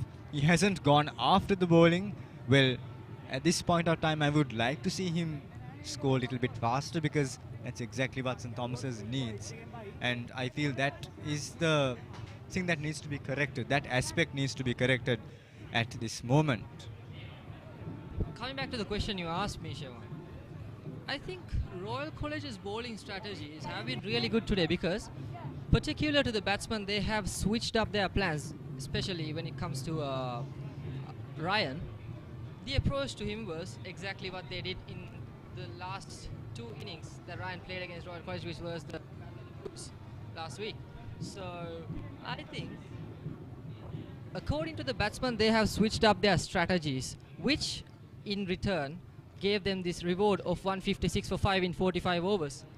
I think that was really good, and Gishan Balasuriya is doing a really good job as a captain.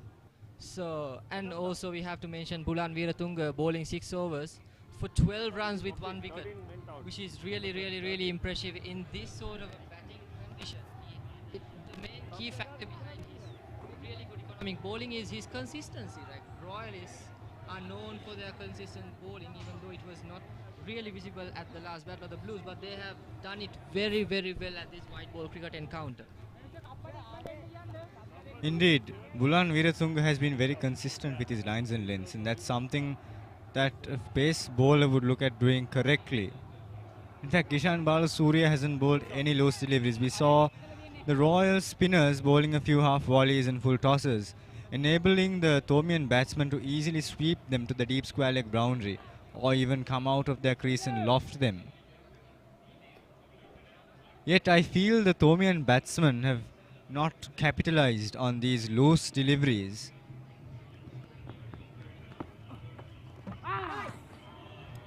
And he's bowled. And he's gone.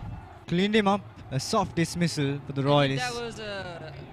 Was that inside edge? Well, I believe Muiz Naushan just yorked himself there. It was a half volley. Muiz Naushan could have flicked it towards mid-on or even pushed it down to long off. But instead he tried to work it down towards backward point, I guess. That was a really soft dismissal. Rather lost to St. Thomas College at this stage, but he played a very mature innings at a crucial stage of the game. He played a really appreciative innings. I think the prefects of St. Thomas College are giving him a warm welcome to the pavilion because of the service he has done this afternoon. I like Ryan Fernando's idea of sending Canister and Gunaratnam into bat at this point of time. We have 2 batters who could really up the rate, and that's exactly what St. Thomas's needs. That's what the commentators have been talking about this innings. That's what we want to see. That's exactly what I would like to see as a Thomian. Canister and Gunaratnam has a job to do, and that job is to up the rate here. Canister, really once he gets going, is known to be a batsman who could go after the bowling. Exactly, Shivan. This is really good captaincy. That is a good decision of sending Canister at this stage of the game. He is really able to put any ball out of the boundary line at any given venue because he has the strength to do so. So we ourselves are looking forward to some cracking sixes at the commentary box. He looks prepared. We're looking forward. Having said that Canister's job would be to up the rate at this point of time, Canister and Gunaratnam would need to get his eye in. Because remember that if we lose these 2 batsmen, the Thomian batsmen we are left with will be unable to up the rate in a short period of around 4 overs. Punch down the ground to deep extra covers. Kishan Balasuriya bowled a shortish delivery to the tall Canister and Gunaratnam, who could just use his hands, use his long arms and just guide it down point. Not off the middle of the bat.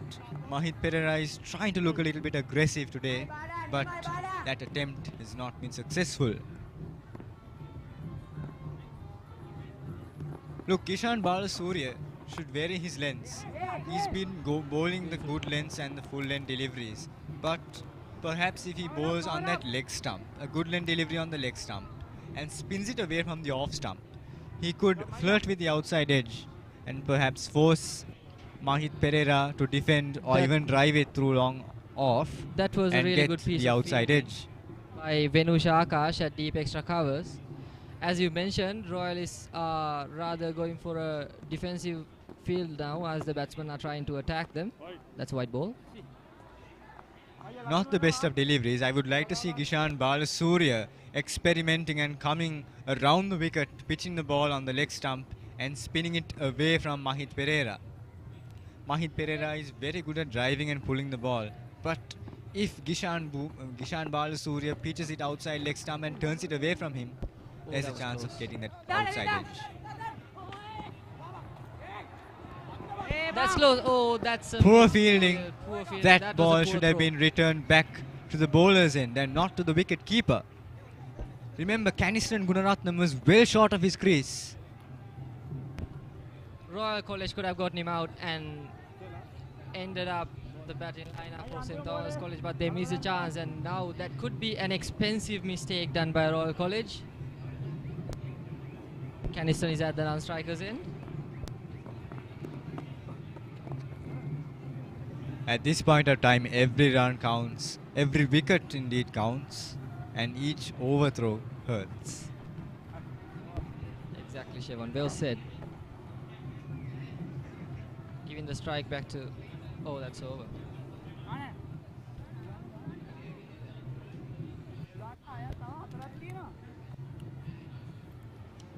$164 for 6. Well, the Thomian scorecard doesn't reflect very well on the batter's potential. Ryan Fernando scoring 30 runs. I would say Ryan Fernando was the pick of the batsman, even though he was not the highest run scorer. He was able to add some charisma to the game, and he was able to up the rate when the Thomians were going at around 2 runs and over. After Ryan Fernando was dismissed, I feel the Royalists were not under any pressure. And a sport like cricket is a mind game, and it's all about how the batting unit could pressurize the bowlers, especially when the bowlers seem to be bowling at their level best and threatening the batsman. Bulan Veeratunga with the ball. Oh, that would have been close with a direct hit. Another That was an overthrow. There was no backup there. While we speak, Vaviz, the Royalists continue to be very sloppy in the field. That's something we did not see. Rather easy at this stage, and I think they are letting loose of the pressure they had because they know the batting lineup is over, but they don't realize that Caniston could be a very dangerous asset. They have to give their everything to get him out. 10 extras bowled this innings. Bulan Veeratunga bowled quite well in his first spell. However, I'm shocked that he has not been very consistent with his lines and lengths in his second spell. After all, his team needs him the most at this time. If we go back to the Mustangs trophy played in the year 2018 under the captaincy of Delon Peris from St. Thomas's College and Surya Bandara from Royal College, the Thomians got to a very poor score of 216. It looked like the Royalists could easily push for a win there. But Delon Peris' spin bowlers, in fact, young Kishan Munasinghe was able to take 5 quick wickets and restrict the Royalists to around 80-85 runs. Royal should remember that the SSC, that wicket continues to deteriorate. That's exactly what we saw happening in the 3-day encounter.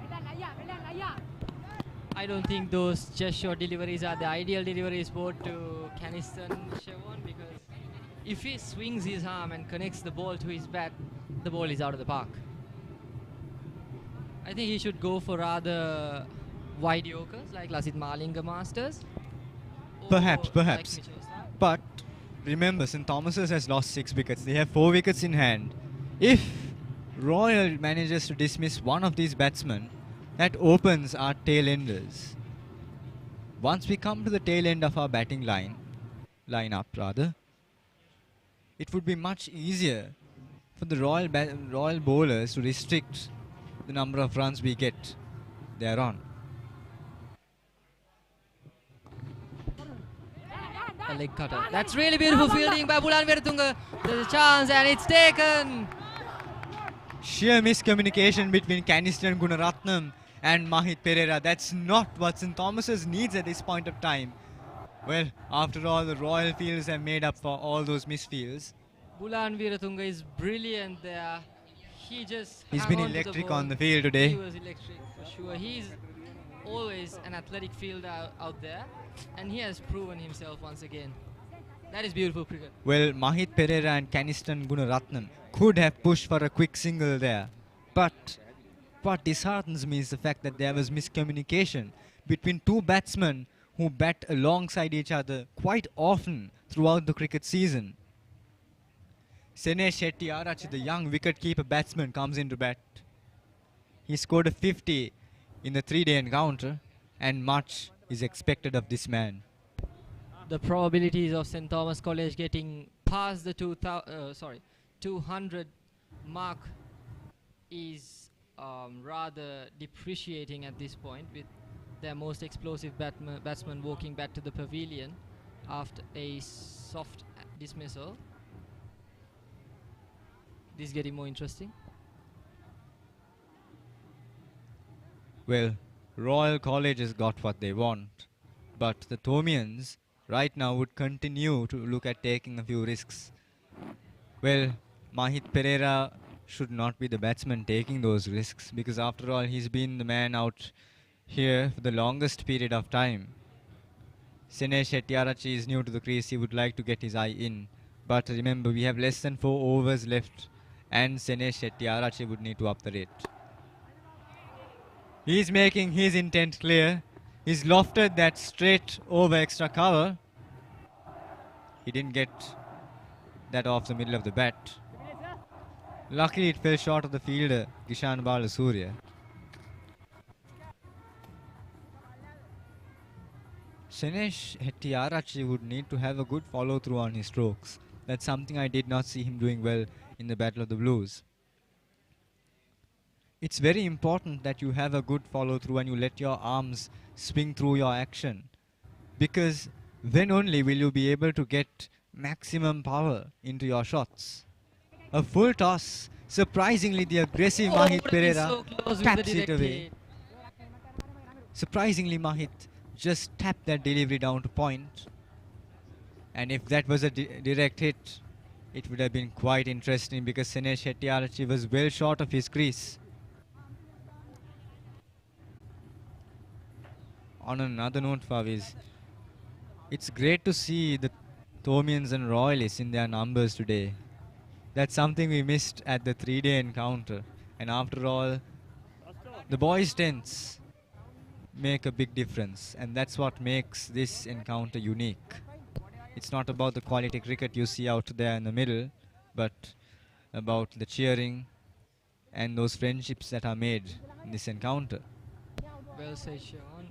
That's something that we've been missing for the recent years. It is really great to see two boys present today at this Mustangs trophy. Also, they are very hyped up. If you go out there in the field and look at those boys, since they are all pumped up and cheering, and also the prefects are doing the greatest job of keeping them enthusiastic. That is the beauty of cricket, Sean. It's not just the play in the middle of the ground, it's also the spectators that make it beautiful.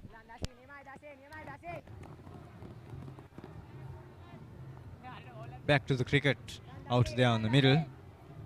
Kishan Balasurya looks like he wants to threaten the batsman with the spin bowlers. Mahit Pereira lofts that. Has he got everything on it? No. He plays it straight to the fielder. The Thomian batsmen have been unable to play the ball into those empty spaces on the field.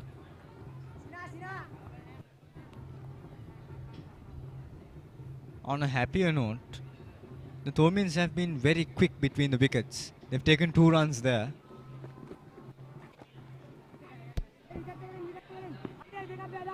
Glided down to the leg side.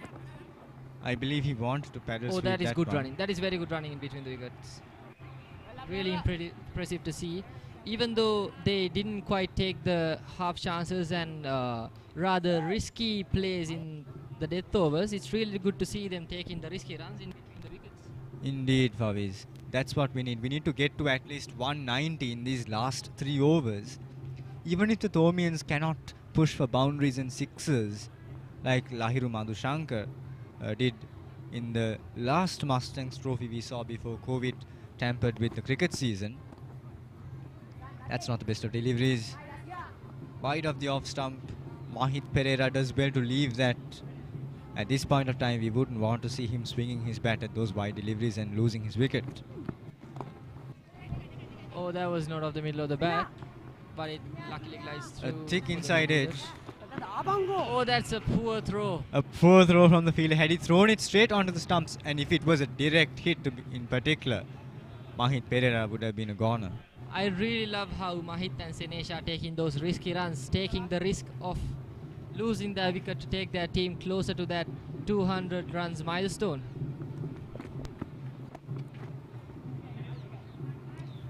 Push down to mid-on for another single.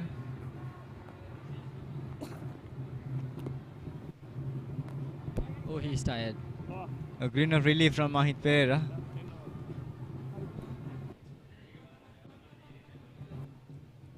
He's batting at a good rate, and he had the responsibility on his shoulders, and he played a wonderful inning so far. So it's fair on him. He's so close to his half century.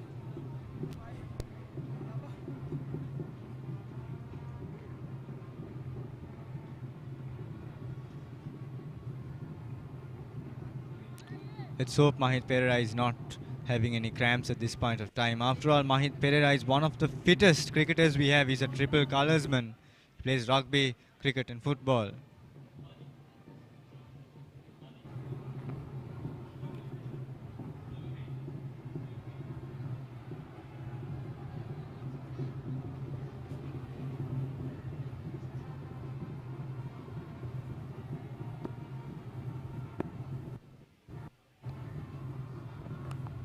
Tunga back into the attack, just past the outside edge. Fell short. I believe that was a slower bouncer. Fell short of the wicket keep. His intent was right. At this point of time, we would expect the batsman to pull those deliveries over mid-wicket. Surprisingly, Mahit Pereira has not been very aggressive today.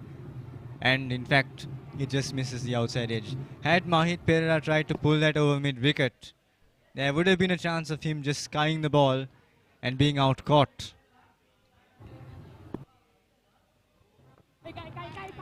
Another short pitch delivery. The cover.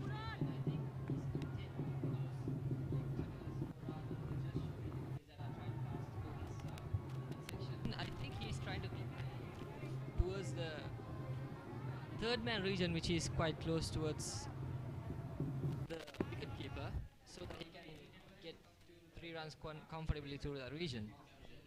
Well, from Bulan Veeratunga's perspective, Mahit Pereira is not the tallest of men. And if Bulan Veeratunga threatens him with those short pitch deliveries, Mahit Pereira, who will not want to defend and score at a very slow rate in these last 2 overs, would want to take on the bowling, play a few uppercuts or pull the ball. And then the bowler Bulan Veeratunga could get the outside edge or even a top edge at this point of time. If you look at Mahit Pereira's strokes, he's been trying to glide these short pitch deliveries on the off stump down to third man or even to point. But the pitch has not been very supportive. Remember, the ball is quite old. It's 48 overs old. And obviously they've not shined the ball well. That's an aggressive stroke. And that's a much needed boundary. A lot of noise from the Thomian prefects and their boys down at the boys' tent. That was a beautiful shot. I'm glad that Senesh Shetty Arachi has tried to up the rate. And that's what we'd need to see in these last 2 overs. Dinesh Hettiarachchi would need to keep the strike more often in these last 8 deliveries. And we'd need to see Dinesh Hettiarachchi going for some big strokes. And that delivery was right in the slot, inviting Dinesh Hettiarachchi for an aggressive shot over the bowler's head, which he succeeded in doing. Another loose A ball. full another toss. loose ball. That's a gift for the batsman. Unfortunately, he was not able to maximize that one. Played it straight to the fielder. Kishan Balasuriya has maximum defensive fielding in the leg side. A lack of focus from Dinesh Hettiarachchi. He could have slogged that over the bowler's head instead of trying to sweep it all the way from outside the off stump down to mid-on. Dinesh Hettiarachchi on strike once again.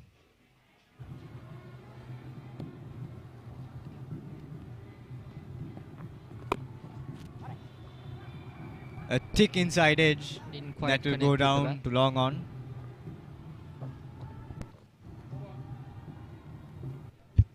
Dinesh Hettiarachchi is using a horizontal bat to play those strokes.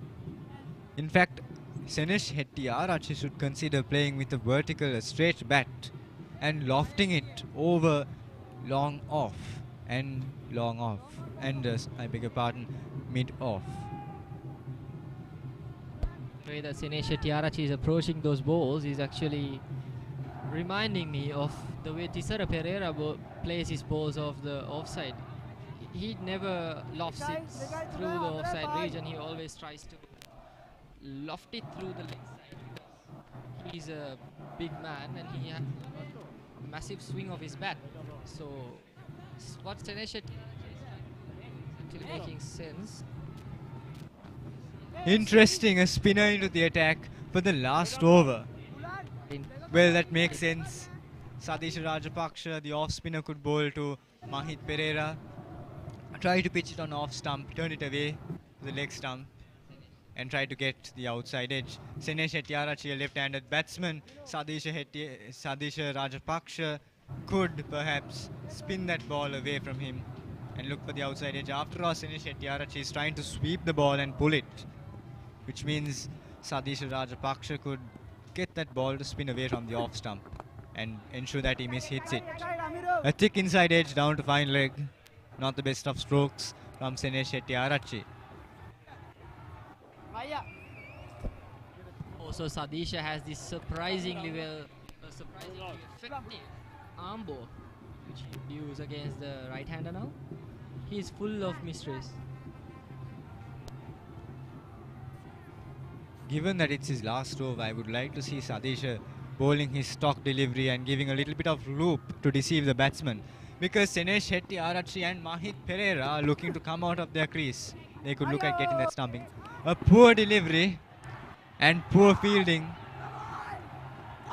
Kishan Balasuriya would not be happy with his men, especially in their fielding. Finally, Mahit Pereira reaches his 50. Well-deserved 50. The way he had played throughout the innings, it was actually really impressive. This is one of the best. A well-deserved 50. He looks up to the heavens. He acknowledges the crowd as well. It was a beautifully constructed half century.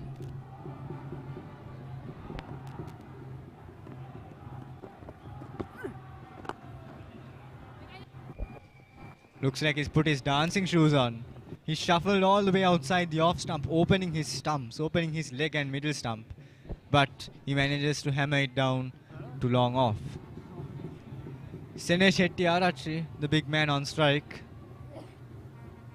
I believe Dinesh Hettiarachchi is the more threatening batsman out of the two, simply because he's the one who could go for the big shots.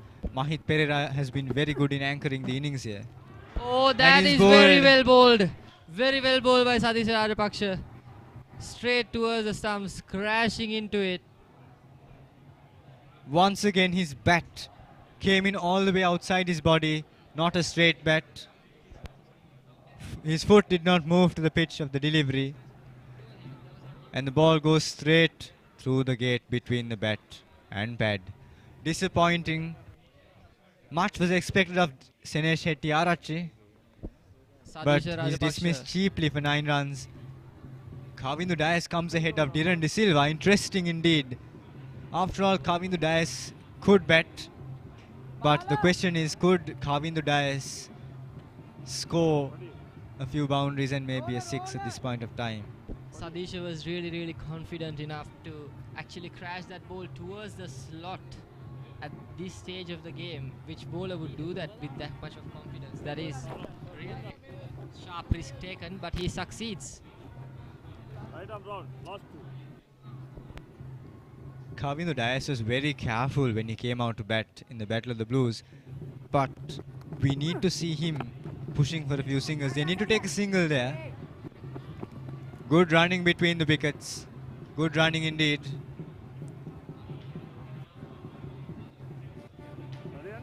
The last delivery of the innings. Mahit Pereira face it. Mahit Pereira, he's full of energy. He needs to go big. St. Thomas's would like to get past that 190. If they get past 190, psychologically, they've got a good score to defend. Oh, well played. Cheeky, Oh, no. but not the way Mahit Pereira would have preferred to end the innings. I salute the Royalists for their excellent bowling, especially Satish Rajapaksa and Damit, who were very consistent with their lines and lengths. They were able to threaten the batsman, forced him to play shots they did not need to play at that point of time. Royal College would need to work on their fielding. Well, 188 is not a large score on this pitch. It's a batting friendly pitch, but also remember, Faviz, the pitch does not support the batsman towards the end of play.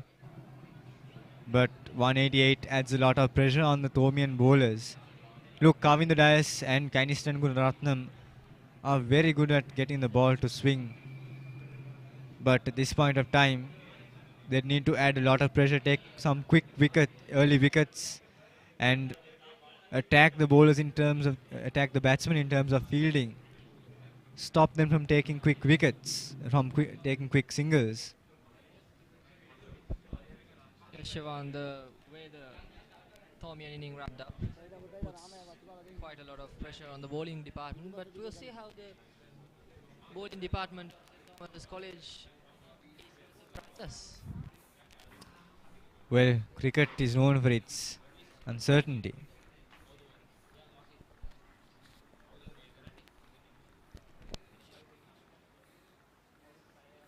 We'll see you at this break.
Yes.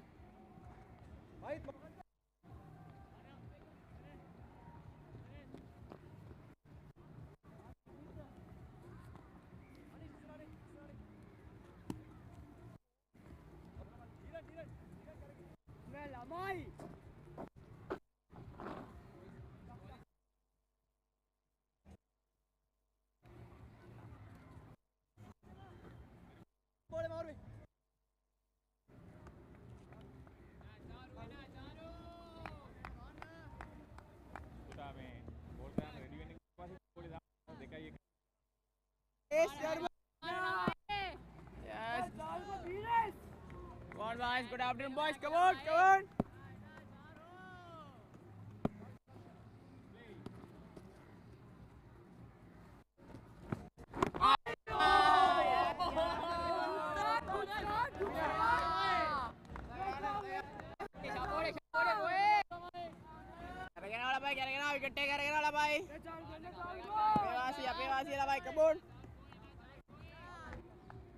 Good evening, ladies and gentlemen. We're here live at the SSC to catch the second innings of the 45th Mustangs Trophy.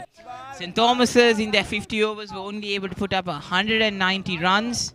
And now we see Royal College's attempt to chase down 190 runs with 3.082 runs required per over. And we see Charu Kapir is opening the bowling for St. Thomas's. And Sinet, Jayawardena and Ovin opening the batting for Royal College. I'm joined here by my counterpart from the golden side of the Battle of the Blues, Ravitha Pereira. Good afternoon, Evan. Afternoon, Ravitha. Comes down the track, tries to get a quick single. Gunaratnam is there to cut it off. Yes, yet again, we have seen a great, exciting day of cricket. St. Thomas's College was able to put up 190 up on the board. It was a struggling innings, I would say. This wasn't the best batting displays by St. Thomas's. I think the reason as to why that is true is because the loss of early wickets. The loss of early wickets really meant that they could not accelerate. They needed to stabilize their innings, which meant that came at the cost of scoring a significant amount of runs. The only time where you saw them really playing well was with Muiz Naushan and Mahit Pereira. Yes, at one point, I guess the run rate was something around 2 in the beginning of the match, and that is something that you would rather not see in a 50-over match, considering that it's a short time of play. Yes, definitely, and I think that Thomians really missed the fact that they did not have that talisman with the bat, Ryan Fernando, considering he was only able to put up 30 runs. He was the only one who really led from the front and really looked like he was dangerous until Muiz Naushan and Mahit Pereira really came into their own. So it really hurt St. Thomas's that none of their batters really were able to put up a significant amount of runs other than Mahit Pereira and Muiz Naushan. Added to that, I think the Thomians also had some self-inflicted issues, purely because of the fact there were many runouts that, like, just bad communication between the two batters. So very, very unfortunate there for St. Thomas's, and they looked like to lose the Mustangs Trophy for the second time in a row. Yes, we saw some good runouts from the Royalist fielders. Some good communication. Some chances were missed, though, I would say. But however, it was rather really good fielding. We saw it even in the 3-day encounter, the quality of fielding from the Royal College fielders, and that was something that we should always appreciate. And we also would like to appreciate the two batsmen from St. Thomas's College who played some splendid innings, Mahit Pereira and Muiz Naushan. It's a good ball there. Right in the slot. Jayawardena trying to get that away. Sinet, Jayawardena and Ovina. And we see and we just saw there Merc Live photographers. Covering the Royal Thomian.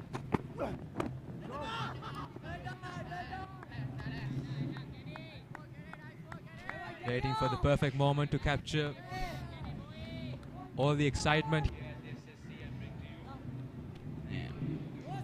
Definitely, and hopefully it will be exciting if the Thomians are able to get a bunch of wickets early on. I think this will become a far more interesting game, purely because of the fact that Royal starts playing well, they'll just run away with it. Expected from the Royalists over here. These two batsmen are somewhat really stable, rather really good batsmen. They have shown it all over the season. Ovina and Sineth, two great batsmen. Sineth, both of them I guess have, if I'm not mistaken, over 400, 500 runs in the entire season. They have performed really well. Multiple 50s. Yeah, Ovina was very unfortunate to not play the big match. Oh, that's a drop catch. That's a drop catch. And that is exactly what St. Thomas's cannot afford. They cannot afford to drop those chances. Half chances or chances. Those are things St. Thomas's need to pick. I think there was Pereira there. I beg your pardon. That is Anish Kamal Chandra who dropped that catch. And he's really let his team down today. Got out for a duck. And now he's dropped a big catch. And that could end up being costly for the Thomians.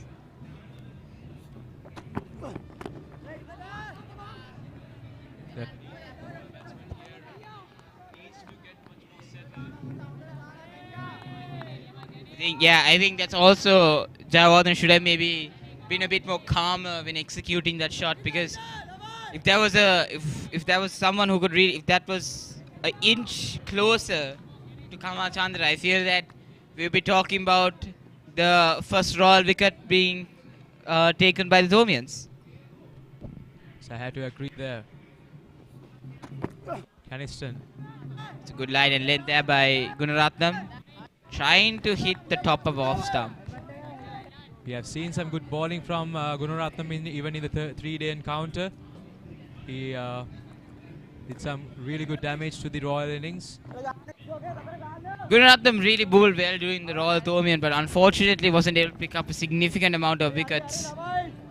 But we'll see whether Gunaratnam will have a big impact on the SSC today.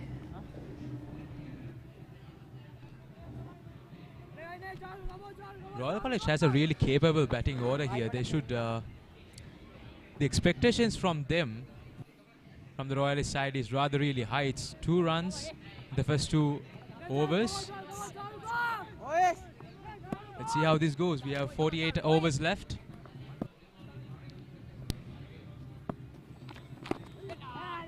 Oh, that's through the man at short leg. I think it went through his legs. We'll see how Thomians respond. We see there coming to Dias. I think the Thomians keeper will look to turn to him to pick up some good wickets. He bowled exceptionally well at the big match. And at 15 years of age, the sky is the ceiling.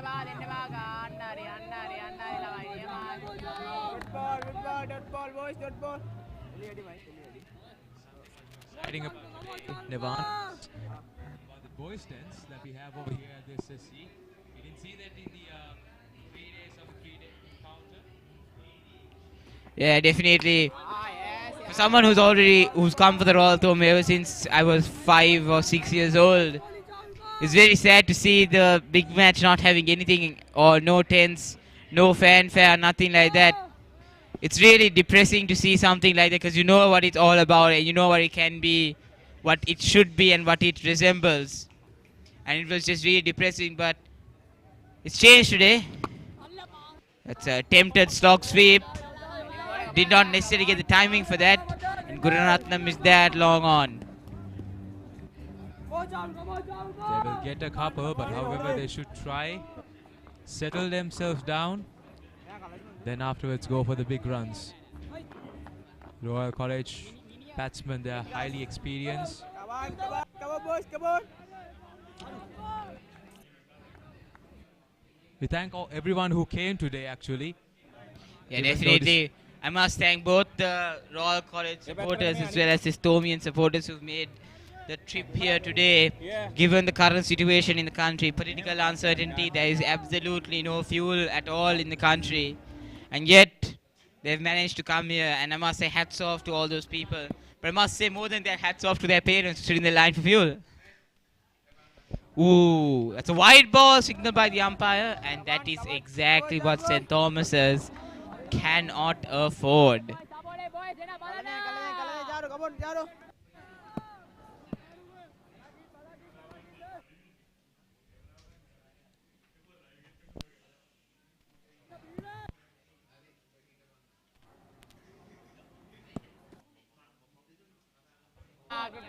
Pires is getting some amount of turn. Come on, Jar boy.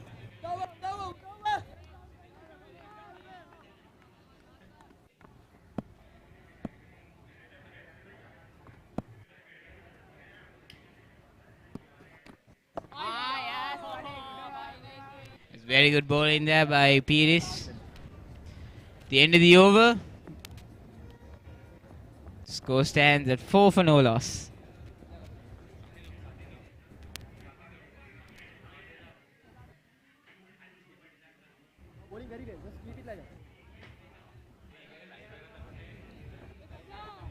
Beg your pardon, 5 for no loss.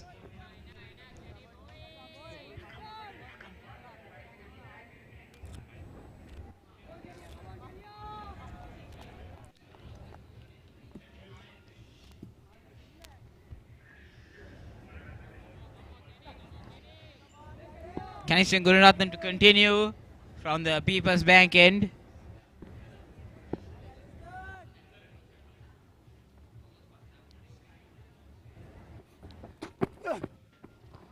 Oh, that's brilliantly driven. But Pereira is there at point. You aren't getting anything past Pereira. He's well known to be the Thomian version of Jonty Rhodes. Nothing gets past him. And in addition to that, and the reason as to why he's so brilliant, is that he's a triple colorsman. He's excelled in all the sports activities he has engaged in. Driven away. Oh, that's past Pereira. It's running down towards the boundary. And that's 4.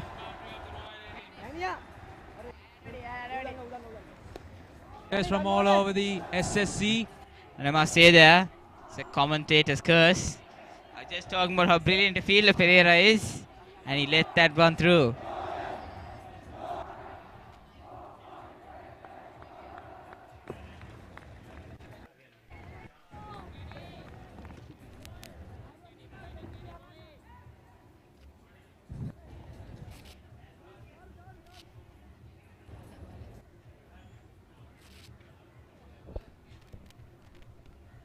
Sinet Javadan, known to be quite the batsman from Royal College.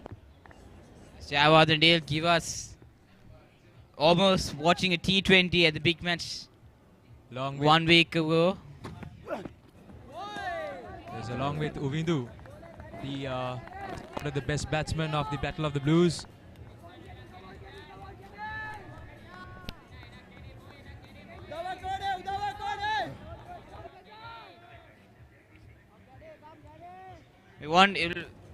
The question arises, if Veerasekara will get to bat, how well will he bat?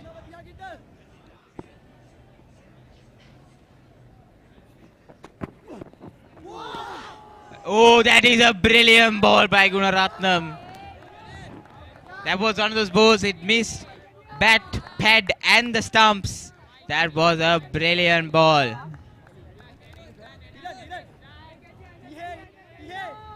That was a brilliant ball there by Caniston. Just missing out.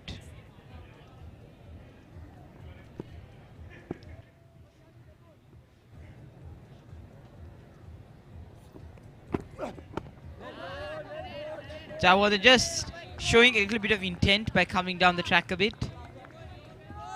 I think he's ready to end this before the sun starts to set. Yes, and Javadan is known to be quite the explosive batsman. His intentions should be quite clear right now, but however, he should also be quite careful of Kanistan Gunaratnam. Straight Oh, that's on. brilliantly driven and brilliant fielding. There. Good fielding there by Dinet Gunawardena at mid-off. That was absolutely brilliant. And at the end of the over, Royal College stand at 9 for no loss. That was a brilliant set of fielding. And I like to see that kind of initiative being taken by St. Thomas's, because this is a match in which they don't have a significant amount of runs to defend. So every single thing counts. And that is the kind of intent that St. Thomas's needs in order to make sure that everything that they do is to make sure that you constrain the Royals as much as possible and build a significant amount of pressure to be able to pick up a significant amount of wickets. And we see here the lovely live pictures from Independence Square. just a few meters away from here, Nevan. Yes. And the one good thing about Colombo is that a lot of things are very centrally located. And for someone who has classes around the area, it is quite useful.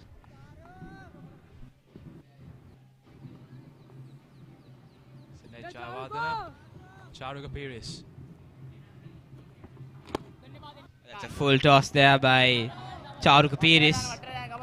Beg your pardon, it was not seen at the Javadan, it was Ovina.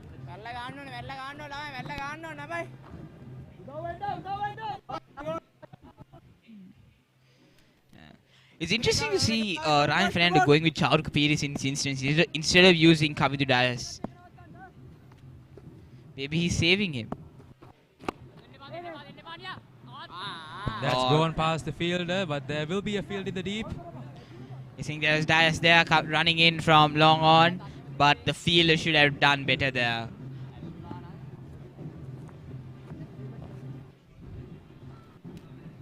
We hear the noise of the Papare band. It's quite an amazing thing to hear at a cricket match. We as Sri Lankans, we love that sound in a cricket match. It just cheers the entire audience up, boosts up the energy in the entire ground.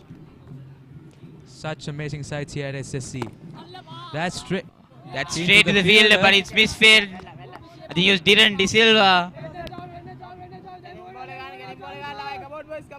But I think the Royals really need to be taking more singles here, because there have been many balls which there have been Thomians being sloppy in the field, and they haven't necessarily crossed for that single, and that's going to cost them.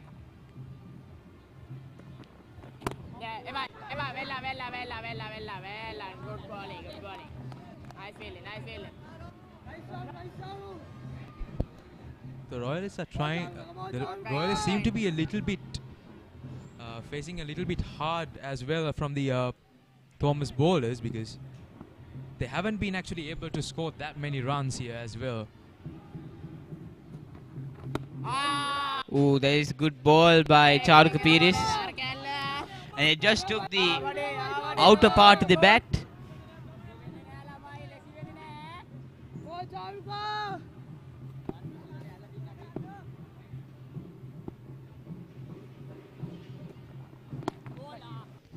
That's flicked away. Gunawardena is there at cow corner to cut that off. At the end of the over, the score stands at 13 for no loss.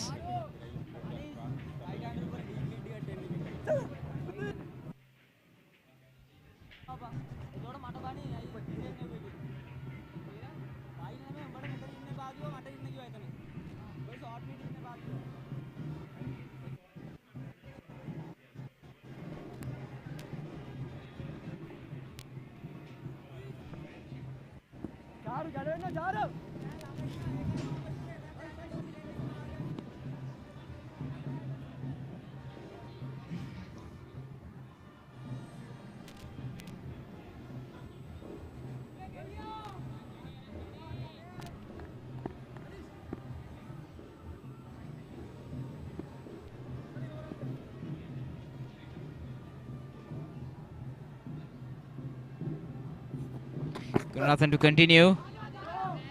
Oh, and brilliantly done there by, I think that was, yeah, it was Chaur Kupiris there at point. I think that's the kind of intent. That is the kind of intent you want to see from the Thomian fielders, to really frustrate the Royal batters, to make sure they put under significant amount of pressure, and that's when the wickets start tumbling.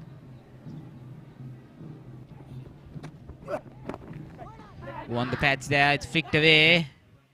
Jayawardene, they should come back for two. Jayawardene is not interested. Two could have been something disastrous for the Royalists here, Nepal. Yes, it would have definitely been close. I think Jayawardene immediately said to Abanpola, no. And it was a loud no, as he saw Jayawardene, or rather Abanpola, really saying, really not committing. And that is the kind of communication that Royal needs. We saw the Thomians not being able to have that sense of communication. That led to two silly run-outs, which I think would have been able to put the Thomians way beyond 220, 230. I think what Royal has really done here is get the basics right. And I think that is what Royal has really been excelled in. It's a good ball there by Gunaratnam.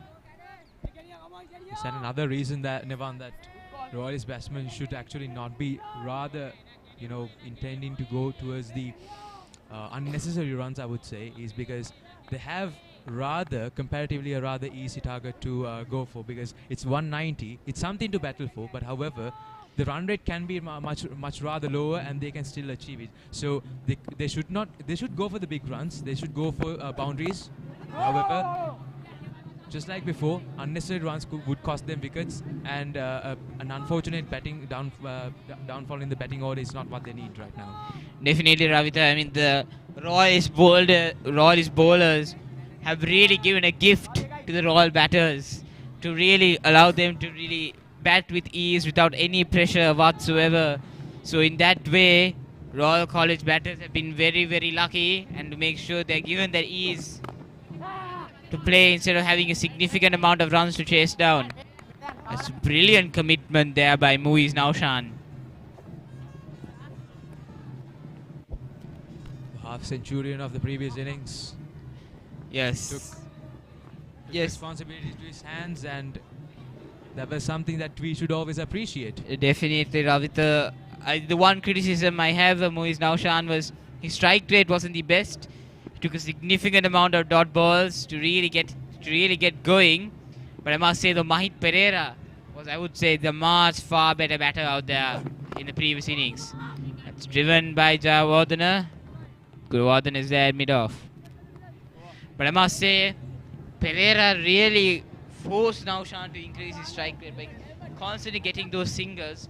St. Thomas's didn't score a significant amount of boundaries in the previous innings, but what they were really able to do was to make sure that they would rotate the strike as much as possible between the 35th over and the 50th over. And we saw Mahit Pereira really taking initiative there to make sure that everything was in order. If it were for me, if St. Thomas's were to go on to win this match, my no doubt man of the match has to be Mahit Pereira.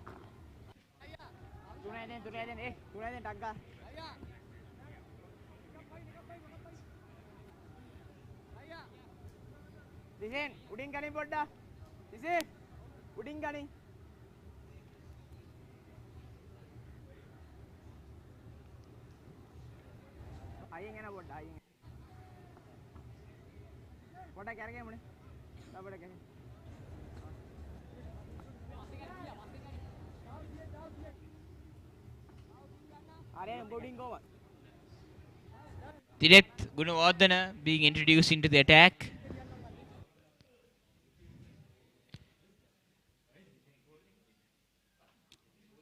Right arm off spin. Ooh.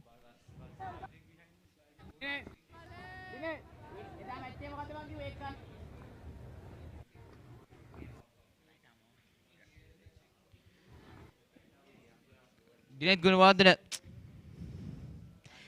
Gunawardene isn't the most experienced bowler. But he's been given a mission by Ryan Fernando. That is, frustrate Royal, frustrate them as much as you can, and the wickets will start tumbling.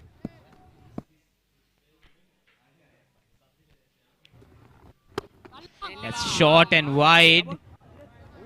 Abanpola really did not get the timing right there, because if that wasn't the ball, if he was able to get the timing right on that one, he would be picking that up out of the Thomian boys' tent. Lovely depth there.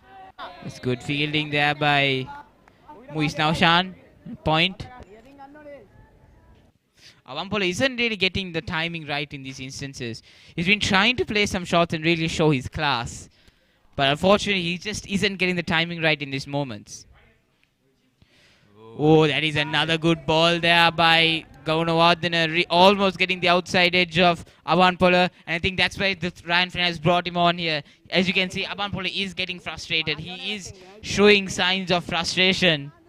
And that is exactly what Ryan Fernando needs.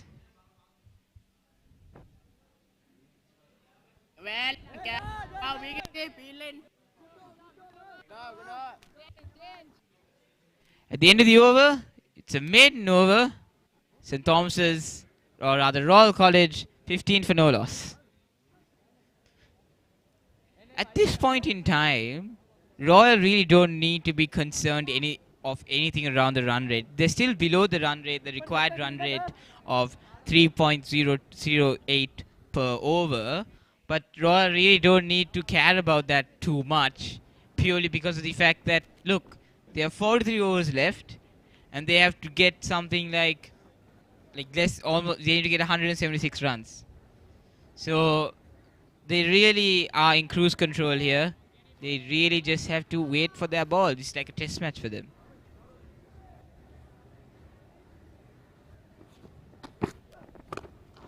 That's short and wide. He's put it down. That's another drop catch. That's another drop catch.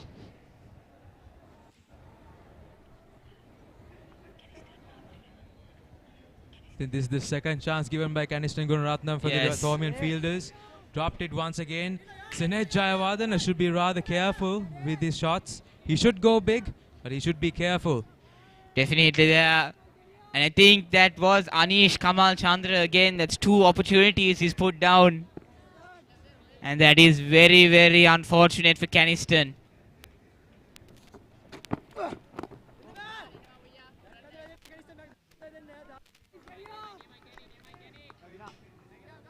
I think what the Thomians really need at this moment is to send Sinesh Jayawardena and both Sadish Rajapaksa, who's likely to come in at number 3, send them to the pavilion as fast as possible.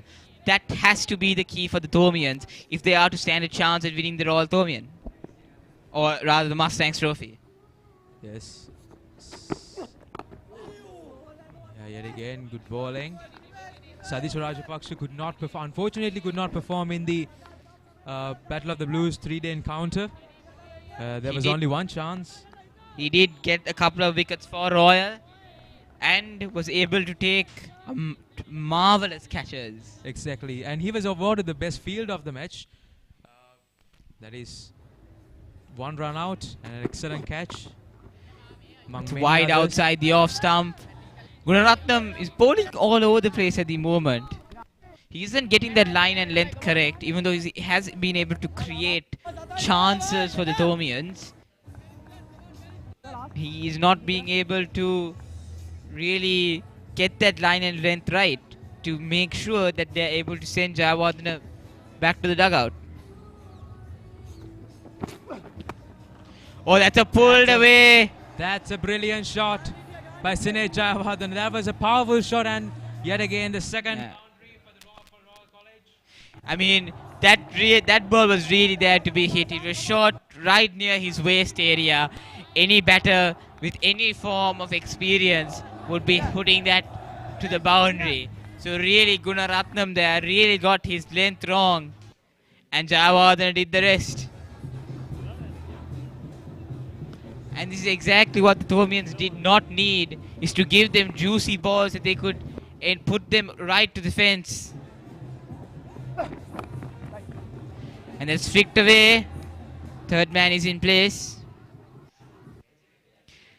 The end of the over.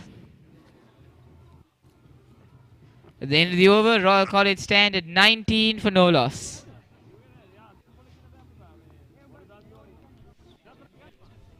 Royal College. So the main grounds. Here we have some beautiful scenes from Royal College. Yes. The main building, the Any great architecture, yes. and all those who were part of this magnificent institution. Any memories you'd like to share, Avita? I know you just joined, but why not? The experience in Royal has been something to always appreciate, and we all have gained so many things. Some place that we always learn to give and to learn to do everything. It's either learn or depart.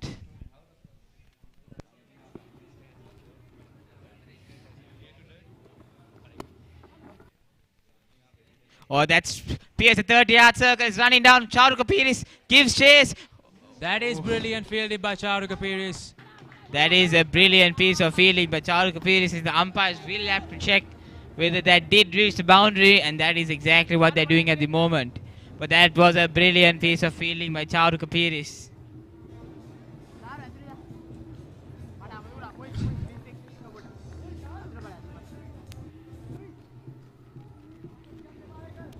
Jayawardena on strike.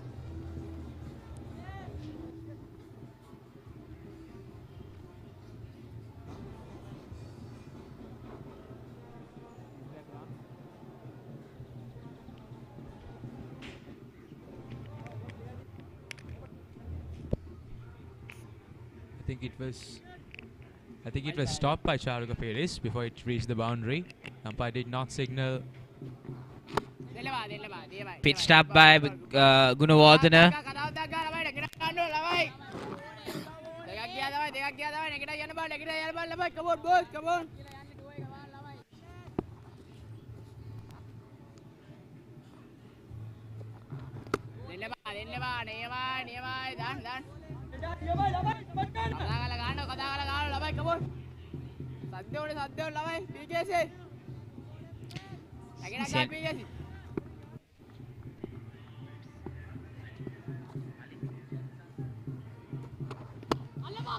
Oh, just past.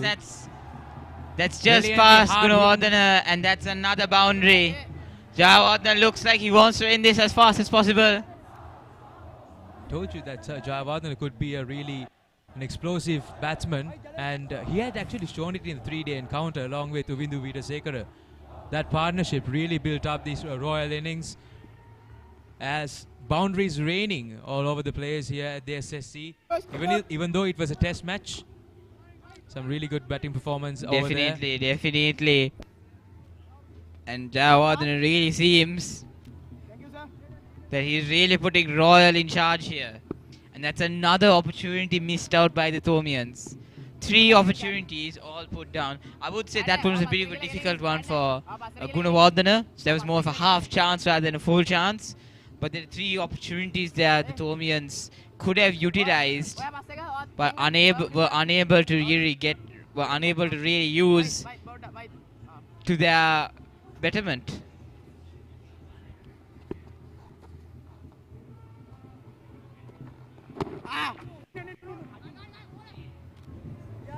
Strapped away there for a single.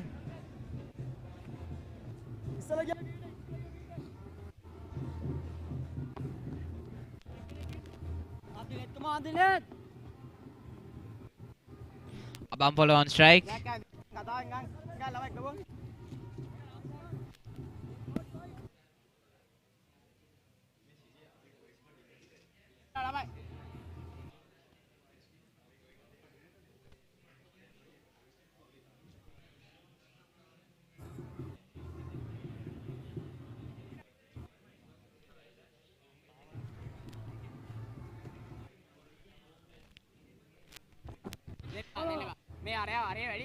That's a bit short there by Gunawardena.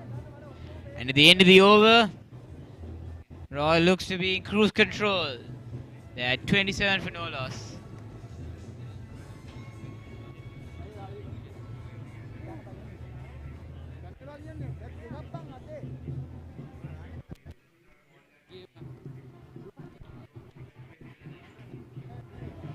A change in the commentary box. Nevan Serisundara being replaced by Gavin Pititu Gamage, and Ravit Pereira being replaced by Asif Amir.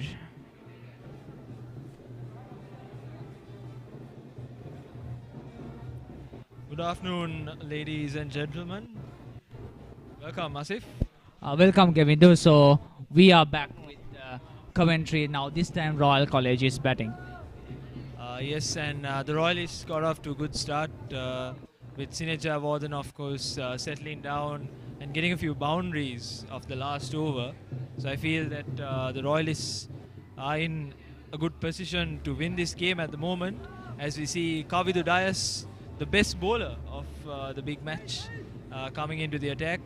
I'm sure he should have been used a bit more earlier, but Kanison Gunratnam has also been a leading bowler for St. Thomas's, and he's been playing a lot of good cricket. And since this is his final encounter, I mean, trusting the new ball to him was a good option, I guess, from Ryan Fernando's end. Ovin Abampola, the man on strike. And Kavidu Dias, ladies and gentlemen, if you all can remember, he bowled a brilliant spell in the big match, picked up 4 wickets, 4 crucial wickets in the big match, and if not for that dropped or missed opportunity, he could have gotten his maiden 5-wicket haul in his debut encounter. So he is a brilliant future prospect for the Thomians, and that's tapped around the corner. Kanison Gunratnam covers the ball. Sinead Javardhana, since the beginning of the match, has been playing extraordinarily well. I mean, out of the 27 runs that Royal College has scored, 22 of them is been Sinead with some flashing boundaries after all. So it has been controversial to the way actually Thomas played. Royal College is going for the attack. We can see Sinead Javardhana going for the attack, not waiting until the ball comes to him and finding the chances. I think thus putting up a pressure to St. Thomas College. As for the run rate, it's still at 2.9, but as it is a run chase of a very low score, I think Sinead Javardhana might be having a plan on his head. Yes, that's very true, and that's tapped around the corner again. Sinead Javardhana, of course, settled down in the big match and went on to score 30 odd in the first innings, and he was looking good actually until he was dismissed by Kavidu Dias. So Sinead Javardhana would look to maybe get to that half-century mark this innings. Of course, we could not deny the fact Sinead Javardhana along with Sadisha Rajapaksa and Uvidi Veerasekara are one of the key figures when it comes to playing with the bat for Royal College. And the man coming to open. Flicked over the infield. That's a beautiful strike. Mahit Pereira gives chase. And that's a very good chase by the fielder. And as we hear a bit of good banter from the Thomian side.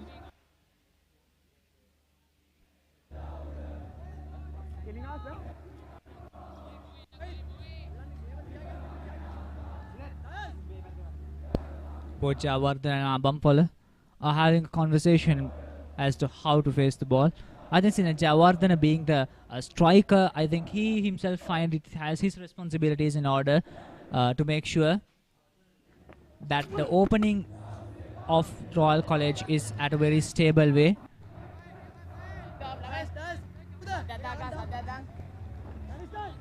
The key here is that the Royalists haven't lost any wickets in the power play. However, the Thomians did lose a wicket in the power play that deteriorated their runs and added more pressure on the 2 batsmen in the wicket.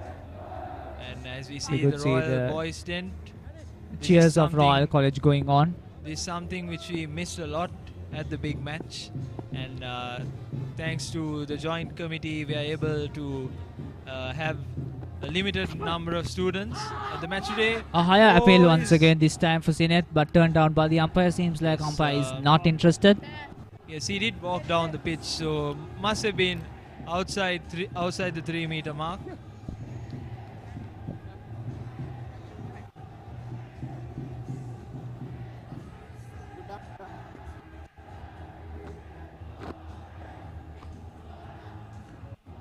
The cheers are going from both sides, cheering their respective teams. As the scoreboard indicates, it's the end of the 10th over. It's 31 for no loss.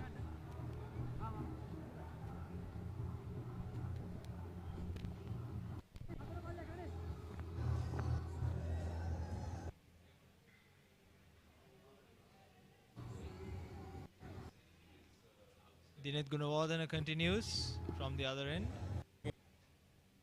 He's a part-time off course, and that ends the first power play of the second innings. The Royalists are 31 for no loss, and that's that scorecard looks good for the Royalists, and they're obviously having an upper hand in this game at the moment. Abampala, the man on strike. Looks like the Mustangs trophy will remain at Reed Avenue at the moment. So far as, and that's a dismiss from the fielding unit.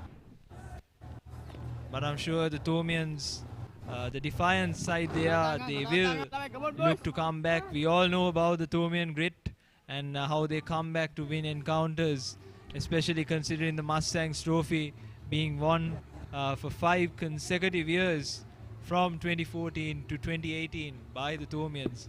But so unfortunately, the Royalists were able to retain the trophy once again in 2019, which was actually a very close game, a nail biter.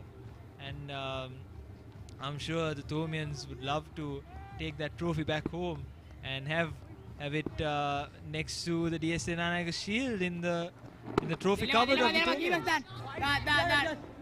Looking at the way they play, it seems that Royal might actually keep the trophy after all. But it's too soon to say. It's cricket after all. It's quite unpredictable, the nature of cricket, as fun as it may be. But for the times being, it's been really awesome, like how these two batsmen having a stable inning.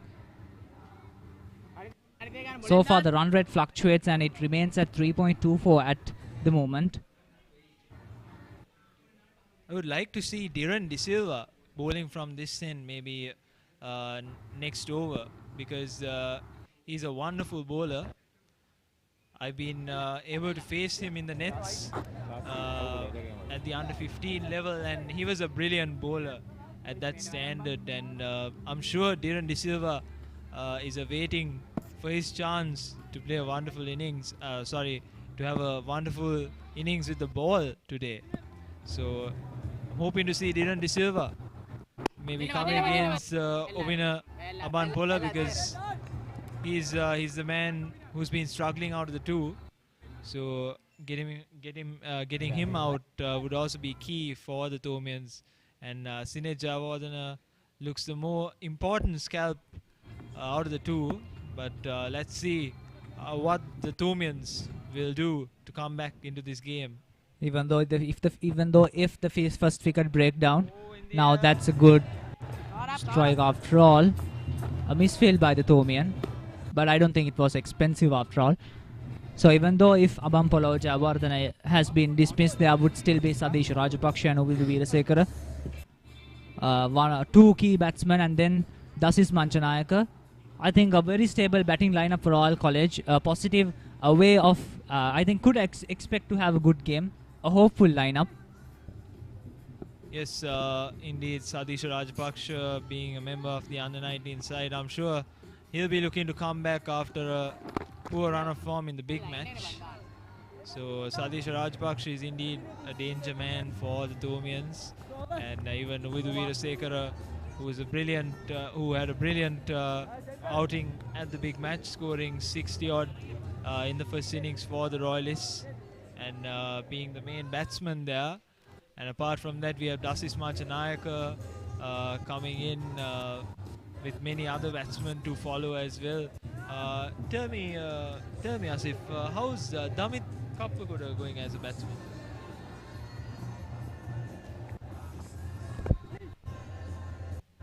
Damit Kappagoda is well known for being explosive in his way of with the bat, and we saw the way he bowled. Quite spectacular his bowling spell, and I think an equal amount of effort could be expected by Damit Kappagoda.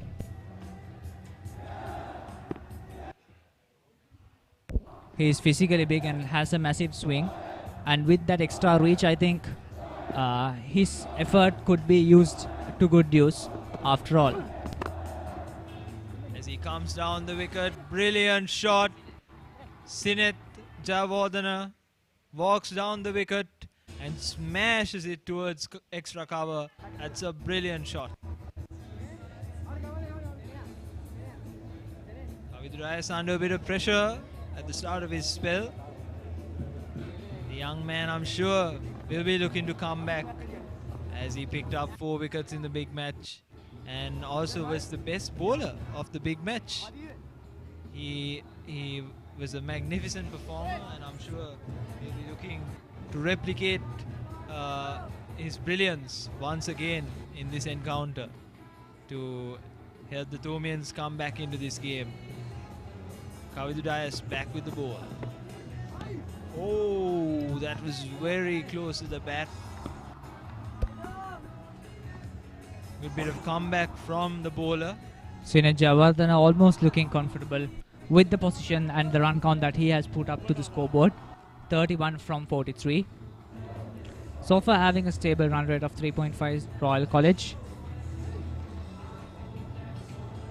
Comparative to St. Thomas College has been a very good beginning. Should be looking to bowl a very short length here. Oh, what Now a that's shot! a very beautiful and well-timed delivery. 6 runs. And that's a 6 more runs. That's the first 6 of this year at the Royal Thomian encounter. A brilliant shot indeed from Sineth Jayawardene. And a spectacular way, a very beautiful form and a perfectly timed 6. I think Sineth Jayawardene has started to show his colours and to show what Royalists are capable of. Mind you, ladies and gentlemen, this is the first 6 runs of this encounter as well as the Royal Thomian calendar this year. So I'm sure Sineth Jayawardene would be looking to take this aggressive approach forward and take the Royalists to victory. The Thomians are under a lot of pressure at the moment. I think he should look to bowl much more shorter line, because Sineth Jayawardene has been coming down the wicket, and maybe getting it a bit short would do, because he has got the mid-on and the mid-off fielders inside the 30-yard circle with a third man and a fine leg. I'm sure he should look into a more shorter line and length than what he's been trying, Kaviduraya.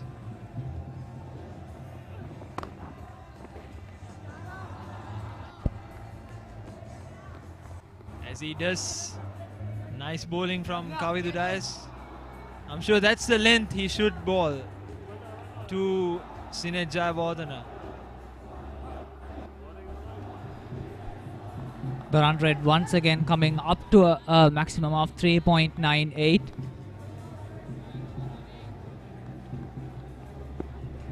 As we see the Thomian boys in.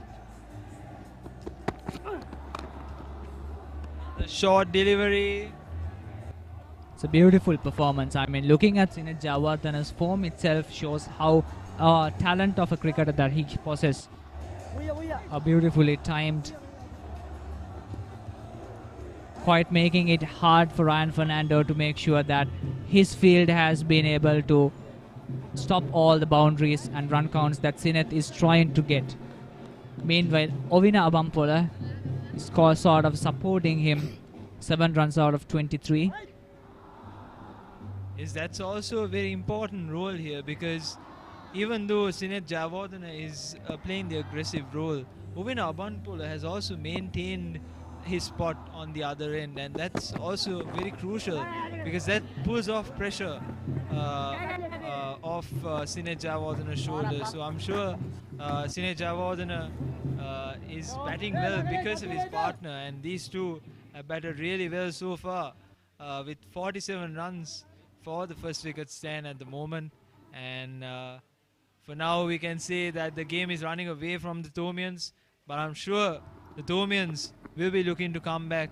As I said previously, I think the Thomians should look into bowling options like Dhiran De Silva, or even getting Charu Kapiris back for another spell, because at the moment they're struggling, and I feel that a change in the bowling would differ at this moment, because Dhiran De Silva has been a brilliant bowler for the Thomians, and being a left arm leg spinner, I'm sure he'll be the key for the Thomians after this drinks break.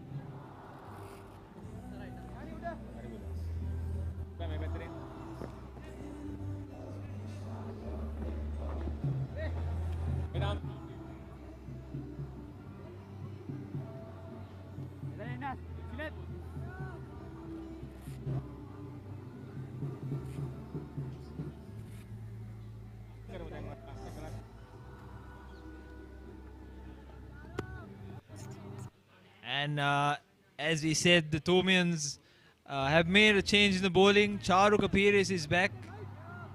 Their leading wicket taker this season with 35 wickets to his name. I'm sure he'll be looking to pick up a wicket or two here. And shot, going, and it's gone for another boundary for the Royalists. The Good Thomians. effort by Anish Kamachandra, but his efforts go in vain as the Royalists score another boundary, and Ovina Abanpola getting into some form as well. That was in the slot. That was poor bowling indeed, because I mean, bowling over the wicket, that's not the length you should be looking to. I'm sure he should come around the wicket and try to tuck the batsman on middle stump, or even ploy a different tactic at the moment, because the game is flying away from the Thomians at the moment. It was quite unexpected to have a boundary after all.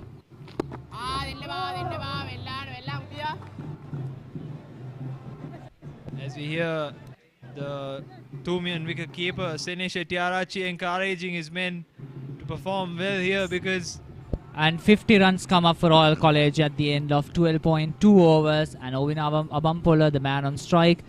As the scoreboard indicates, it's 51 for no loss.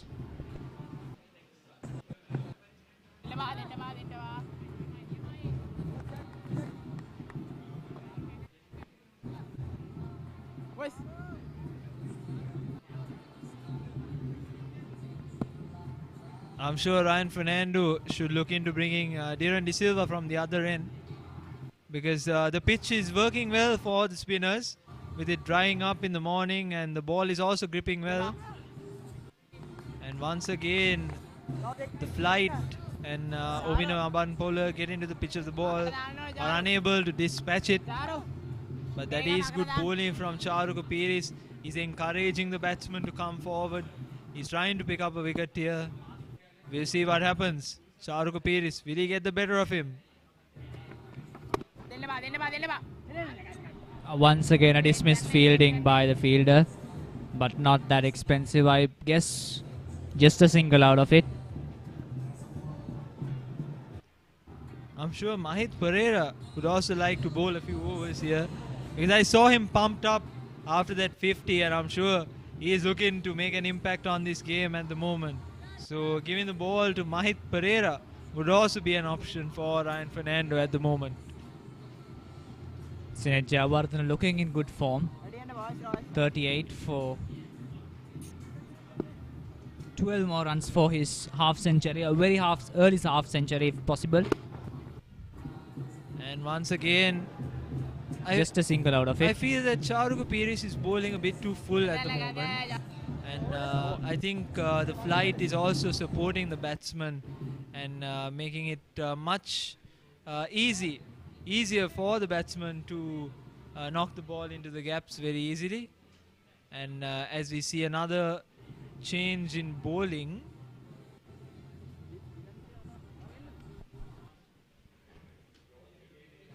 at the end of 13 overs, it's 52 for no loss. Sineth and Abampola, the men on strike.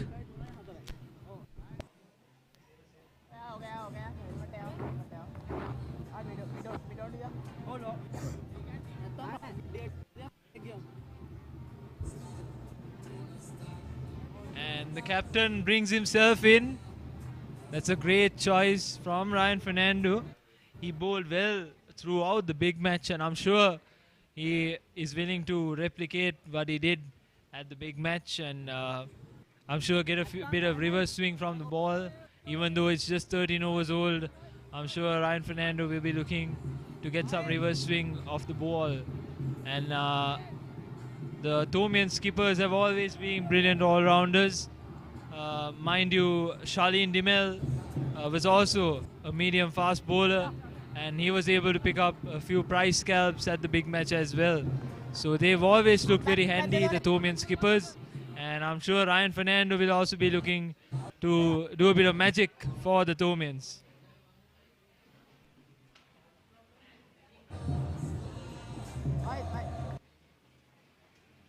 The Thomians are still searching for that first wicket.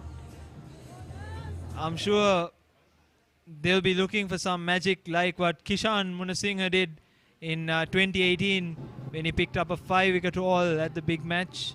Being a part-time spinner, that was a brilliant spell of bowling from Kishan Munasinghe 4 years ago. Oh, it's gone! Ryan Fernando! Is that the wicket? Yes, it is! Ryan Fernando picks up a huge scalp for the Thomians. And there goes the first wicket for Royal College. Sineth Jayawardene batting a very marvellous performance. Gone dismissed by Ryan Fernando on the very first delivery. And that is the magic that we are expected from Ryan Fernando. Royal is in some sort of a situation right now.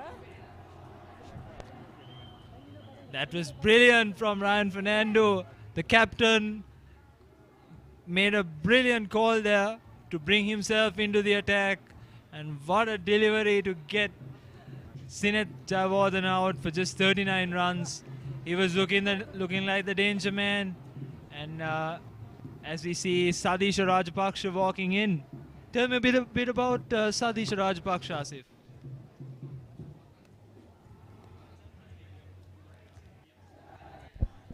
Sadisha Rajapaksa, well known for his bat for Royal College, is a member of the under-19 national team in Sri Lanka. I think being a member of the under-19 national team with a lot of experience as a school cricketer, Sadisha Rajapaksa has shown his colours with bat as well as with the ball.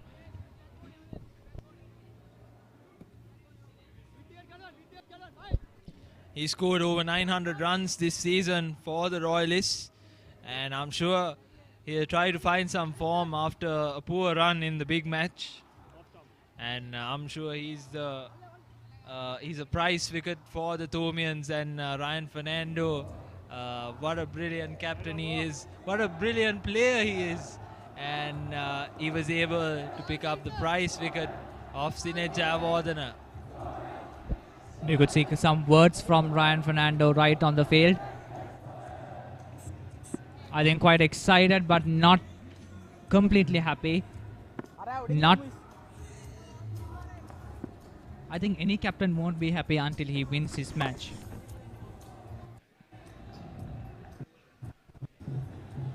Personally, I would have been happy if Sineth and Sadisha Rajapaksa were together.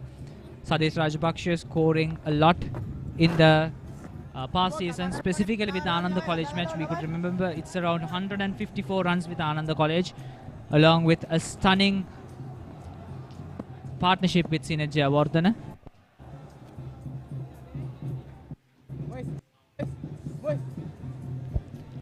Here comes Ryan Fernando.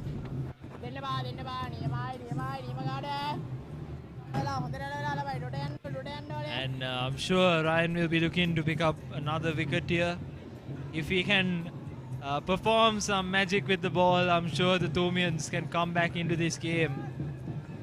And as I said, getting Dhiran De Silva at this moment would be a good idea, because there are two right-handers at the crease. So getting him would mean that that Dhiran De Silva can use the rough outside off stump to maybe get an edge to the slips. Let's see what Ryan Fernando does at this very moment.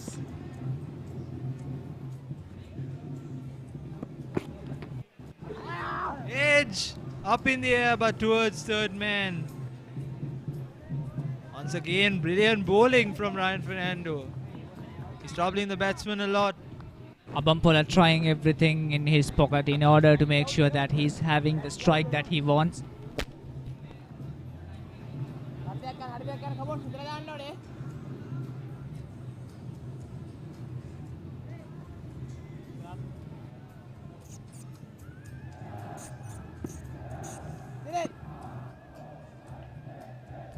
Royal College with a good run rate and with a good situation so far, even though Sinet's wicket has been costly. Ryan managing to remove him before he has his half century. Very impressive bowling work from Ryan Fernando. What we need from a captain is displayed there, taking the situation to his hand.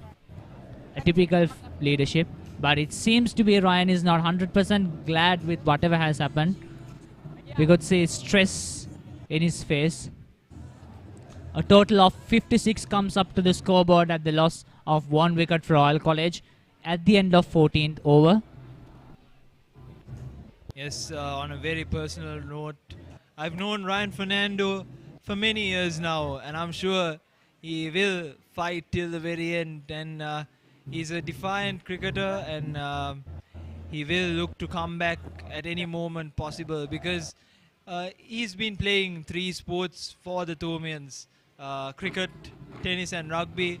Although he left rugby and tennis to play this wonderful game of cricket, he still has that aggression in himself from rugby and tennis, and I'm sure the defiance of Ryan Fernando will guide this team to retain, or rather take, the Mustangs trophy back to Mount Lavinia, and maybe have that next to the DSN Anayaka Shield, which was retained last year.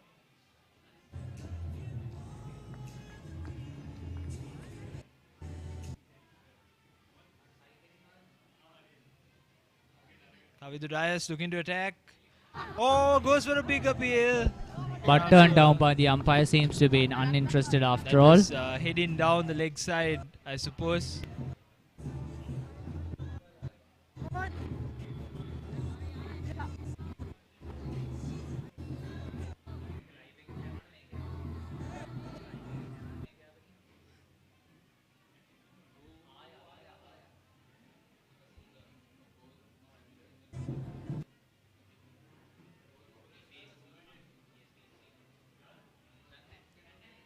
And Sadisha Rajpaksha on strike. Kavidudayas to Sadisha Rajpaksha. Up in the air towards the gap. Straight to the hands of the fielders. Anish Kamachandra.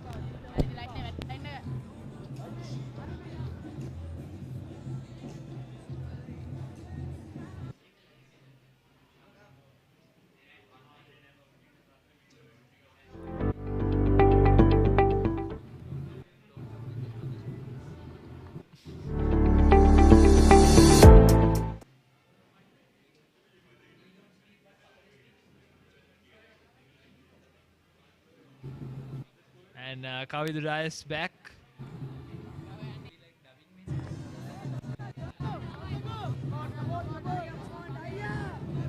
Sadisha Rajpaksha picking up a big wicket with the ball as well.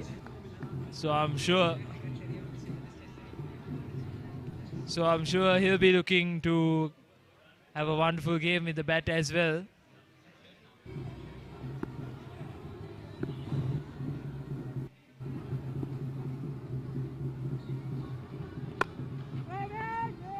Once again, good length from Kavidu Dias. He's looking to attack. This young lad has showed a lot of promise at this level and I'm sure he's looking to pick up another wicket for the Thomians. Thomians desperately looking up to break down Sadish Rajapaksha before he become marinated in the bowling attack of St. Thomas College. I think that would mark some sort of positive vibe for St. Thomas College. I think he should look to bring the ball back into the right-hander. We saw Sadish Rajapaksha getting out to Kavidu Dias itself in the big match with a catch towards slip and tap down to its third man there. And Royal already scored 59 runs.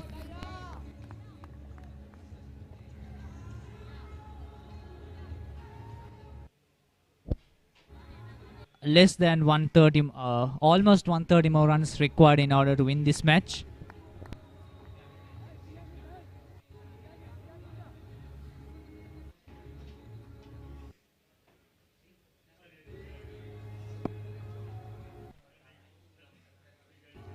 And another brilliant. Oh, that's a wide very delivery. unfair call from the batsman, I suppose, from the umpire. Beg your pardon. That was right over his bat, just past the outside edge, and I'm sure that was not the best call from the umpire. That is, of course, from a Thomian perspective, but I feel that on a very unbiased perspective as well, that looked quite not a wide delivery. An edge! Oh, And that top is opportunity. the biggest wicket Oh my missed by St. goodness, Thomas Charuka College. Pires. Hands He on drops head. it, he drops it, and that was A very indeed- comfortable catch, to be honest, that he missed. I think he will regret it for his whole life, the way you regret it. Yes, indeed, the Thomians will regret that, including myself. We are all under great regret. And it is the fourth catch missed by St. Thomas's College. A poor fielding performance so far. Not exactly what Thomas needs.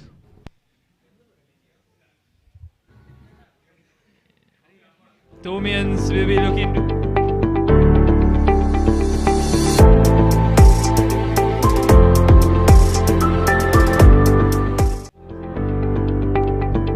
There will be a change in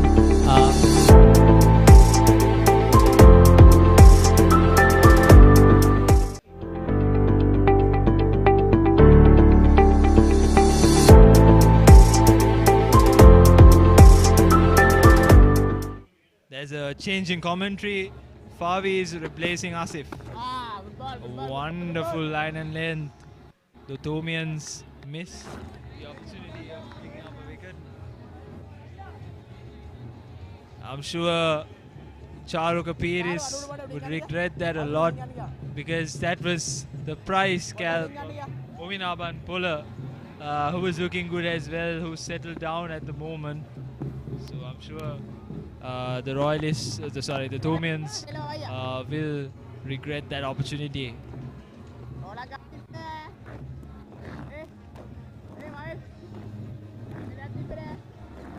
Push down the ground towards the covers region for a quick single.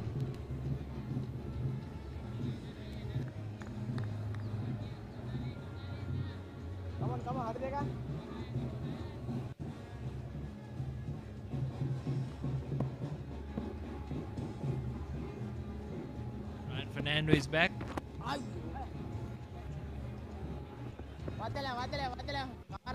Power up, boys.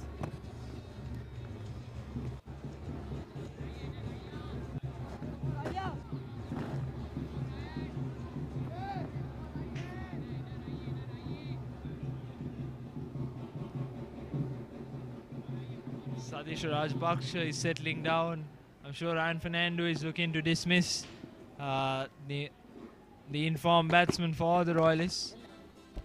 And STC don't certainly want to let Sadisha Rajapaksa settle down on his wicket because he's a danger man for them. Yes, indeed, Sadisha Rajapaksa, as we mentioned before, he's an under-19 player and also looking towards the future of Sri Lanka cricket. He's looking a great prospect for cricket in Sri Lanka, and I'm sure both Royalists and Thomians would love him to perform at the national level, but not at the very moment on a very Thomian on the Thomian perspective. Out there won't Satisha Rajapaksa out, because him settling down in the wicket could mean... Oh, once again a brilliant delivery. Royal need just 129 runs to win in 34 overs. So things not go in the way of the Thomians at the moment, but I'm sure they'll be looking to come back into this game with 2-3 wickets. I'm sure they can come back.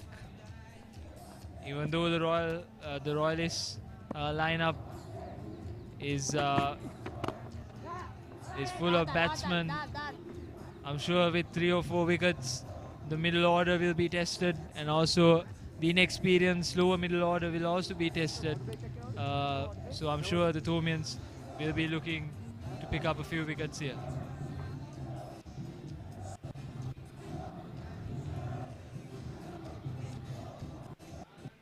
And as Drinks come onto the field, the score is 64 runs for the loss of 1 wicket at the end of 16 overs.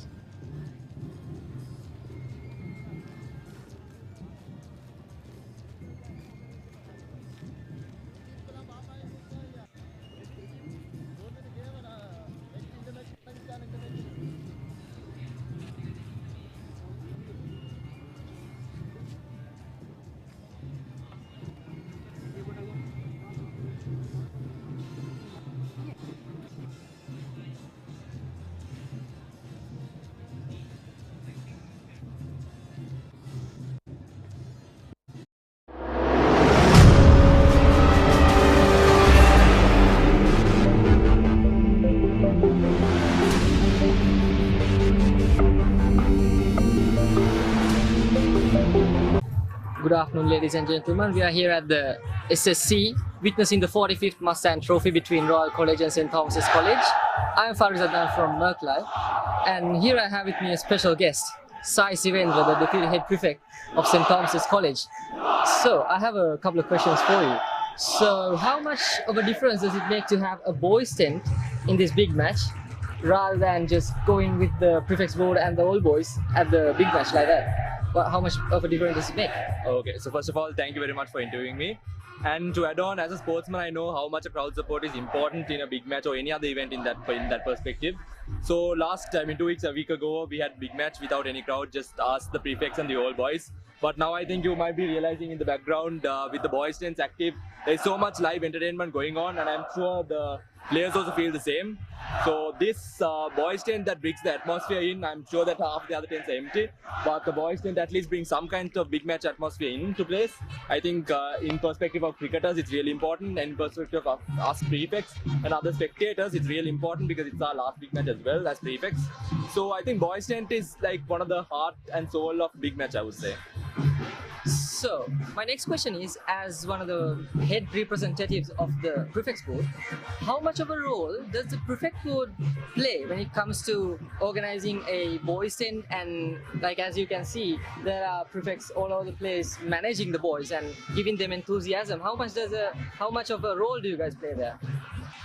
So in perspective of St. Thomas's College, the prefect body actually handles the entirety of organizing the boys' tent especially, including the souvenir and so on and so forth. So putting out the boys' tent, there is a committee that handles that as well, and the deputy and head are the tent secretaries, and rest of the college prefects are tent committees, and you might know the stewards as well. So out of that only brings the whole boys' tent possible, and without the support of the other prefects, it won't be possible, and I think it's the same for Royal as well. Exactly. So, lastly, I have a special question for you. Could you give me one of your favorite Mustang Trophy memories from your boys' 10 times? If it's favorite memories, I would say it's the Sitara Hapuinna's beginning where Sacha and Sitara Hapuinna played and Sacha got run out, but Sitara Hapuinna ended up playing 80-odd runs and he won that won that Mustangs and became the man of the match as well, I suppose. So I think that is one of the most favorite memories of mine in a Mustangs trophy. Isn't that a special one? Thank you so much, Sai, for joining with me here. I hope you enjoy the big match as well. So let's join in the Merc Live and SCAC ICT media box. Thank you so much for joining us. Thank you.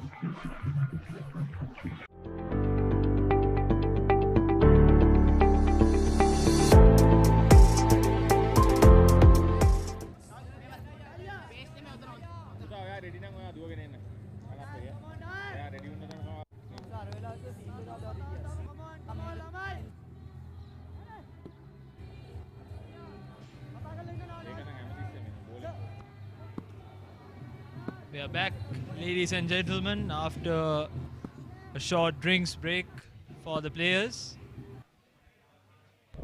You can see a little bit of a cloud cover developing.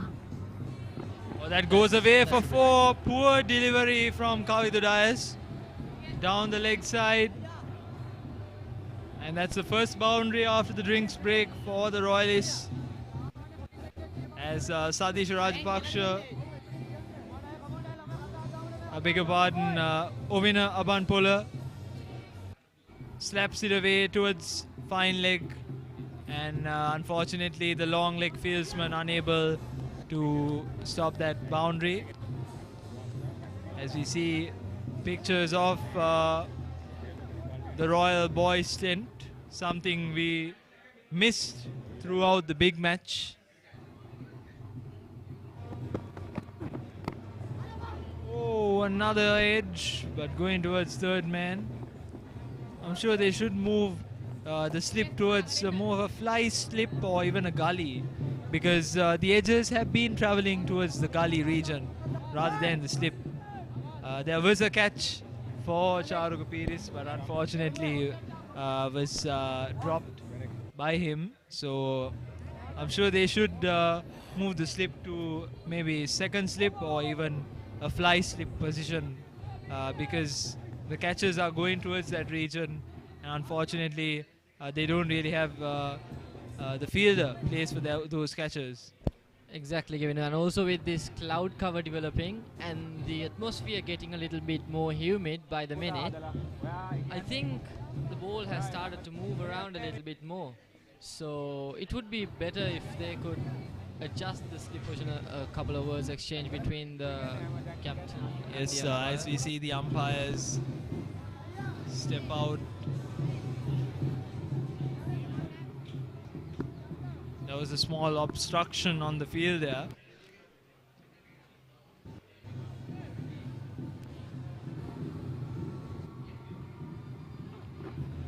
Oh, brilliant delivery once again.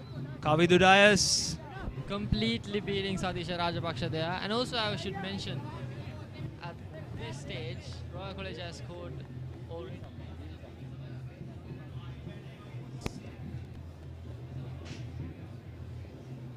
Royal College has already scored 6 boundaries so far, and St. Thomas's College has their inning developed just with 7 boundaries. Yes, indeed, the Thomians lacked a lot of boundaries in their innings. And that's a brilliant drive from Satish Rajpaksha, but the point fielder cuts it off.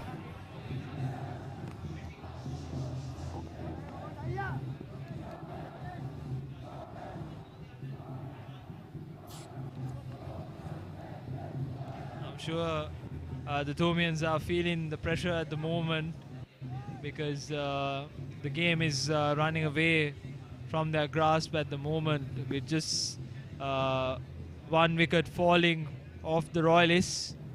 I'm sure the Thomians are looking to come back, and that's a wonderful delivery once again.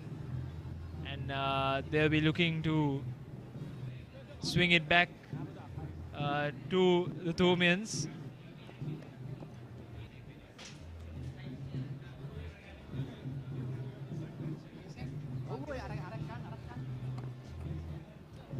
17 overs gone, 71 for 1. A very good looking run rate, 4.18, with just 2 extras given.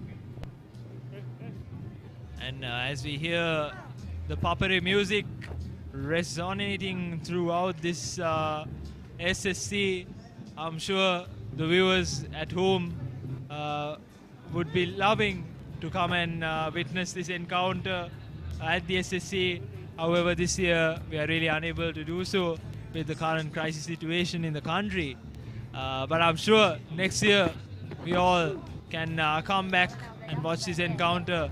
And once again, we should thank the Joint Organizing Committee for allowing students, a limited number of students above grade 6 to at least come and witness this encounter, because it's very important for the current students to experience the big match and also at least a Royal Thomian, because we all are facing difficulties during these challenging times. So I'm sure this will also be a source of entertainment for the Sri Lankans and for the young students who are going through a lot of challenges during these times.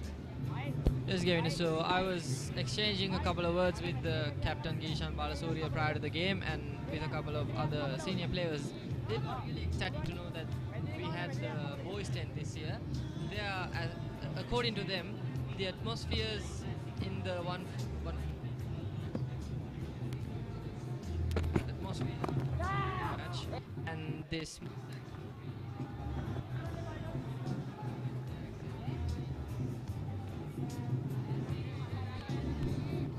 Of this physical presence of the boys and them supporting the players in the ground, with the papare going on in the background and the prefects enthusiastic all over the ground. So it's looking beautiful out here in the SSC. A good atmosphere. Yes, indeed, as we see a few glimpses of the third umpire for today.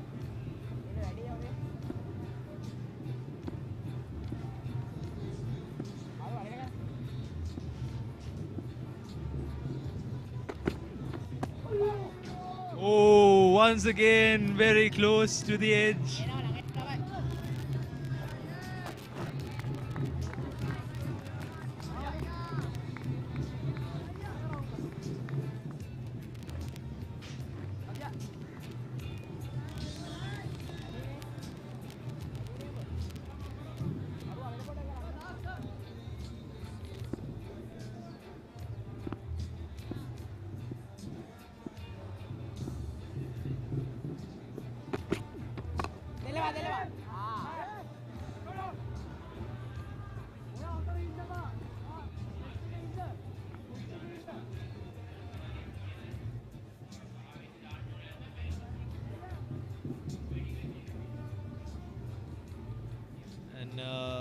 A few glimpses once again of the commentary box and the third umpire's chambers.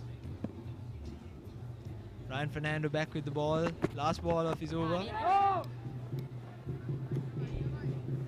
Sadish is looking really good at this stage, even when he has just faced around 14-15 balls. He's really middling the ball to his bat and had played a couple of really good shots. He's looking dangerous today. What do you think, Evan? Yes, indeed. We all know what a capable batsman Sadish Rajpaksha is, and you don't really want him to settle down as a Thomian. So I'm sure the Thomians will look to pick up a wicket here. As we see, Dhiran De Silva is brought into the attack, the left-arm Chinaman. He's a brilliant bowler. He's been bowling well for the second 11 and was picked for this game, especially for his leg spin abilities, because during the big match, the Thomian team missed the services of a leg spinner. I'm sure he'll be looking to pick up a wicket here, wicket or two, because there are two right-handers in the crease. So I'm sure this will be pretty advantageous for Dhiran De Silva. And being a very close friend, I'm sure he'll try to pick up a few wickets from the other end. As you see, Kanison, Gunaratnam coming into the attack from the tennis court end, and I feel that Dhiran De Silva should be brought in from the Vidya Mawat end, which suits the spinners, and Kanison Gunratnam, of course, playing his final Royal Thomian, and I'm sure he'll look to pick up a few wickets or wickets for the Thomians.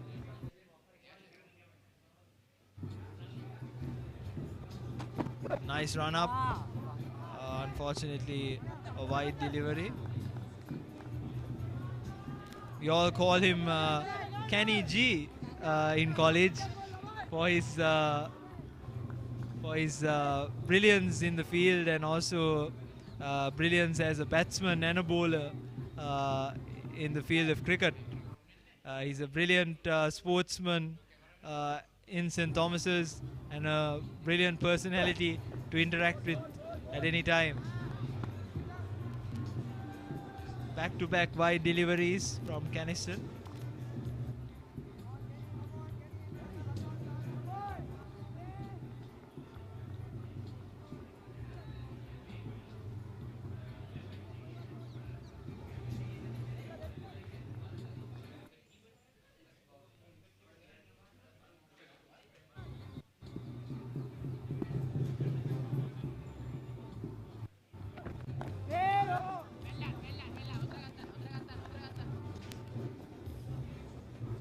Sadish Rajpaksha reminds me of Avishka Fernando, the Sri Lanka cricketer, also a royalist, and his techniques looks quite similar to him.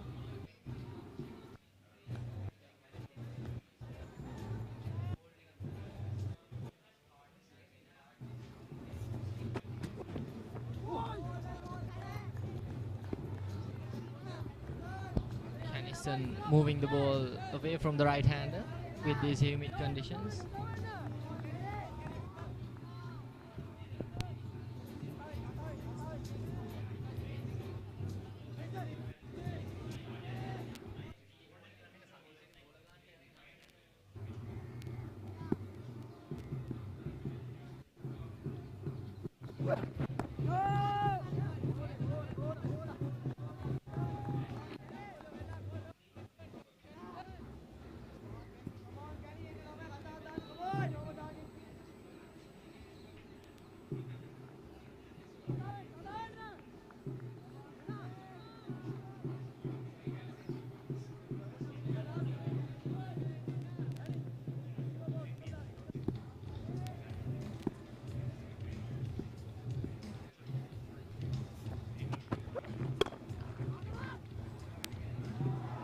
What a shot that is. It was quite unorthodox to see Sadisha Rajapaksa playing a ball in that region in that sort of a manner. He somehow managed to middle it, and it was fired to the boundary. I thought that was quite a risky move, considering that the mid-on fieldsman was there. But Satish Rajpaksha taking the risk. Of course, that's something we didn't see in the Thomian innings. They didn't take many risks because there were a lot of wickets falling around them. But the Royalists have the privilege of having wickets in hand, so I'm sure they'll be looking to take a lot of risks and to take a few chances here against the Thomian bowlers.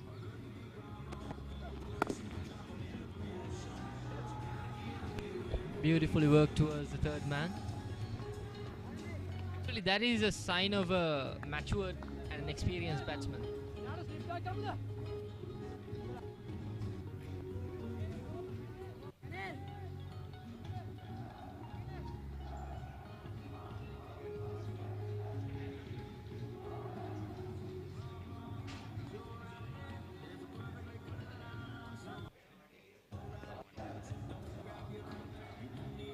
Ryan Fernando, I'm sure, is looking to pick up a few wickets here. Oh, another very close delivery to the edge. But unfortunately for the Thomians, another missed chance for them. So the Royalists are 80 for the loss of 1 wicket after the completion of 19 overs.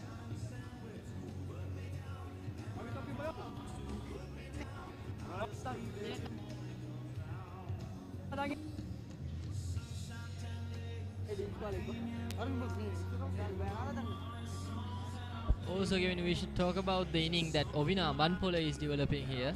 He's supporting the batsman on the other end, as he did with Sinet Jawadne.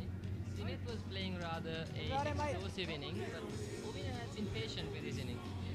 He's sort of playing as a settled down batsman to give support to the explosive batsman on the other end. Sadish is clearly doing the same thing as Sinet did, isn't he? Yes, he's being an anchor to the Royal side, and Muis Naushan did the same Brilliant earlier this innings, and brilliant fielding. I think that was Dhiran De Silva. Still don't see him bowling. I'm sure he should come into the attack now, and of course it's now or never for the Thomians, because this game is flying away from them, with the Royalists just needing 109 runs to win this encounter. I'm sure Ryan Fernando should bring in Dhiran De Silva to the attack. Oh, the stumping chance. Huge appeal going towards the third umpire. I'm sure his foot was in the air. I think that's what Ryan was trying to do. He keeps attacking the batsman with his fast bowling attack because of the movements that's going out there in the field.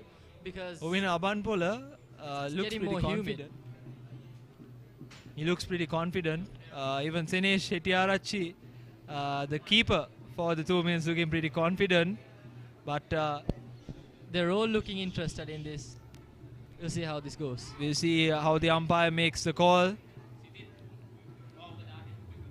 Going very close, I'm sure, because that's why Senesh Hettiarachchi was at the stumps from the start itself, because Ovina Abanpola walked down the wicket once or twice, and I'm sure that's why Senesh Hettiarachchi was behind the wickets, close to the wickets rather, from the start itself. So here comes the call from the third umpire. We are awaiting the decision, and it's not out from the third umpire. Unfortunate for the Thomians, Ovina Abanpola being able to get his foot back on time. If Ovina got out on that delivery, it would have been unnecessary trouble for there, because there's this need for another batsman to come onto the crease and settle down, which is going to take some time. And Sadisha is looking really good with Ovina Vanpola being the anchor on the other side, so it would have been unnecessary trouble for them. Good for the Royalists. Yes, indeed.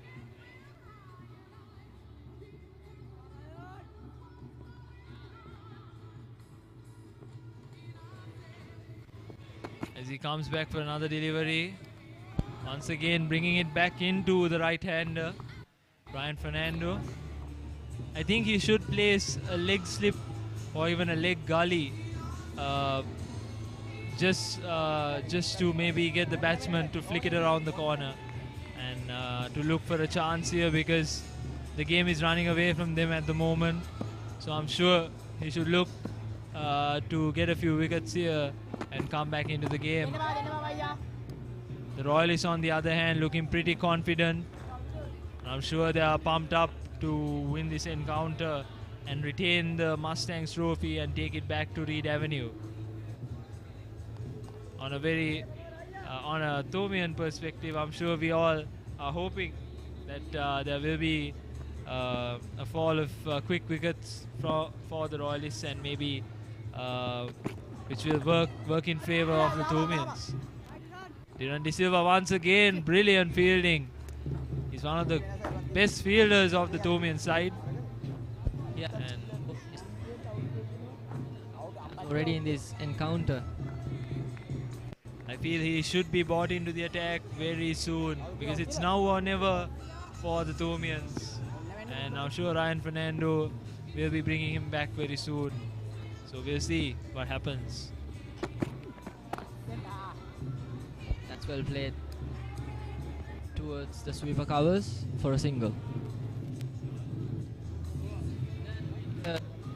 Taking the strike really well in this innings, bring closer to the wicket, which is a good stand to be at in this point. At a run rate of 4.15 with 4 extras. Royal College. But we'll never know. As we see a few blissful images of Colombo. This is the heart of Colombo from the SSC, and I suppose this is a shot taken from Royal College, Colombo. And we have a change in commentary. Sandeep Peter replacing Gevidu Pitito Kamage.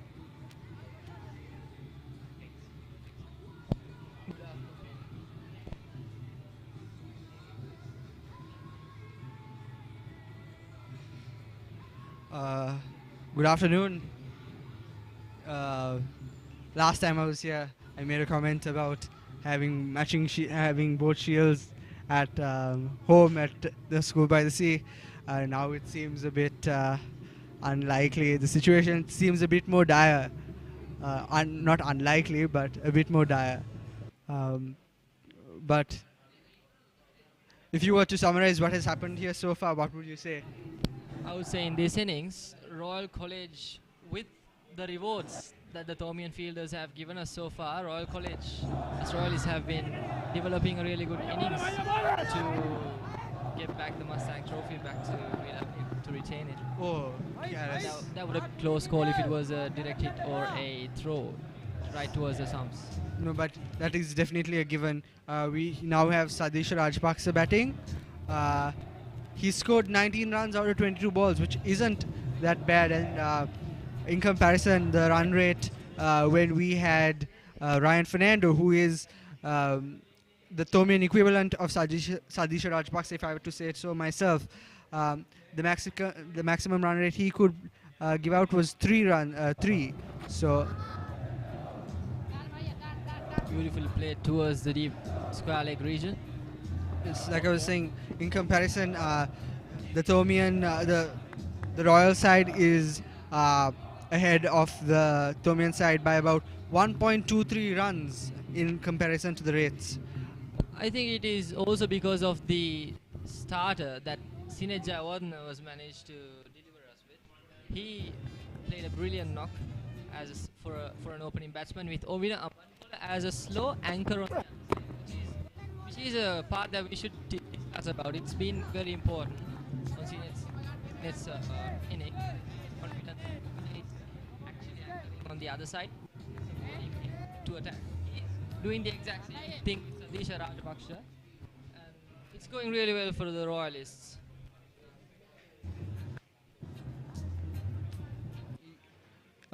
Yes, I definitely agree with you there. And also, the Thomians only managed to score 190 runs as of their first day. So when the Thomians were batting, they were only able to score 190 runs. So the Royal side is doing brilliantly to catch up. So they only have, so to bring back to the score, it's 86 runs for 1 wicket with roughly another 30 more overs to go. Not even halfway over, and the Royal side has already caught up considerably.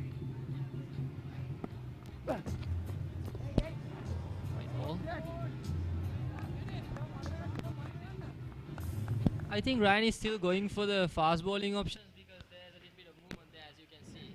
It's sort of seaming off the pitch. Yes, I definitely agree with that. 2 fast bowling deck players. Yes. Ryan is consistently using Caniston. We'll see how he's gonna pull off something unexpected.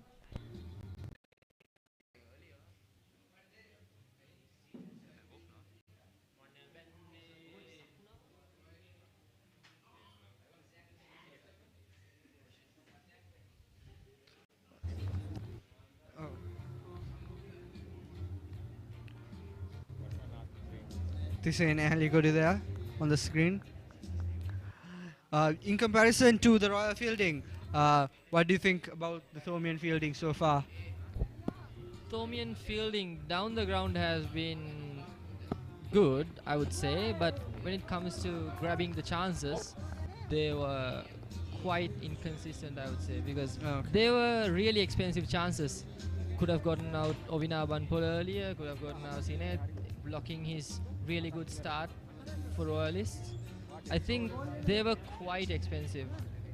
Yes. If they could have grabbed that, the situation right now would have been really, really different. What do you think? Yes, I do agree. In comparison to the Thomian side, the Royal side definitely exuded a certain amount of pressure that seems to be lacking on the Thomian side. They used to always chase those balls, and they used to always make sure that the batsman was always pressured. And as a viewer and as someone watching the match right now, I can't say that that is the exact same for the Thomian side. It seems that they're getting a bit tired. Maybe it was due to the sun that was on while they were batting, or maybe it's just that they seem down because the odds are so overwhelming right now.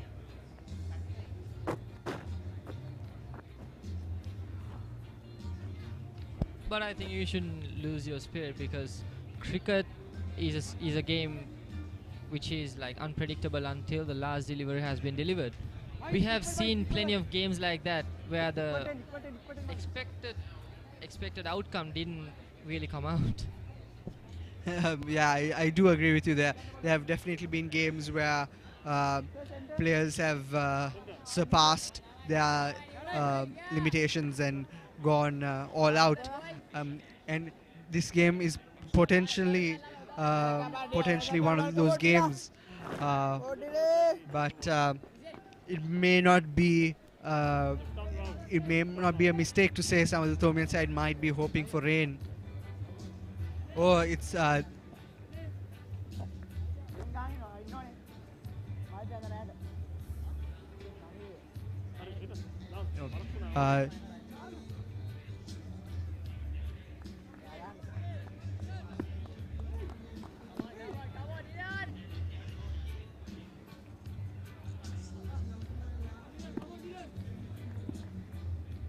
Dhiren De Silva now on the pitch.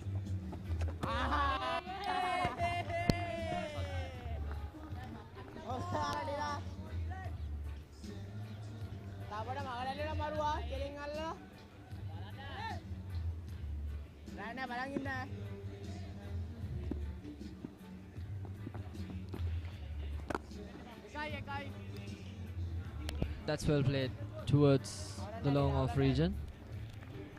Sadisha is looking rather settled by now. Yes, I definitely have to agree with you there. Sadisha Rajapaksa probably has he has a very good run rate right now. He's scored 20 runs off 24 balls, which is in comparison to let's say Ryan Fernando, is brilliant.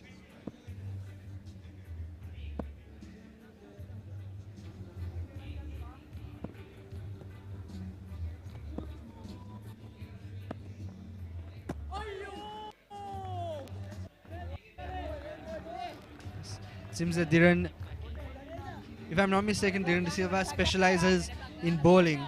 So this might be the big guns brought out for Sadisha Rajapaksa to try and get him out as soon as possible.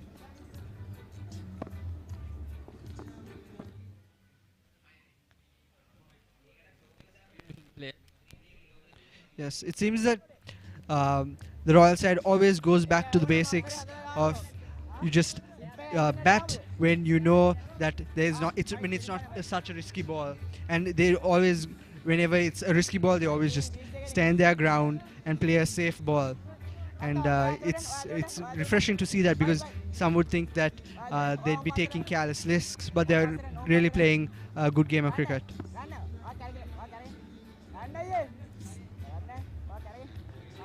Sineja Wadana should get some credit to that state of the game of the Royalists right now. Oh, that ball got past him.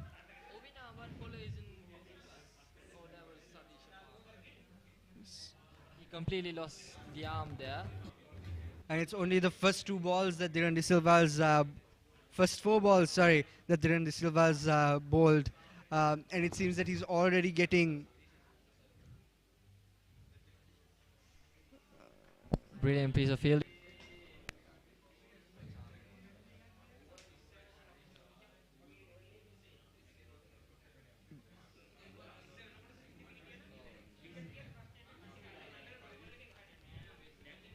The pressure is mounting for the Thomian side. Nearly 22 overs now.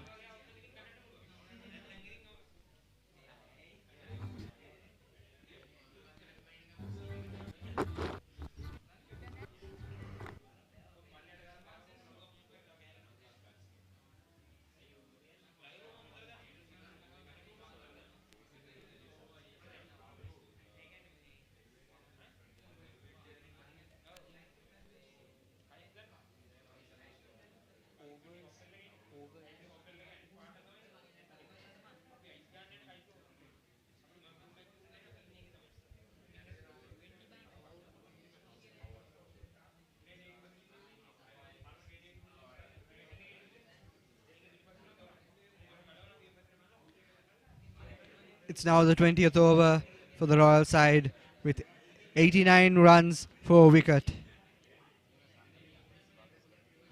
And that's a brilliant, brilliant shot there.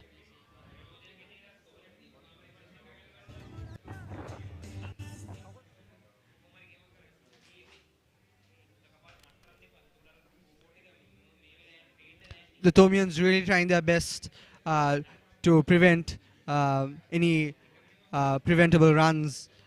They're really giving their all right now on this field.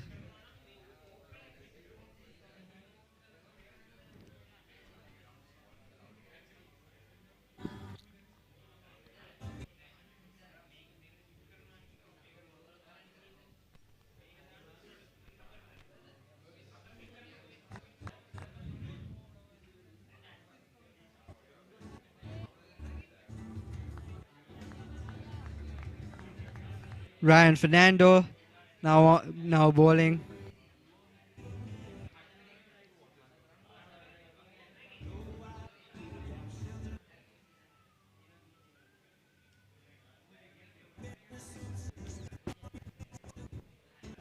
And reading the movement really beautifully.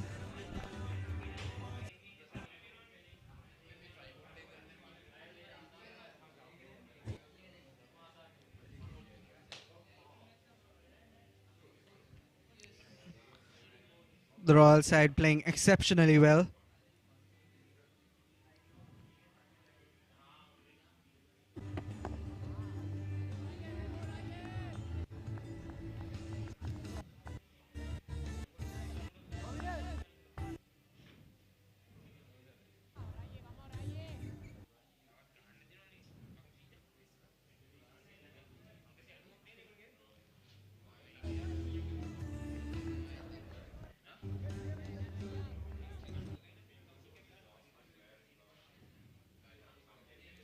The Royal side now only needs 100 more runs for them to beat the Thomian score. Bit Peter, what do unsettling. you think a good strategy would be for Ryan for him to use his bowling arsenal to wicket for the Thomian? I think a good approach might be so Ryan Fernando may not be the strongest bowler on our team. I personally believe that Dhiran De Silva is probably one of like the upcoming bowlers of our team. Sadly, he had an unfortunate incident due to COVID and had his lungs permanently damaged. But he was quite a skilled, talented bowler. He's a Chinaman, if I'm not mistaken. So that is definitely something that I would like to see a bit more. He did come on and play his first over, which he did exceptionally well against Adisha Rajapaksa. If I'm not mistaken, only 2 or 3 runs. He only allowed 2 or 3 runs out. But if I was Ryan, I'd try more on trying to motivate the team. The Thomian side seems a bit dejected right now. The energy level's a bit low. You can hear the Thomian powers. They are trying to cheer up the team. But as the captain, I would try to make sure that their energy levels stay up and make sure that they don't give up anytime soon and try out to give on the best fight that they can. Dhiran De Silva now bowling. If he's to pick up a wicket, that shouldn't be the length he should be bowling at this moment. Yes, I definitely do agree. it's only his second over now, so just starting the second over. So I think maybe 1 or 2 more balls to give him a bit more time to warm up. But I'm sure, based on his performance on that first over, I'm sure he'll do great. Hopefully. We're all looking forward to seeing some really good cricket from St. Thomas right now. Yes, definitely. Whether or not, whichever side wins, you have to admit that both sides have played a brilliant game of cricket so far, and it's definitely amazing to see sportsmen dedicate so much time for these matches. And possible LBW, yes. That was really close. Yes, that was definitely very, very close. You can see how disappointed, but what an amazing ball Delivery there. ball like from a centimeter inside towards the batsman, it could have been bowled. Yes, but now the pressure is on for Ovina. Pressure is on, and it feels like the Thomian side is gradually increasing their pace a bit, increasing the pressure that they're putting on, and I think Dhiran Silva is there to tank for it.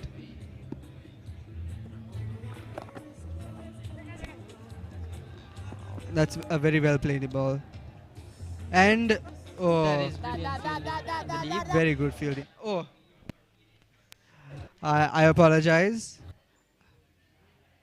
It was not a 4. Some brilliant fielding there by the Thomian outfielders. That was beautifully worked into the gap by Sadisha. If it was punched a little bit harder, would have been a boundary. Yes, definitely agree.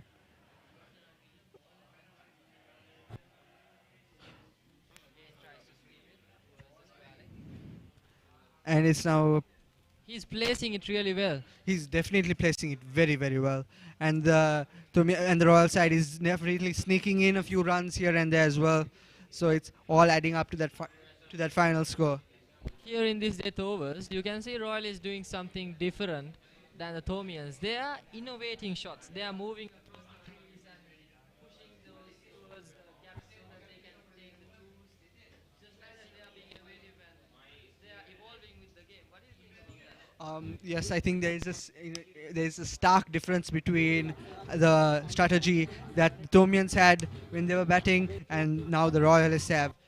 The Thomian side definitely did have a conservative take for their inning, but the Royalists are batting. They are definitely batting very. As a spectator, this is the type of cricket and this is the type of batting that you get excited for. And sadly, the Thomian side did not have a lot of that, but they did have that stable cricket that guarantees you runs. And it all comes down to whichever you prefer, I suppose. And so far, the Royal side is doing pretty well for the Royalists.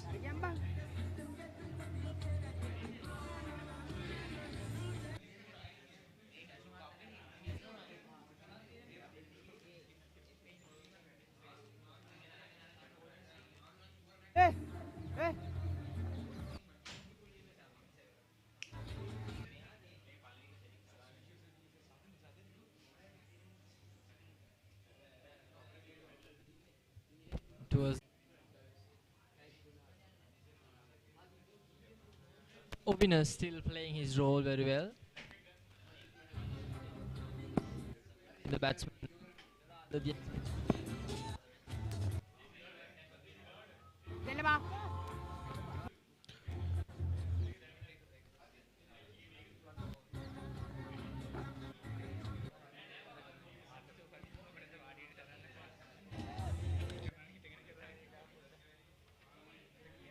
Middling it quite well, but didn't really push it towards the gap. Again, similar delivery.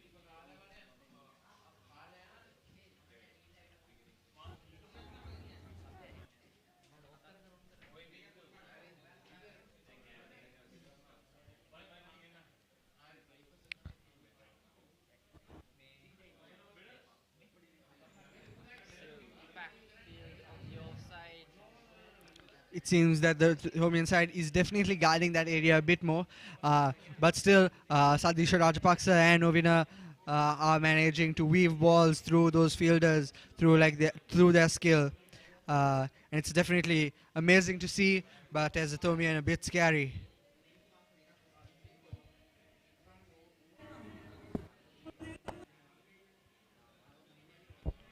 Nicely worked towards the onside.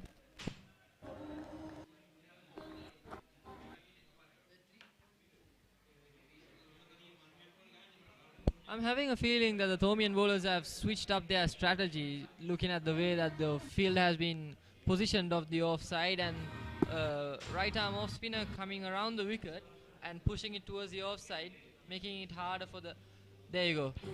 Making it harder for the batsman to work it on the offside. So look what Sadisha Rajapaksa just did there. He moved to the offside and pushed it towards the leg side for a single. It just goes to show how skilled of a batsman Sadisha Rajapaksa just is. That was a brilliant play there. He identified that there weren't many fielders on that side and he swept it there, which is very exciting to see. And this is the type of cricket that you expect to see on a national level, and these are national level players. And it's definitely very, very exciting. And it seems like in the next over, in the 25th over, they're going to witness Royal score 100 runs. We have been mentioning Sadisha's name quite a lot in these innings, but I definitely think that it's completely worth it by the way he's playing in the middle.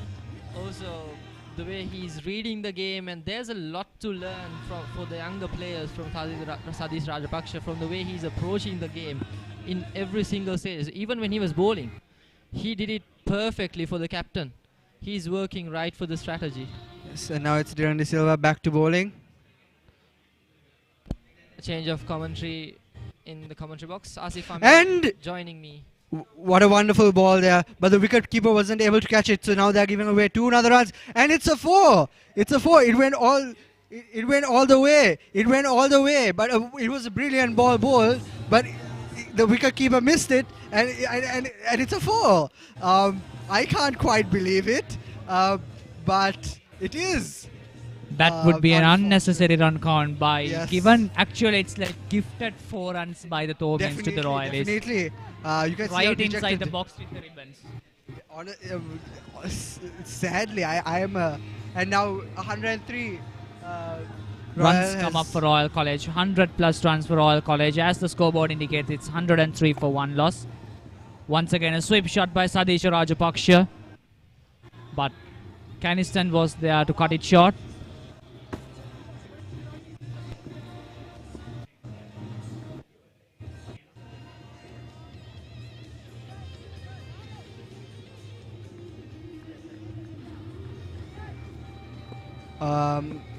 But it was nice to see that good ball bowled by Dhiren De Silva.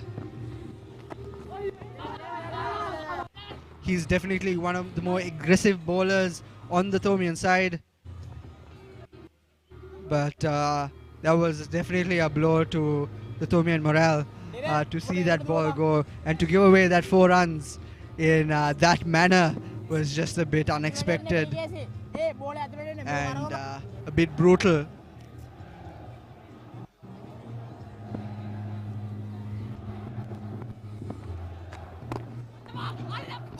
And above the hands of the bowlers down the ground. You saw Dhiren De Silva jump for the catch, but he just slightly missed it. From the angle that we saw it, he just slightly missed it. There might have been more of a gap, but good sportsmanship by Dhiren by the chance, like the way he swung at that ball. It was definitely very nice to see how passionate he was, how hard he was trying to get that catch. Definitely some very good bowling there.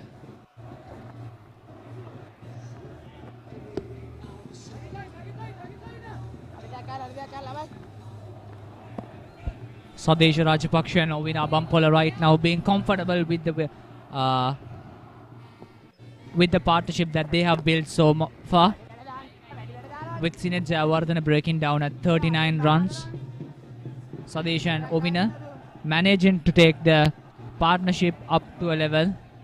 So far, Royal College 108 for 1 with a very good stable run rate of 4.2. I think at this run rate, it is quite required enough to win the match. I mean, to St. Thomas College having scored a run rate around 3.5, if I'm guessing it right. I think 4.1 is more than enough to win the match. You wouldn't be mistaken to say that with the 4.12 run. 4.12 run rate that indeed will be more than enough to win the match. But as you all said earlier, cricket is unpredictable sport at times. So maybe the Thomian side will be able to pull out maybe one or two quick wickets here and there and cut that down a bit.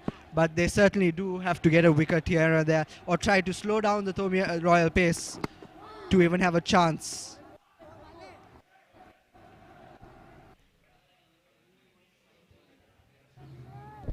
Both these batsmen quite marinated in the bowling attack of St. Thomas's College. Dhiren De Silva to the attack.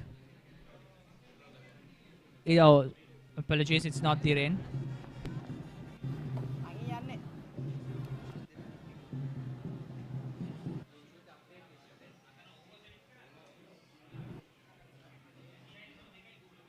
The previous over attack by Dhiren De Silva. A slight mistake, my apologies.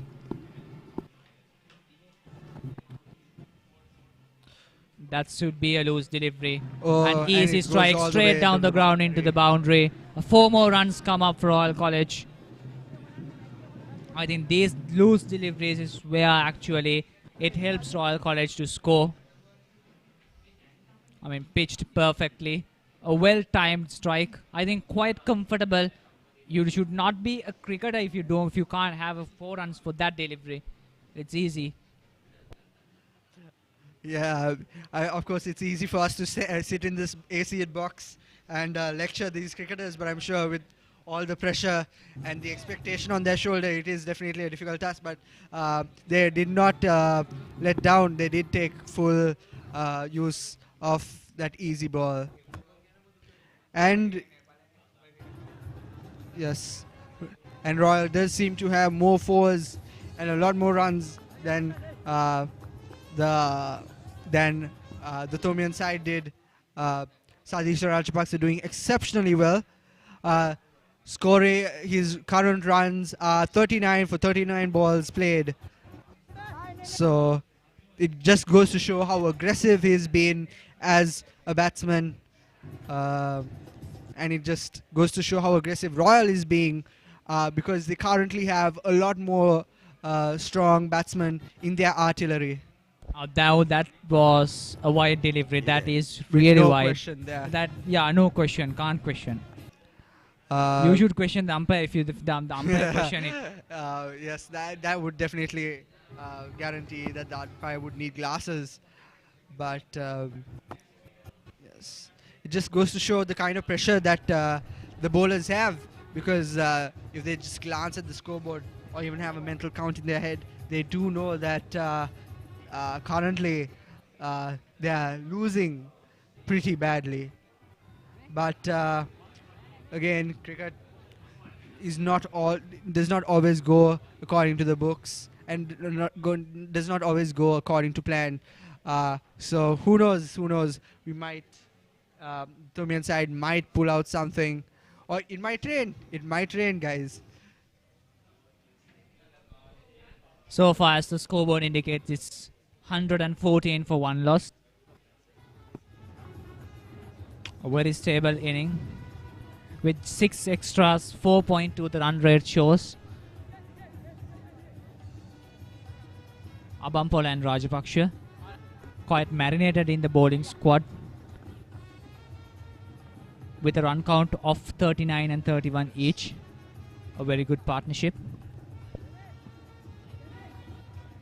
Now Mahith Pereira bowling. We do now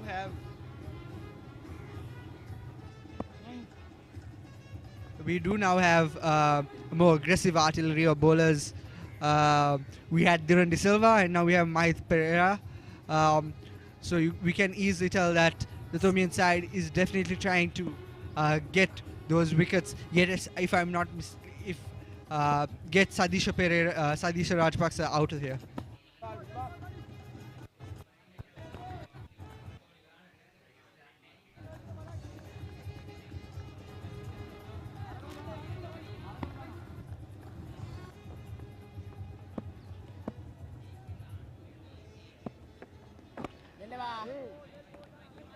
Abampola facing Pereira's balls slowly.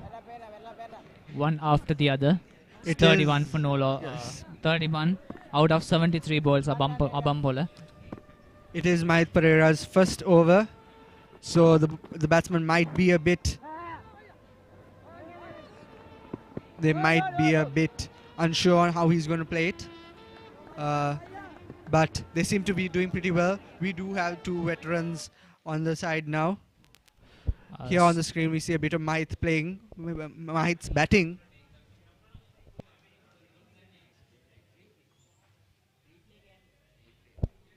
Some replay where Mahit Pereira had a half century today in the morning sessions.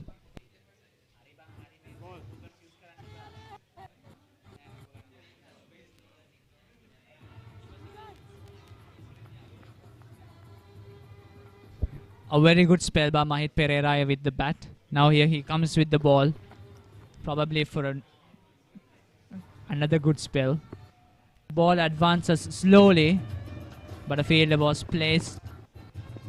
I think the fielder should have covered a whole lot of ground in order to have that. Royal College needs 73 more runs in order to win the match. I think more than 22 overs right at hand. I mean, enough number of balls are there, enough number of wickets are there. It's just the player of cricket that they have to make sure that they are doing, not losing the ball and not losing the wicket. A slow game of cricket is what we need. Oh, and some brilliant fielding there from Mahit Pereira. He did dive for the ball. Unfortunately, he couldn't get it. But it just goes to show how dedicated. We could see some smiling words and few words between the Royalist and Thomians. I mean, the Some playful gentleman's. banter. I mean, that gentleman sport nature is shown. Once again, a wide delivery. Abampola deciding not to face it. Royal College needs another 72 more runs to claim victory over the Thomian side.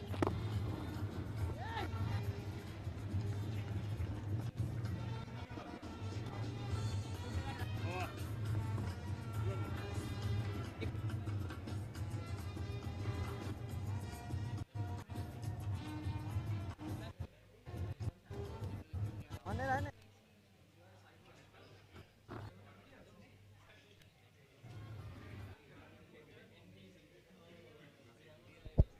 120 for one loss at the end of 28 overs. 22 overs remaining in order to Royal College to have a run count of some 73, I guess, if I'm right. I mean, an easy target for Royal College with the rate that they are going. Sadisha Rajapaksha and Abampola both been marinated, playing since the beginning of the inning. Ovina Abampola and Sadisha Rajapaksha, the man one down. 42 runs that he has scored out of 41. 8 more runs required for his half century. Yes, now that they've been marinated, maybe we can quickly get them out, nah? Because if you marinate too much, it might be a bit rotten. Might have to start cooking sometime soon. But we have a new bowler for the 28th over.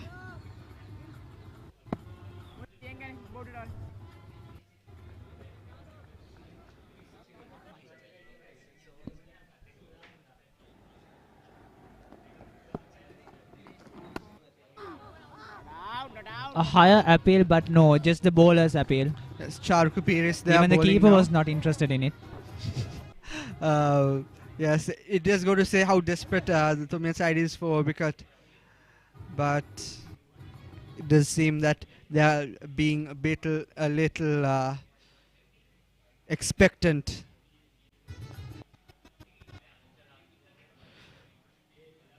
Oh. Once again, Charuka coming up with his spell, making Ovina Abampola bamboozled with his quite unorthodox balls. So far, all the balls are getting past the batsman. He could have catched it, but still not a big damage done by that miss. Just a single out of it. Ovina and Sadisha deciding to play slow, with Royal College not even having a hurry to have the run count done. I think having a very low target that actually helps it. Yes. These two batsmen getting comfortable with the position that they are right now.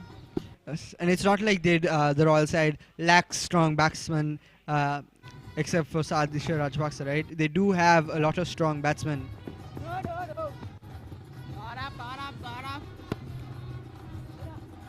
Thomian's looking up desperately in order to have a wicket.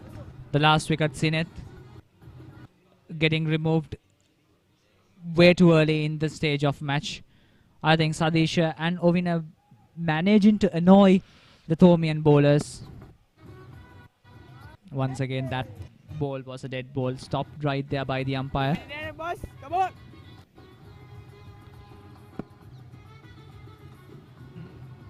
Sadisha Rajapaksa does have has been playing very well. Unfortunately for the Royal side, during the big match, he could not show off his true potential, getting out in a couple of balls. But here he seems to be shining with 43 runs to his name for 42 balls played.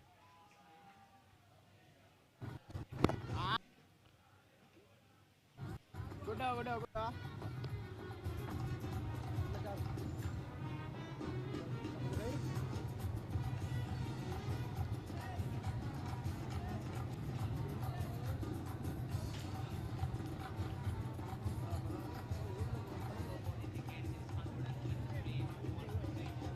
Yes. The scoreboard indicates it's 123 for 1 lost.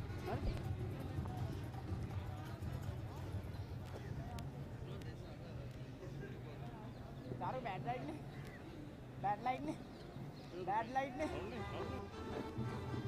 Come on, boss, come on. Come on.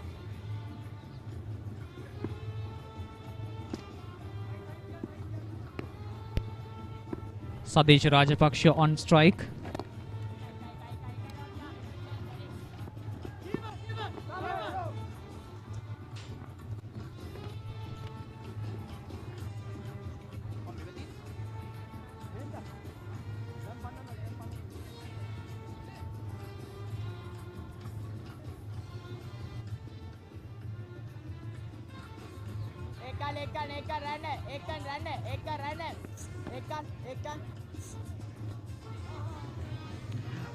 There will now be a change in commentating with Minash. I would like to welcome Minash to continue.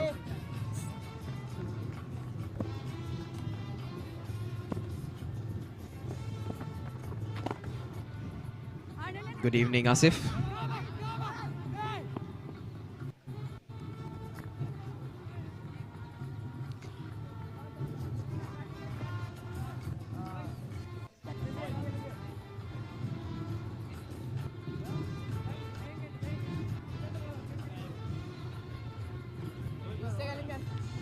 So far we've seen Ovina faced 80 deliveries so far, and certainly has been the more subdued batsman out of the two, but Sadisha, he's been doing his job for the other end, being the more aggressive batsman, has scored 44 or 42 deliveries, so looking to be more aggressive, going at more than a run a ball, which is exactly what Royal need. They don't need both batsmen to go all guns blazing, they need one batsman to settle in while the other can just accumulate the runs. And Ovina has played a good supporting role so far. Royal College needing 67 more runs to win from more than 20 overs at the hand. A run rate required around 3.2 would be quite enough in order to win the match.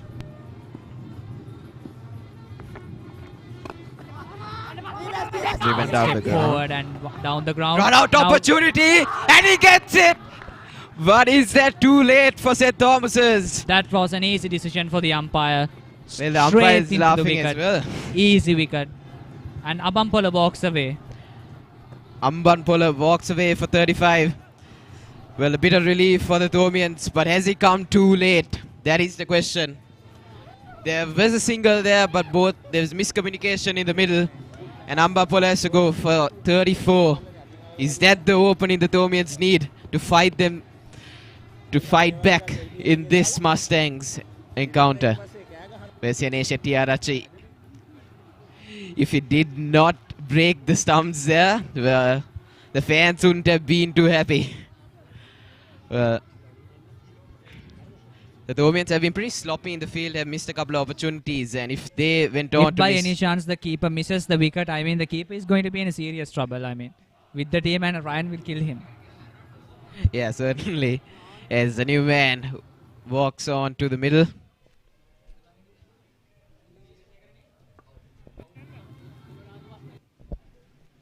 Uvindu Veerasekara, the man who helped Royal get to 200 in the first innings of the Battle of the Blues encounter, scored an aggressive 60. And he is a man in form, so the Thomians wouldn't be too relieved to see him come onto the field just as they get a wicket. And Sadisha Rajapaksa is still there on 44. Sadisha sort of seems to be relieved that actually Uvindu Veerasekara is coming right out. I mean, having a very good partnership in the previous days, Uvindu and Sadisha Rajapaksa. And now we got some pictures from Reed Avenue. Has produced various individuals. And our president also hails from this institution. And Uvindu Veerasekara, the new man in, average of 35.5, good figures that. And has a best score 61. So he is a man in form and a man to watch out for St. Thomas's.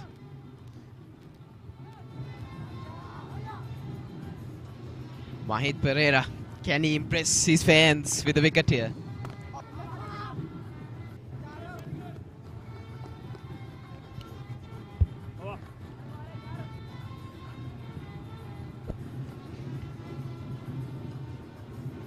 I think Uvindu Veerasekara and Sadisha Rajapaksa has been partners when it comes to batting lineup being in the order. Certainly. In previous matches in the season. I think both these players having very comfortable playing with each other. Roy will be hoping that the both of them stay on for quite some time, and because the score needed is 190, and at the moment for St. Thomas's, it's not about containing the runs, it's about getting those wickets, and they got an opening now. If they can get Sadisha Rajapaksa here, it will be a big blow to Royal. But Royal need is a steady partnership here. They don't need any fancy shots, just get the singles, get a boundary here and there, and that should do it for them. As you see, Shahrukh Kapir is continuing. Brings out the slog sweep. Sadisha Rajapaksa has been very aggressive. He's been looking to sweep. He's come across to the offside and has nudged it on the leg side. So he's been very innovative at the crease. And that is why he's a classy player. Has represented the Sri Lanka under-19 team as well. Not just Sadisha Rajapaksa, talking about the Royal batting squad, I mean, Sinet Jayawardena has shown extra performance when it comes to batting, and Ovina Abampola, if it was not for the run-out, I think he would have had his half-century on the day. I mean, both these batsmen, along with the both batsmen who were out, I think they were performing extra well. That might actually giving the score that Royal College is having right now. Compared to St. Thomas College, we saw some slow batting in St. Thomas College. I think this is the sort of cricket that actually helps Royal College up in the position, giving them sort of the up pedal here. 30 overs done so far. We could see that there are some words between Ryan and the umpires. Umpires probably giving him some advice. Yeah, Ryan trying to get the umpires on his side as the match progresses. That is something that we don't want to happen. So all jokes here at the Combox, and Definitely. as we know, the DS Senanayaka Shield is still with St. Thomas's in Mount Lavinia, where Royal do have the Mustangs trophy, which we will be keeping today or even. But we all know the shield is more valuable, but Royal deserves something. Still looking at what the matches go so far, I think like we can almost predict some sort of early. We could sort of predict early way that how this match might end. Even though we say that cricket is unpredictable and all the stories, but still, Royal College has proven a certain amount of skills comparatively better than St. Thomas College in the 45th Mustangs trophy.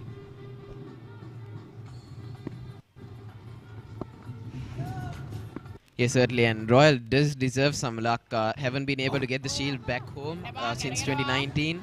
Have been trying very hard, but still haven't managed to get the shield back to Reed Avenue. and it has been staying in Mount Lavinia since 2019. So at least the Mustangs trophy will give them some sort of relief.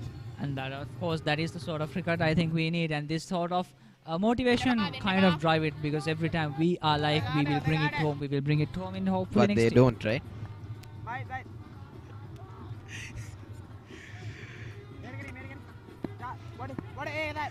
Bring it home. That's what they say. But you need it.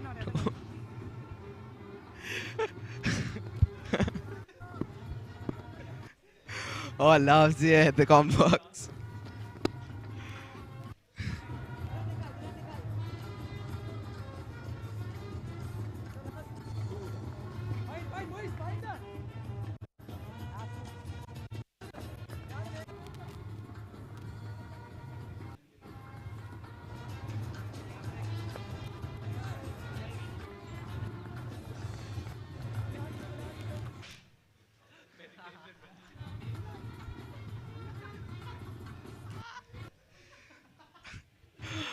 All banter and laughs here up in the combox as Shahrukh appearance continues.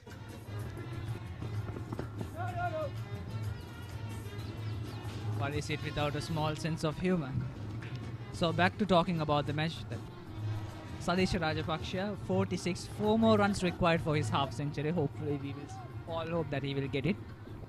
Not all, but yes, Except certainly. for the Thomians, of course, yes. We will all hope.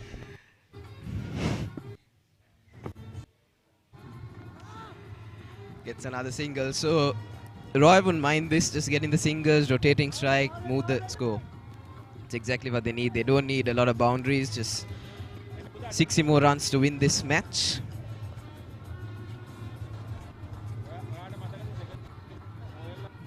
And the players will have a small drinks break. We've seen predominantly the spinners operating from both teams. We've seen St. Thomas's going to their part-time spinners as well. Dinat Gunawardana getting the ball. We haven't seen Caniston and Kavindu operating too much like we saw in the longer format of the game.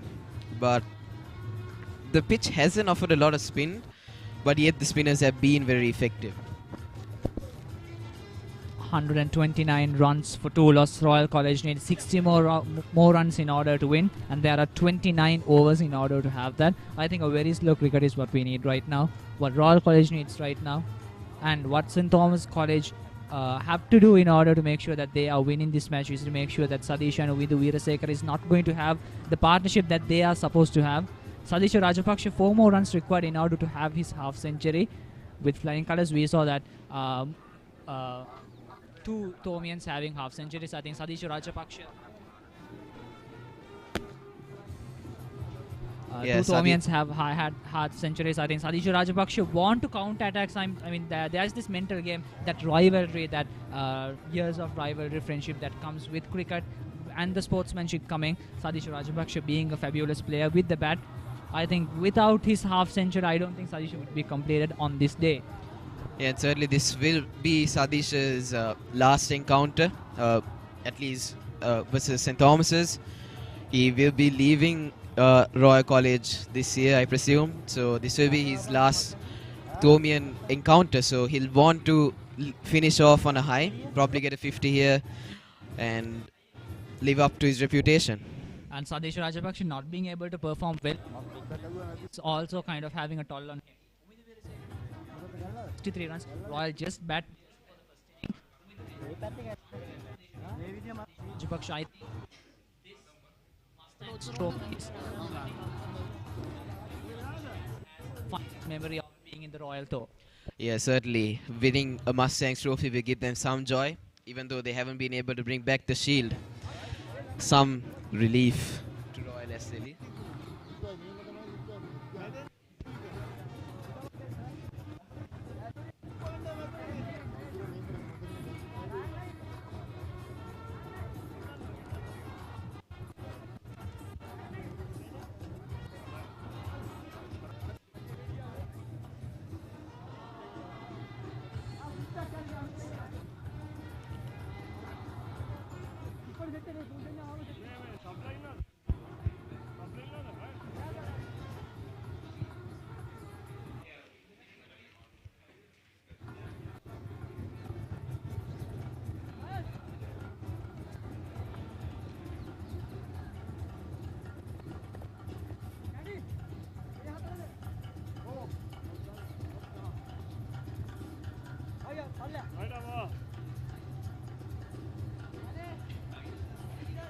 at the moment. Obviously, Roy running away with the game. 129 just for the loss of 2 wickets.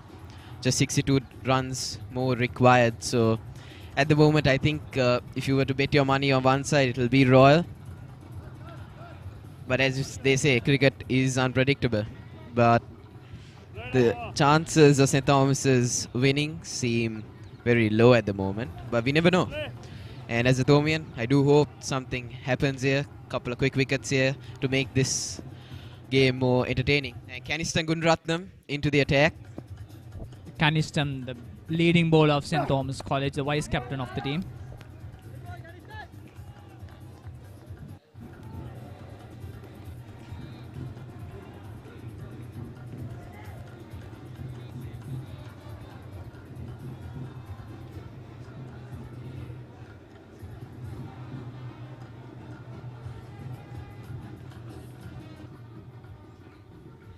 Kanistan Gunratnam, can he get a wicket here?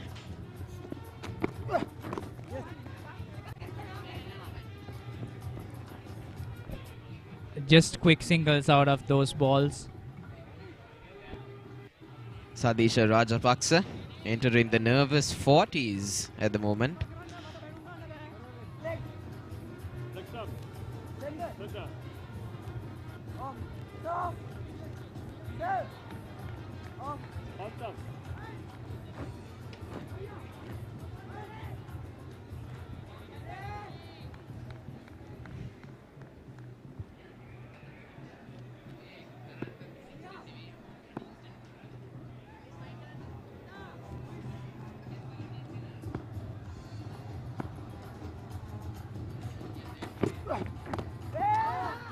Sadisha Rajapaksa trying to play it safe here. Does not want to miss out on a 50.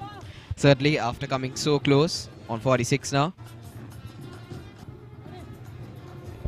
4 more runs required in his half century. Let's see how Sadisha would required for that. Yeah, hopefully Sadisha is not thinking about those 4 runs and rather thinking about those 62 runs required. Actually, this is exactly where players get out. I mean, Sadisha need 4 runs. If he attempt for the 4, that might actually make him fall the next wicket. That has happened so far. We have seen on the Anand match, I think Sineja Wardana lofted shot straight into the field of the hand, straight into the hands of the fielder. I don't think Sadisha would do something like that.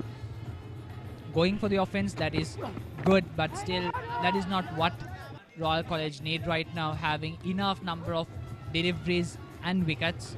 And Sadisha on the very verge of his half century. Yeah, certainly I think the key here is for St. Thomas's to keep the intensity in the field. Do not let Sadisha get another easy single, let him rotate the strike. And it is at this moment that you need to get your hopes up, try and be energetic in the field, try and stop those singles, contain a couple of runs. Pressure can build and that could force a mistake here. And as you can see, once again, another dot delivery. So Sadisha, probably it's playing on his mind, trying to get a 50 here. And that is a very good over from Kanistan Gunratnam, an economical over. But a wicket would have been the icing on the cake for Kanistan.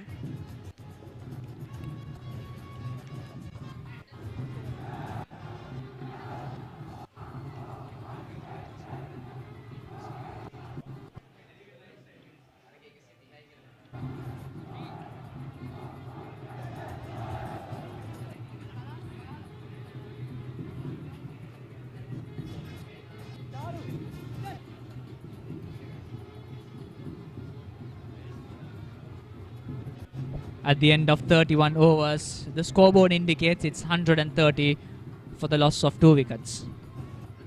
And Kavitu Dias brought back into the attack, picked up 4 wickets in the Battle of the Blues in the Royal innings. Was very impressive as a 15-year-old coming in. And certainly is a very attacking bowler. And once again, here he comes, charging in. Tuvindu he drives it on the off side for single.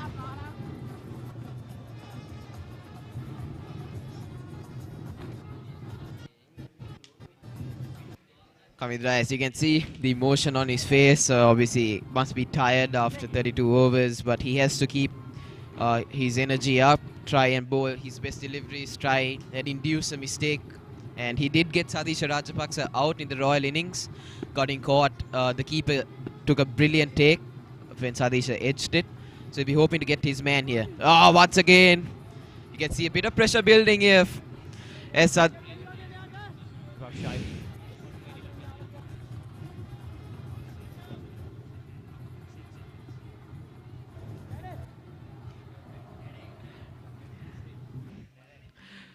So I'm advised by the fellow Royal commentator to not say Sadisha Rajapaksa and out at the same time. Well,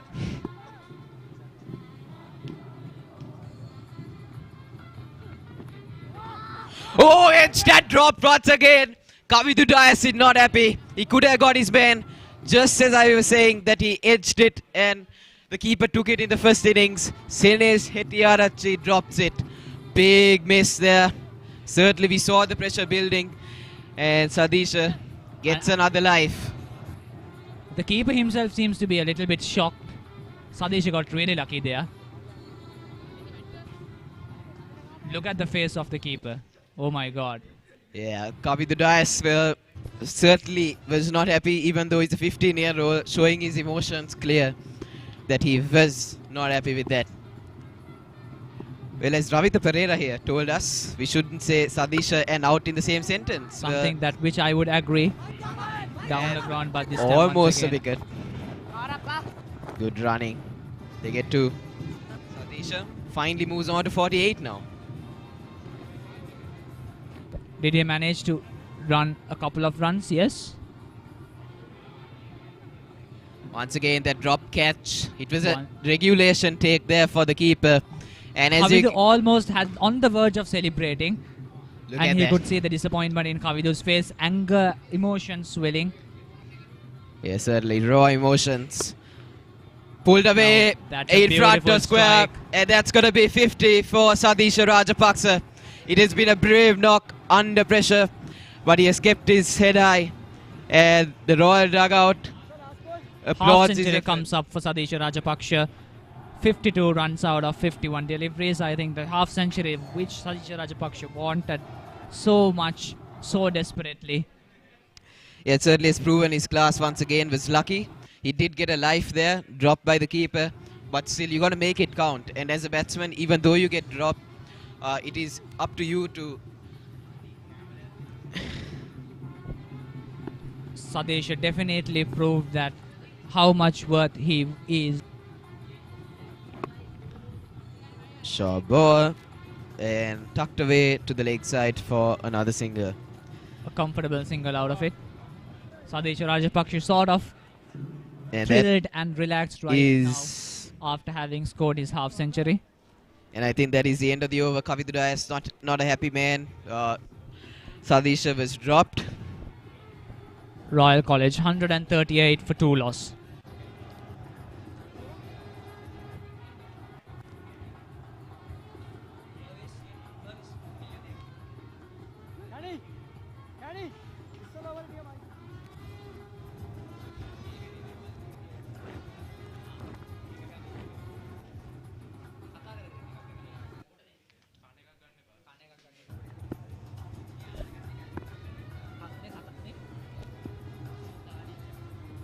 Can he swing with Ratna?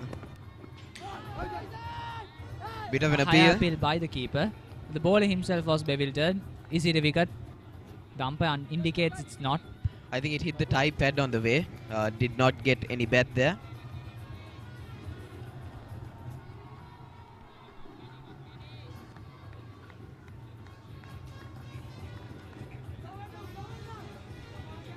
Kanistam Gunaratnam, the lead bowler in Royal College. Sorry, St. Thomas's College, my mistake. Apologies.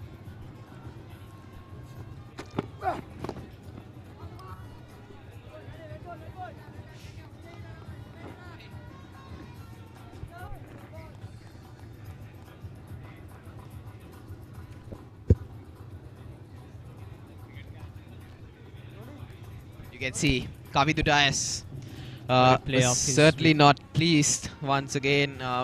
It's raw emotions, which are very nice to see.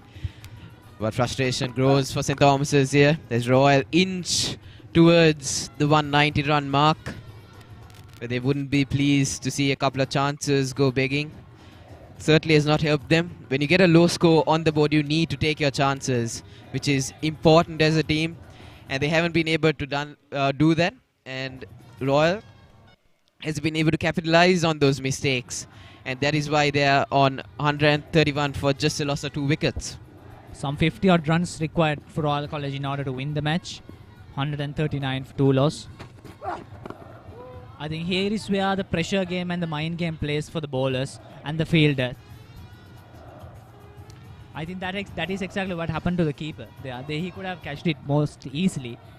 I think that pressure was building on him, making him drop his catch, which really turned out well for Satish Rajapaksa on his personal account. And as a team, when you feel that you're losing, when you feel that the result is going against you, you tend to lose that confidence, and in turn you lose your focus as well.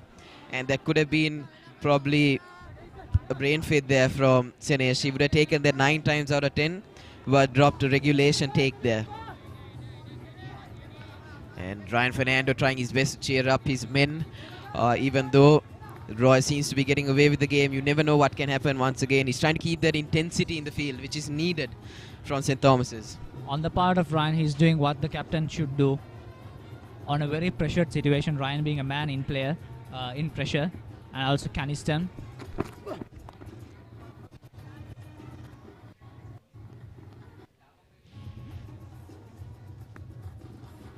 Once again, just a easy single out of it. 140 comes up for Royal College. So I hope Royal College is pleased to at least get the Mustangs trophy once again, even though they don't have a shield.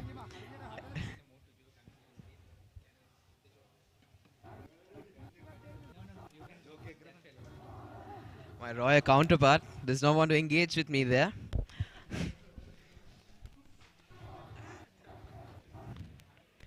Satish Rajapaksa. Certainly, yeah, as you can see, just ignores me once again.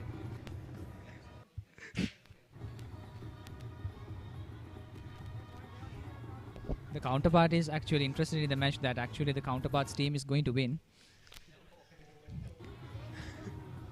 Looking at the match, it's really having comfortable cricket. Satish Rajapaksa and Uvidu Veerasekara, very proved cricketers. It is when you get overconfident that you tend to lose focus as well. That is exactly why I think I'm not playing the match. I think Rajapaksa and Veerasekara are having the confidence up to the level that they need and not more. That is exactly why they are having the game slowly with well-timed shot just like this and comfortable singles. Certainly, Roy seems to be edging away with this game at the moment.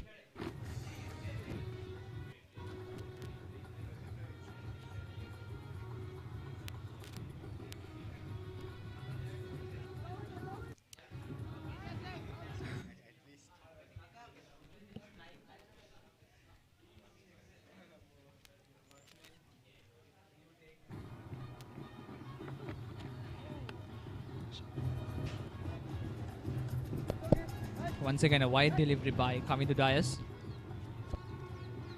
That's right.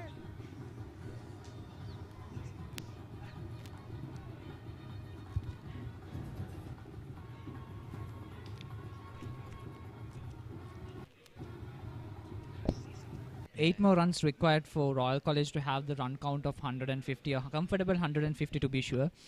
Satish Rajapaksa so far. The man on strike 54.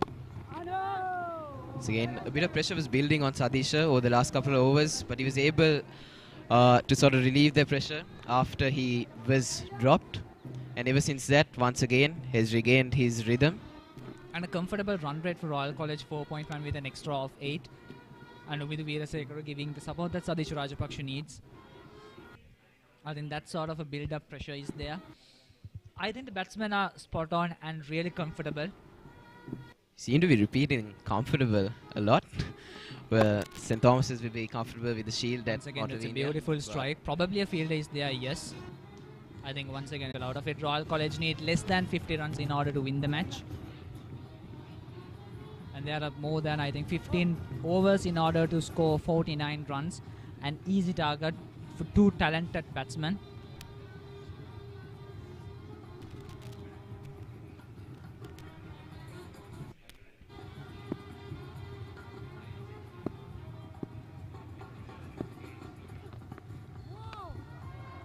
Once again, another short ball from Kavitu Dias. Certainly trying to be aggressive here. Trying to test Uvindu with the short delivery. But Uvindu has been patient, which is the right mindset to have at this stage. You don't need to do much. There's 48 runs more required. You have 15 overs left in the game. So it should be easy pickings as long as you keep your focus in the game.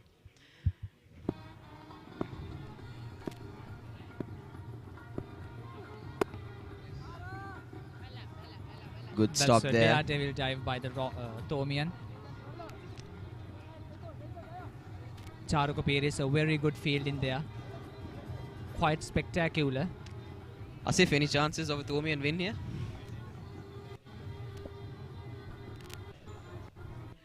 Any chance of a Thomian win here?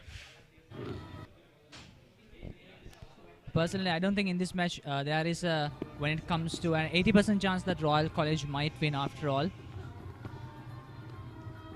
That Another wide. And that's the pressure playing on Kavidu. I think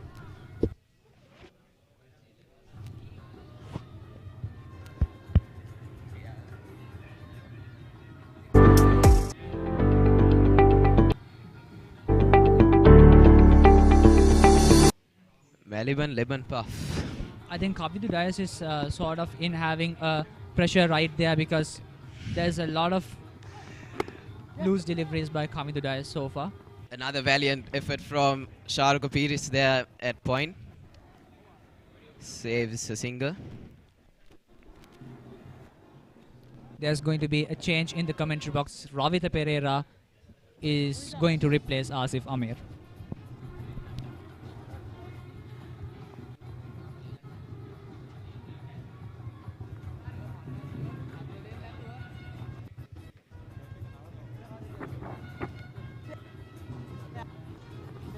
Good evening, Ravitha. Good evening, Manoj. Right now, Royal College are in a really strong position, dominating the entire encounter so far. They have dominated with the ball, and now they're dominated with the bat. What are your thoughts, Manoj? Yeah, it's very similar to how the Thomians dominated the Royalists in 2019. In fact, when they won the Shield, which is still in Mount Lavinia.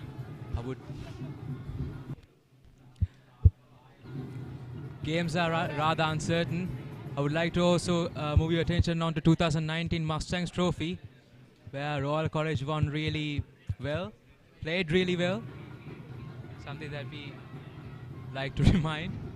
Yeah, but we do have to remember that Thomians did win the encounter 4 times in a row prior to that 2019 encounter, which is also a very close encounter. It was a very intense.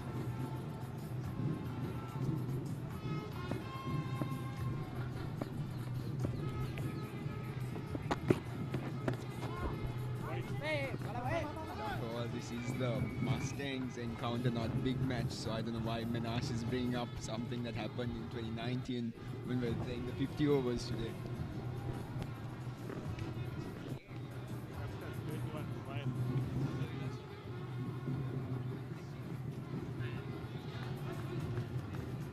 So a little bit of banter here as the prefects join us in the comm box.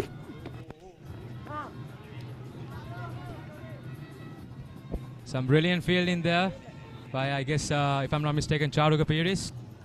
Charukh Apiris has been showing some good efforts to stop leaking of runs from Royal College. And Satish Rajapaksha, who couldn't try.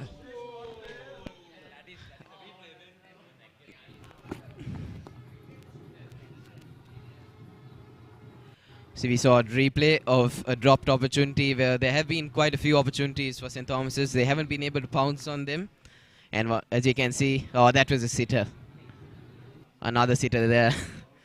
Well, it has been poor fielding from the St. Thomas's fielders, and it has certainly cost them. Definitely. And especially when we have two really, really good batsmen from Royal College, Sadish Rajapaksa and Uvindu Veerasekara. Uvindu Veerasekara was the top scorer for Royal College at the 3-day encounter, and Sadish Rajapaksa the top scorer for Royal College in the entire season, over 900 runs here. We expected a lot from Sadish Rajapaksa even in the big 3-day encounter, but however, he has shown and he has proven that he is definitely one of the best cricketers here that we have in school cricket right now. Showing his colours, definitely we can't expect every cricketer.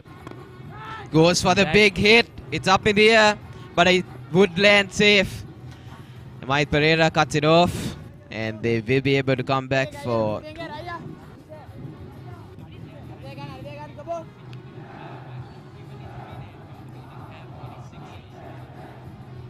Yeah, certainly. Well, the batsmen obviously have been more defensive in the Battle of the Blues encounter, but so far today we've seen a couple of boundaries, but yet we haven't seen too many sixes. And with the Veerasekara, certainly looks like he can hit a long ball. He's a very aggressive batsman, so hopefully when Royal probably edges towards 180, they'll be looking to finish the match off with a couple of big blows.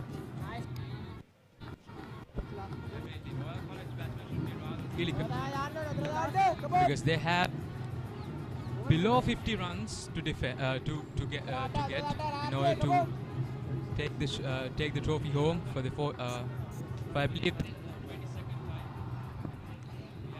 a win count of 21-21. It has been drawn, and there has been one no result game as well.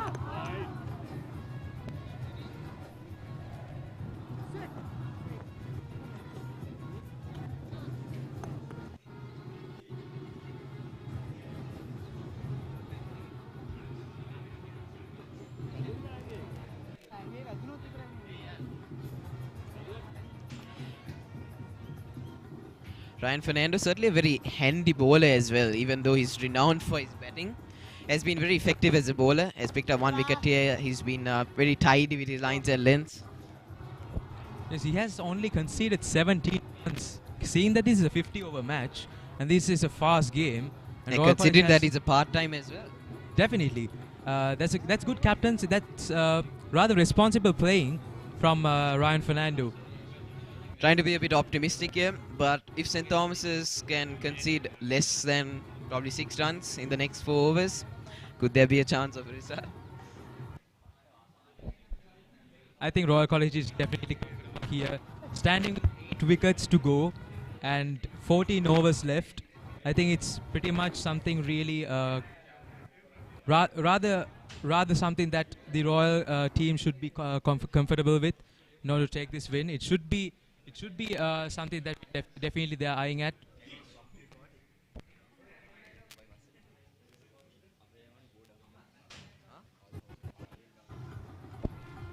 Good stroke by Uvindu Veerasekara, but it will find the fielder. Alright, so we have a change in the com box as Sherwan Vijay Singh joins Ravitha Pereira. And Simenash Dharatna signing off. Good evening, Ravitha. Good evening, Sherwan. Royal College need 42 more runs to win. Well, I guess you're glad that Royal is coming closer to retaining the Mustangs trophy. But like Menash, my counterpart from St. Thomas's, said, we'll be content with keeping the DS Senanayaka Shield at Mount. 150 is up for Royal College. Few more runs, 41 more runs needed for Royal College to take the 45th Mustangs trophy to Reed Avenue. We've seen a lot of talent here from the Royal College batsmen and the bowlers, and also the fielders, not to forget. And the wicket keeper as well, definitely Nitin Panapitia. Lofted over mid-wicket. Fine. He didn't get all of it, but it will fall on safe ground.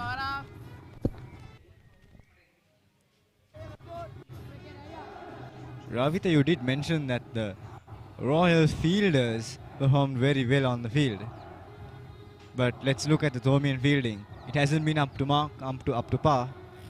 They could have done so much better. Usually the Thomians are very good in the field, but surprisingly we saw 4 dropped catches. which has cost them a lot.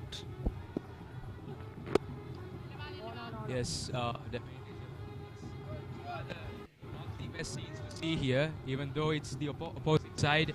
But like to say, we would rather like to see good cricket. And those drop catches definitely gave away some good chances for St. Thomas's College.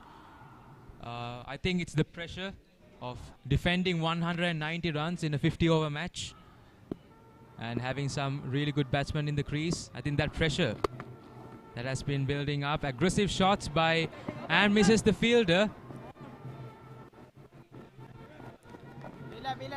Well, Ravitha, on the topic of 190 being a very competitive score in a 50-over cricket match, well, I believe the Thomians could have scored much more. We have the skills, we have the talent, but they were unable to apply themselves today. That's what went wrong. Right throughout this series, that's the 3-day encounter and today's 50-over encounter, we realized that the game is all about their approach to batting. And of course, bowling consistent lines and lengths. Those are two facts that were highlighted right throughout this encounter. But the Thomians were unable to adjust themselves when batting in particular. They have a very good bowling unit. Unfortunately, the batsmen were unable to play positive cricket and recover whenever they lost their way. In fact, they took time to recover and play some positive cricket, and that led to them playing very defensive cricket, in fact, too defensive cricket at times. On the contrary, it's good to note that Sadisha Rajapaksha started quite slowly, but thereafter continued to challenge the bowlers and be a bit creative and play a few strokes out of the textbook.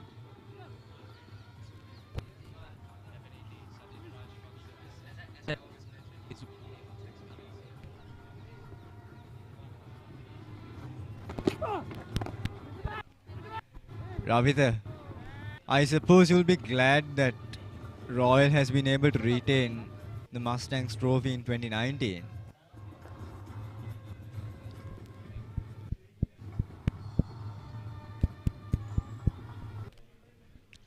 Yes, really sorry about that. We had a small technical issue. Yes, definitely. Those final few overs, Siobhan, the way that Laidu Madhushankar scored really well, sixes over sixes. A very good delivery from Ryan Fernando. That was an off-cutter. This brings back a lot of memories from 2019. And here we are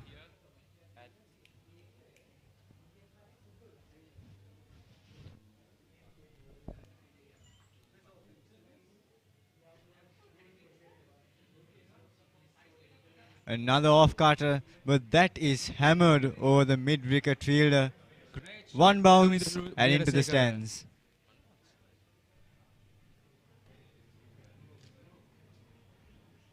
It's a flat shot. He made it look ever so effortless. Umidu Vidasekara was the highest scorer for Royal College at the 3-day encounter. And he was the best batsman in the encounter as well. Ryan Fernando, as usual, with a smile on his face. Ryan shouldn't be too dismayed by the fact that he was dispatched to the boundary. In fact, he should continue to bowl those lines and lengths and bowl those off-cutters. He adjusted well. He adjusted well, Ravitha. Ryan Fernando was bowling short pitch deliveries and suddenly bowls a half volley. But that doesn't trouble Uvindu Veerasekara. He drives it straight through mid-off.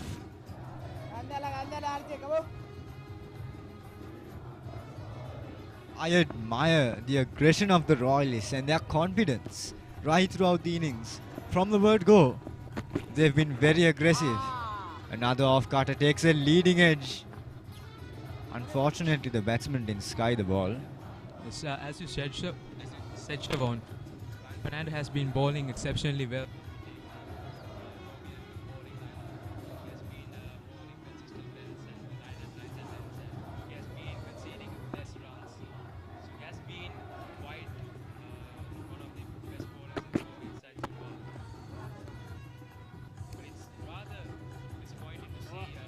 Diaz wasn't able to perform today's match, even though he was the best bowler of the three-day encounter and also picked up 4 crucial wickets even in the second innings. That was I beg your pardon, 4 crucial wickets in Royal College first innings. Well, Ravitha, while Kavindu Dias did not pick up any wickets today, we have to remember that Kavindu Dias was very consistent with his lines and lengths once again. But once again, it was the fielding unit that did not support him. We saw the Thomians let 4 catches pass by, and Kavindu Dias was one of the bowlers who witnessed one of his deliveries being sent straight to the wicketkeeper and being dropped. Those are regulation catches that should have been taken. Very unusual from the Thomians. Perhaps a lack of concentration at this point of time. Yes, definitely. We saw the frustration and disappointment from Kavindu Dias. 15 or 16 years of age, if I'm not mistaken. But he has a great future ahead of him. Indeed, Ravitha. But let's look at the field setting at this point. Ryan Fernando needs to have a very aggressive field setup. Not a defensive field setting. He needs to have several close-in fielders to save those singles, because right now Royal does not need to score quick boundaries because they have 12 overs to get just a mere 28 runs. They'll be pushing for singles. St. Thomas's needs to push their fielders to stop the Royalists from getting any runs, force them to play in the air, and perhaps take a few catches.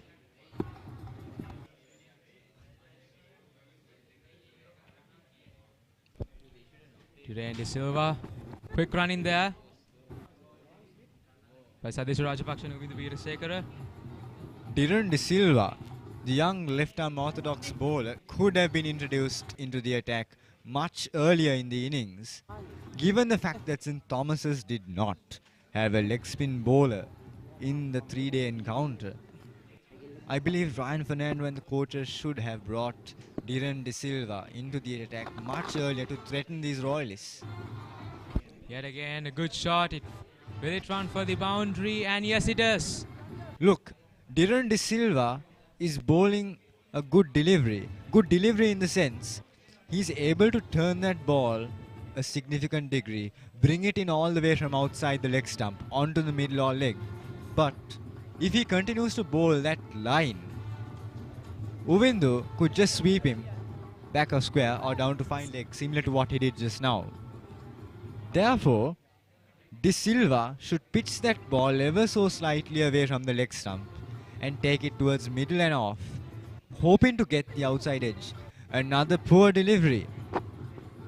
This same delivery, this stock delivery, should be bowled on the leg stump, forcing the batsman to drive at him instead of sweeping with a horizontal bat. If he forces the batsman to play off a straight bat and play towards cover, he could get the outside edge very easily, because we've seen both the Royalists and the Thomians struggling to play that delivery that turns away from them pitching outside the leg stump or even on leg stump when they come around the wicket. Well, Ravitha, I was in the boys' tent a few minutes ago, and I sense that the Royal supporters believe that they could easily take the trophy home once again. And I'm sure you'll be glad that the Mustangs trophy could probably go back to Reed Avenue. I mean, after all, the DSN and Nayaka Shield is in the right place, and sadly, the Mustangs trophy is not home. Not home yet, of course.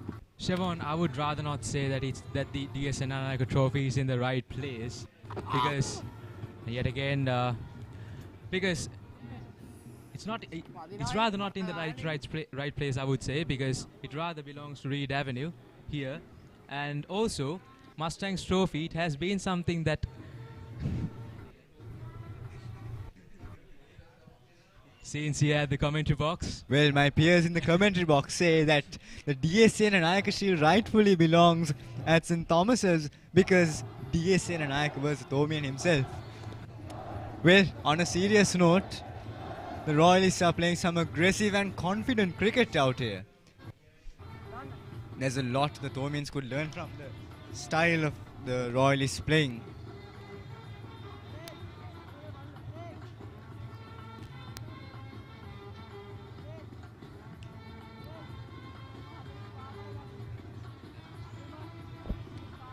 I don't think that winning this match is actually going to be a problem for the Royalists. 23 more runs needed to win from around 10 more overs. Well, Ravitha, even if Royal College could easily win this game with just 23 runs at a run rate of around 2.3, quite easy for Satish Rajapaksa, a man of his stature.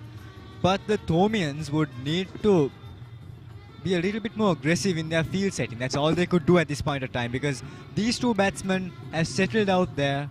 They've got their eye in. And for them to just flick the ball around is effortless. And what the Thomians would need to do in return is to have a very aggressive field setup, to have more close-in fielders instead of protecting those boundaries and sixes. Definitely agreed with you, Siobhan. Ryan Fernando. Again, Wide power delivery, strike, poor misses the fielding, fielder. poor fielding once again.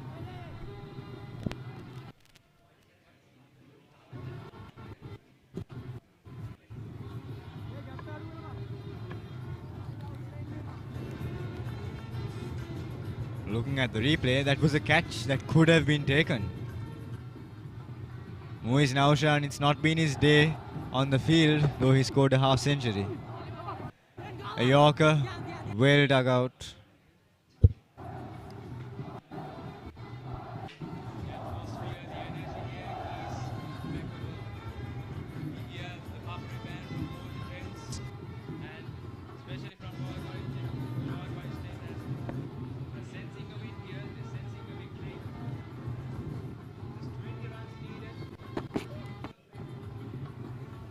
You could say that again, Ravitha. Indeed, it's great to see the students being allowed to come and cheer their teams. Growing up as lower school children, we often looked up to these 11 boys who would come out and take on Royal College. We looked up to them as some sort of superheroes when we were back in the lower school. Well, indeed, it's great to come back here and cheer them. You'll never get a time of the year like this. March Madness comes 5 months late, but better late than never, Ravitha.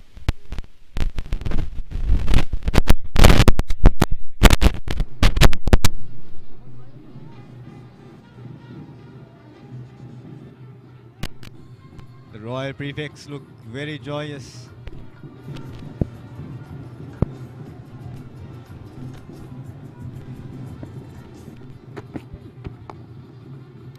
Another off cutter, wide of the off stump. Perhaps Ryan Fernando should try to bowl it. Maybe slightly outside off stump and take it away from the batsman. Try something different out here and surprise him, take him by surprise.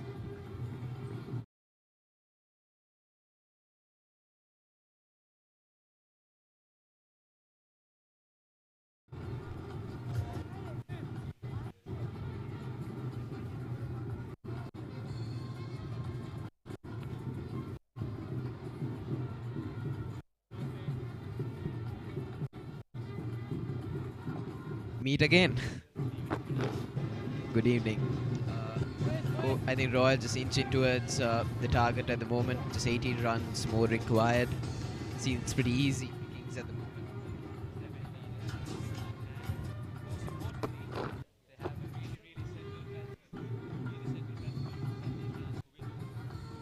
Yeah, certainly. And Satisha on 62, we'll be really happy if he can carry his bat through the innings, finish this match off with his own bat, score the last runs. It will be a memorable last encounter for him. And I feel Uvindu has one more encounter left to play, so he still has time. But Satisha, this is his last encounter, so he'll want to make this a memorable. And so far it has been.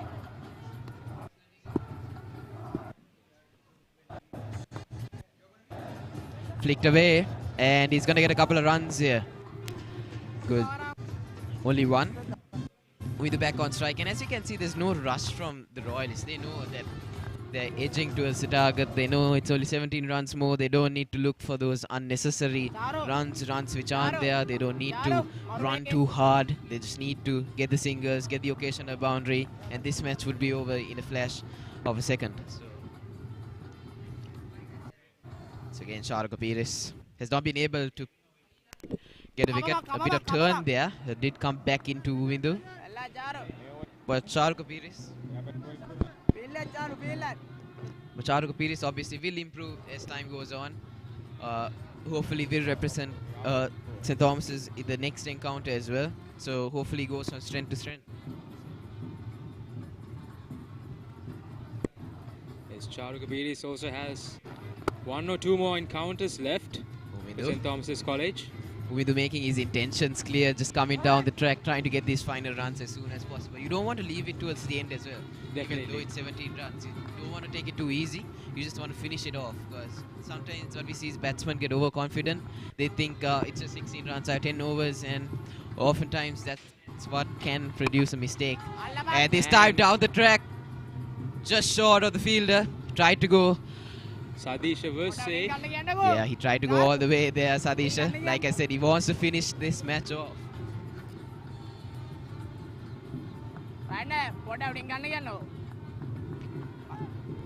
Sadisha Rajapaksa certainly wants to get this match over with. 177 now, Royal College.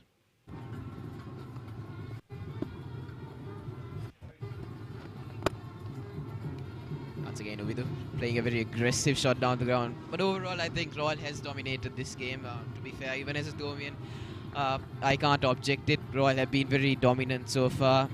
Even with their bowling, kept the Thomians to a run rate of less than 3 for most parts of the game. It's been quite enjoyable.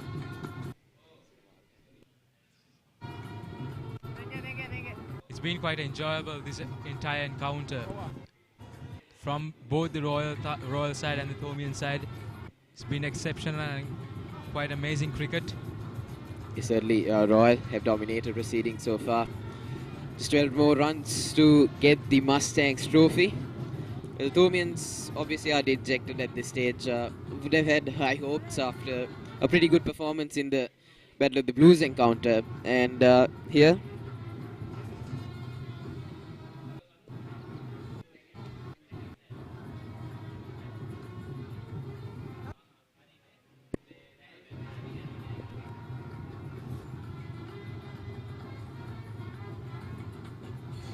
well, the weather has been excellent throughout the day. We haven't seen any rain delays or whatsoever. There has been sunshine throughout the afternoon, and now just the sun setting in. So we haven't had any weather interruptions, which has been good. We had a full game of cricket. And Royal obviously are the happiest side, no doubt about that. Yes, and also one more thing, Menash.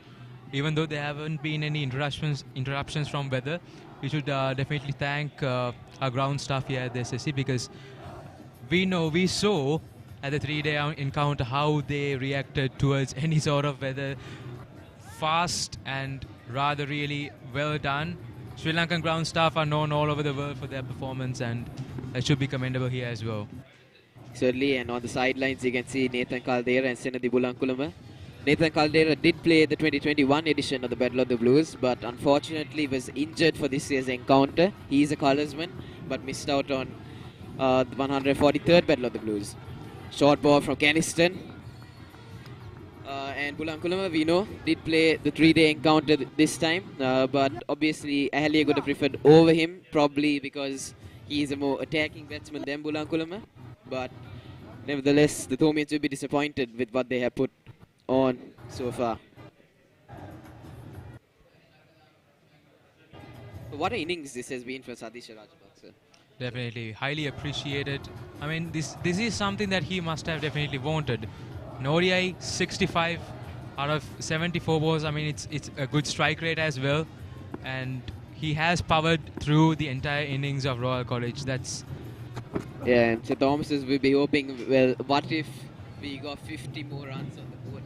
That's what they would have been thinking, because obviously they were short of a good total. Just got 190, which isn't a very good total. And as you can see, how the fielders walk back as well. They're dejected. You don't see the same sort of energy they had at the start of the innings. So probably 50 more runs would have made this game much more competitive and would have given St. Thomas's a good chance. Definitely. Way more competitive. If 50 more runs would have definitely made this game way more competitive, because we saw 2019 was an example. 256 was the target that St. Thomas's gave Royal College to try and get and win this entire. And yes, umpire signals yet another wide delivery. I think it was a wide because he already did bowl a bounce in the previous delivery. So because of that, you have a quota of bounces per over. So maybe that was the reason why it was given as a wide. And 13 extras as well. But more than the extras, I think what really cost the Thomians were the drop catches, which they'll Definitely, regret. because they were drop catches of rather really good batsmen in good form, like Satish Rajapaksha And the thing was that none of them were really hard. Like, I know there were some opportunities which were quite hard, but we saw like 3 catches were pretty regular. You back a fielder to catch 9 times. So 9 runs more for Royal College to win here. Brings it fuller, but flicked away on the onside, and he gets another single. Nice to see a couple of smiles from the players, even though they are on the losing side. And Kanistan Gunratnam as well, his last encounter. Kanistan Gunratnam, the vice captain of St. Thomas's. What a brilliant player. I mean, he has shown. Couple of snaps. Satish Rajapaksha, yet again, the innings of the match, 67 runs.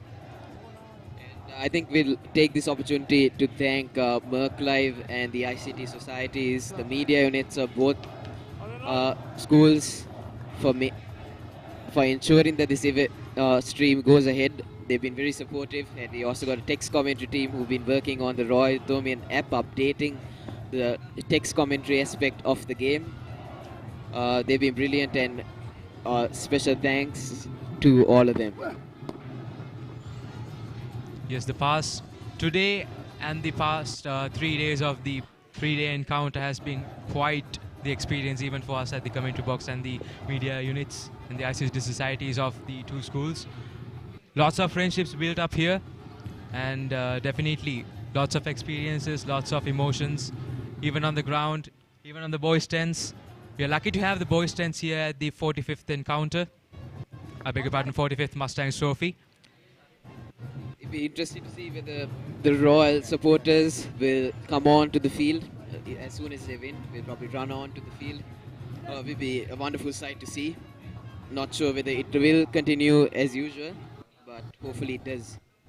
Definitely, we don't have the huge crowd that we usually used to have because of obvious reasons, like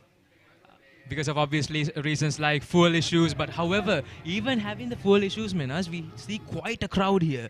I mean, we should really thank them for bringing up that energy and for coming here to SSC despite all these challenges. And that just shows the passion of both these schools. The passion they have for cricket, the love for cricket, because the Mustangs Trophy, the Battle of the Blues are very glorified events in the schooling calendar. And he goes for the big hit this time. And it's in the gap, and he goes for 4. 1 bounce and for a 4. 2 bounces and for a 4. Almost hit the cameraman over there. Yeah, close shave there for the cameraman. As Uvidu Veerasekara trying to finish this match off.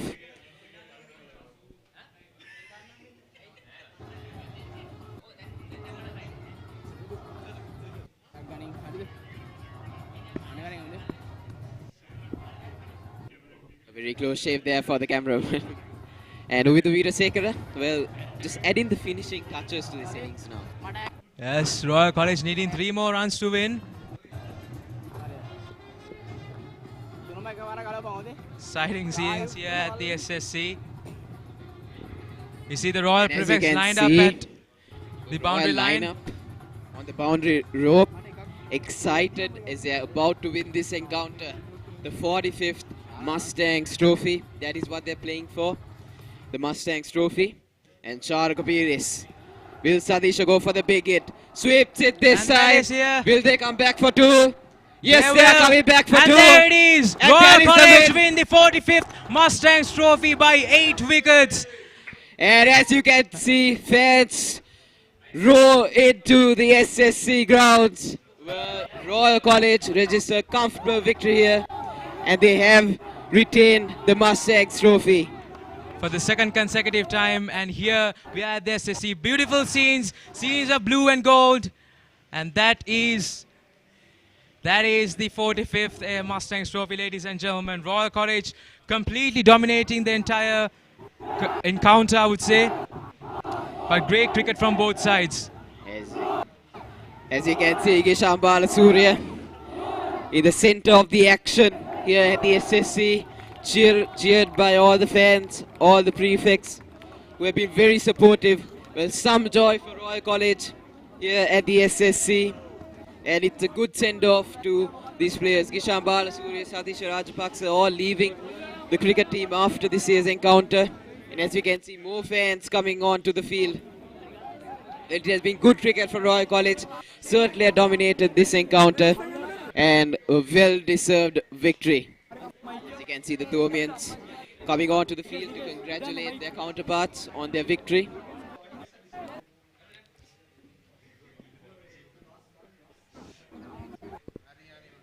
Amazing cricket here. Good send-offs to, and honourable send-offs to some great players for Royal College. Kishan Balasuriya. What a captaincy, I would say. Amazing captaincy. And yes, we are here. We'll be joining you. We'll be joining with you with the awarding ceremony in a short while. Yes, very well played by both sides. Yes, Ambe Peter at his final comments of the Battle of the Blues. Amazing. And Royal College winning by 8 wickets. What a domination it has been.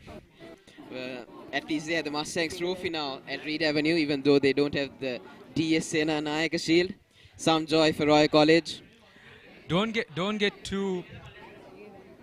worry, Menash, because definitely the Royal College will be definitely eyeing on the DS Nayaka trophy, the DS Nayaka Shield. Yeah, we'll see in another 1 year's time. Hopefully, we'll be able to have it in March. Yes, hopefully, yeah. March Madness. March That's Madness, what they call and it. along with much more of a turn up here at the SSC or wherever the venue is going to be. Yeah, and certainly we do hope for a better encounter next year with all fans coming back here to the SSC cheering their sides. And Reed Avenue, that's where the Mustangs trophy is going to be, in one of those cabinets this year. Hopefully next year the Thomians will be able to regain the shield and take it back to Mount Lavinia. But at the moment, Royal, they deserve it. That's exactly what the losing side would say. But however, let's see what happens in the next year. Hopefully, Royal College will be eyeing on the DSN Nayaka trophy, and St. Thomas's will be eyeing on the Mustangs trophy when we come and meet back in 2023. Yes, certainly. And now I think it's time for the presentations as well. So, Ravita, who do you think will get the best batsman award here? I would rather like to see it going to Sadisha Rajapaksha. Dominated from the time he came in. Yes, he was not going in a... Yes, he was dropped. But however, that one drop catch didn't actually have to mean that he would have to lose the award for best batsman here at this encounter, because he has been dominating since the time he came, and he has scored a half century. He has led this team to victory, and that is definitely something that I would feel, and that should go, in my opinion, would be Sadisha Rajapaksha. So I think he would also get the man of the match award as well. And for best bowler, I think my personal choice would be Kappagoda, who did pick up the big wicket of Ryan Fernando in the Thomian innings and was very economical. So he did pick up 2 wickets, so I feel he should be nominated as the best bowler. Yes, if you see, Menash, Sadisha Rajapaksha, I'm just guessing that whether this is Sadisha Rajapaksha's match. 2 wickets, 2 crucial wickets from Sadisha Rajapaksha in the Thomian innings, got a half century and literally led every side of Royal College to victory, and that is something that we see from a quality cricketer. Yes, certainly Ravitha seems to be a big fan of Sadisha Rajapaksa. Certainly he's an under-19 player and might even go on to represent Sri Lanka in the future. So Ravitha, well, one day if Sadisha makes it to the national team, he'll be saying, I've been supporting him since his school days. So, a happy fan. And yes, with that, we'll be moving on to the presentation in a short while. And thank you. Until then, we'll say thank you and good night. Thank you for coming here and enjoy the rest of the evening. Thank you. Yeah, and this is Minash Daratna signing off. This is Ravitha Pereira from Royal College signing off. Have a great evening. Let's join with the presentation in a short while.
Yes, as we come back to the SSC grounds, we have had a good day of cricket. The 45th Mustangs Trophy one-day encounter, Royal College versus St. Thomas's College, has come to an end with the Royal College winning quite easily with over 7 overs to spare and by 8 wickets. But the important thing is it was good to see cricket back and the Mustangs Trophy back. We missed it last year due to COVID reasons, and the previous year as well due to COVID related reasons. So it's good to have white ball cricket back between these two schools, and Royal retain the Mustangs Trophy. St. Thomas's won the toss, important toss, and elected to bat first and just made 195 in their 50 overs. Mahit Pereira, good half century. Muiz Nauman made 50 as well. Ryan Fernando 30. But debutant Damit picked up 2 for 19. Sadisha Rajapaksa 2 for 45, and Gishan Balasuri, the captain, 1 for 34. Chasing down that target, Royal got there quite easily in 42.3 overs. Sadisha Rajapaksa a superb 69 not out. Sinet Javardhan 39 and Uwindu 35, and Royal winning by 8 wickets. Well, we are all ready for the awards presentation down at the grounds, and with the awards presentation is our colleague Haritha Pereira. Thank you very much for your patience, ladies and gentlemen. At the conclusion of the 45th Mustangs Trophy one-day encounter between Royal College Colombo and St. Thomas's College,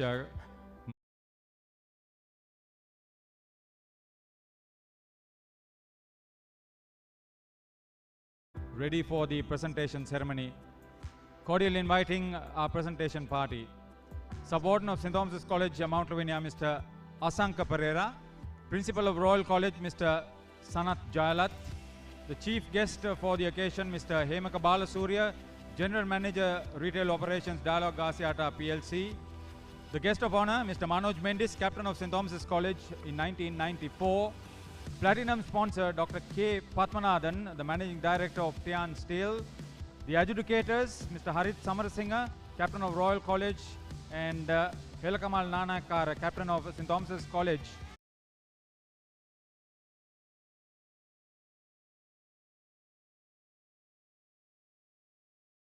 From St. Thomas's College, Mr. Kumudu Varnakulasuriya. Welcome, gentlemen.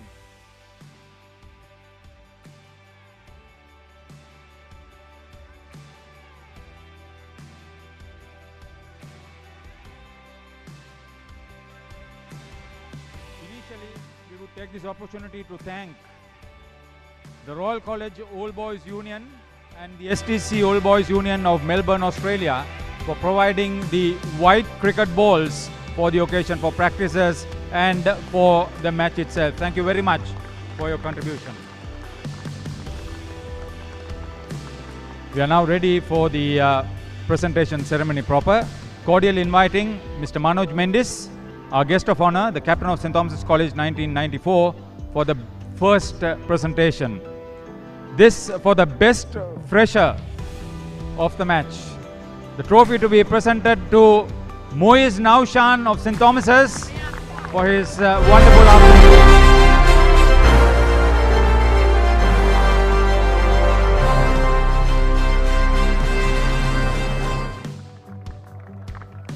Congratulations to you, Muiz. Thank you very much, Mr. Manoj Mendis. Next, cordial inviting Mr. Roshan Adams, co-chair of Royal College, for the presentation. This for the best batter from St. Thomas's College. Mahit Pereira, top scorer for them, remained unbeaten with his half century. The bat sponsored by the Mustangs. We also have a gift voucher presented by Mr. Balraj Sharma, head of sales of Tan Steel, for him.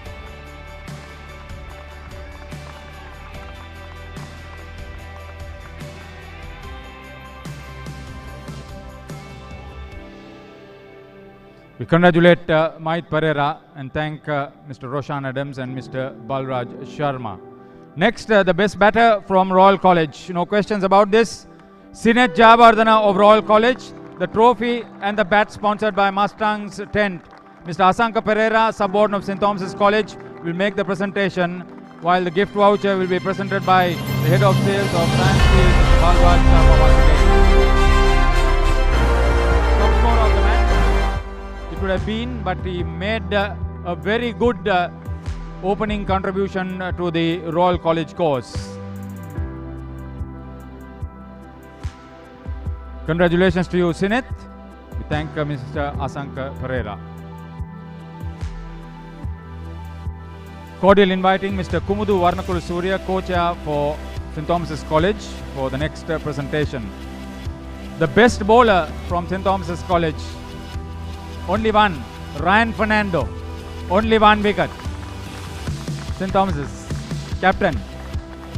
He bowled very well despite his one wicket, very economical spell.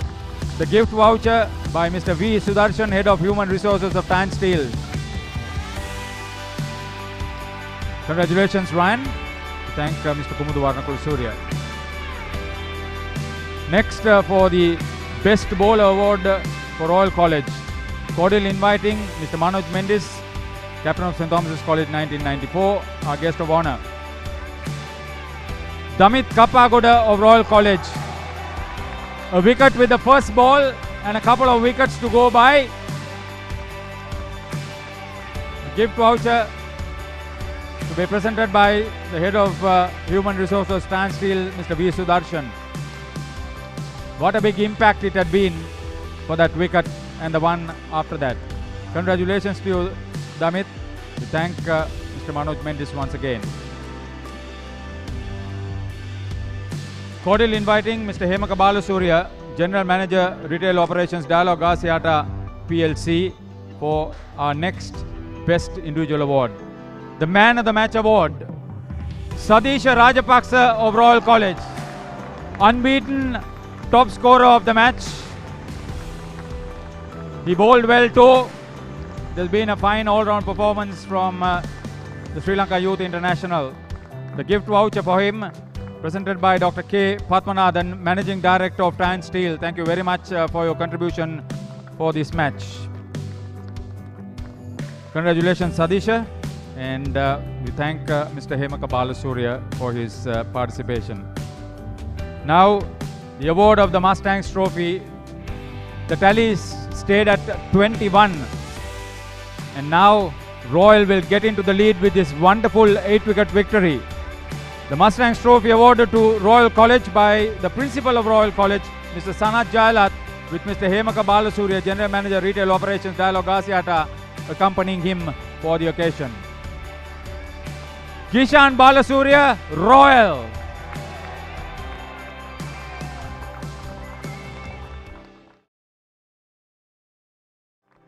They had the opposition on the ropes in the first part of their innings, and then followed it up with a fantastic batting performance for the Reed Avenue School. Congratulations, Royal. We thank Mr. Sanat Jalat. There would be an official photograph for the championship winning team together with the invitees. Yes, please. Others, please stay on.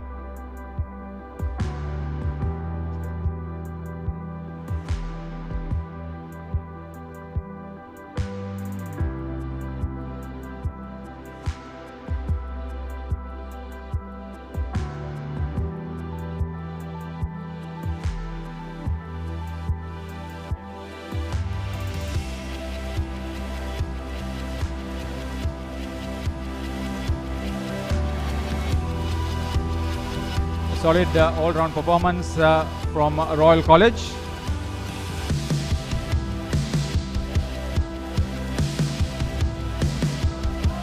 The margin of victory would show that the match was live from morning to right up to now on thepapare.com and Dialog Television, major sponsors of major sport in the country.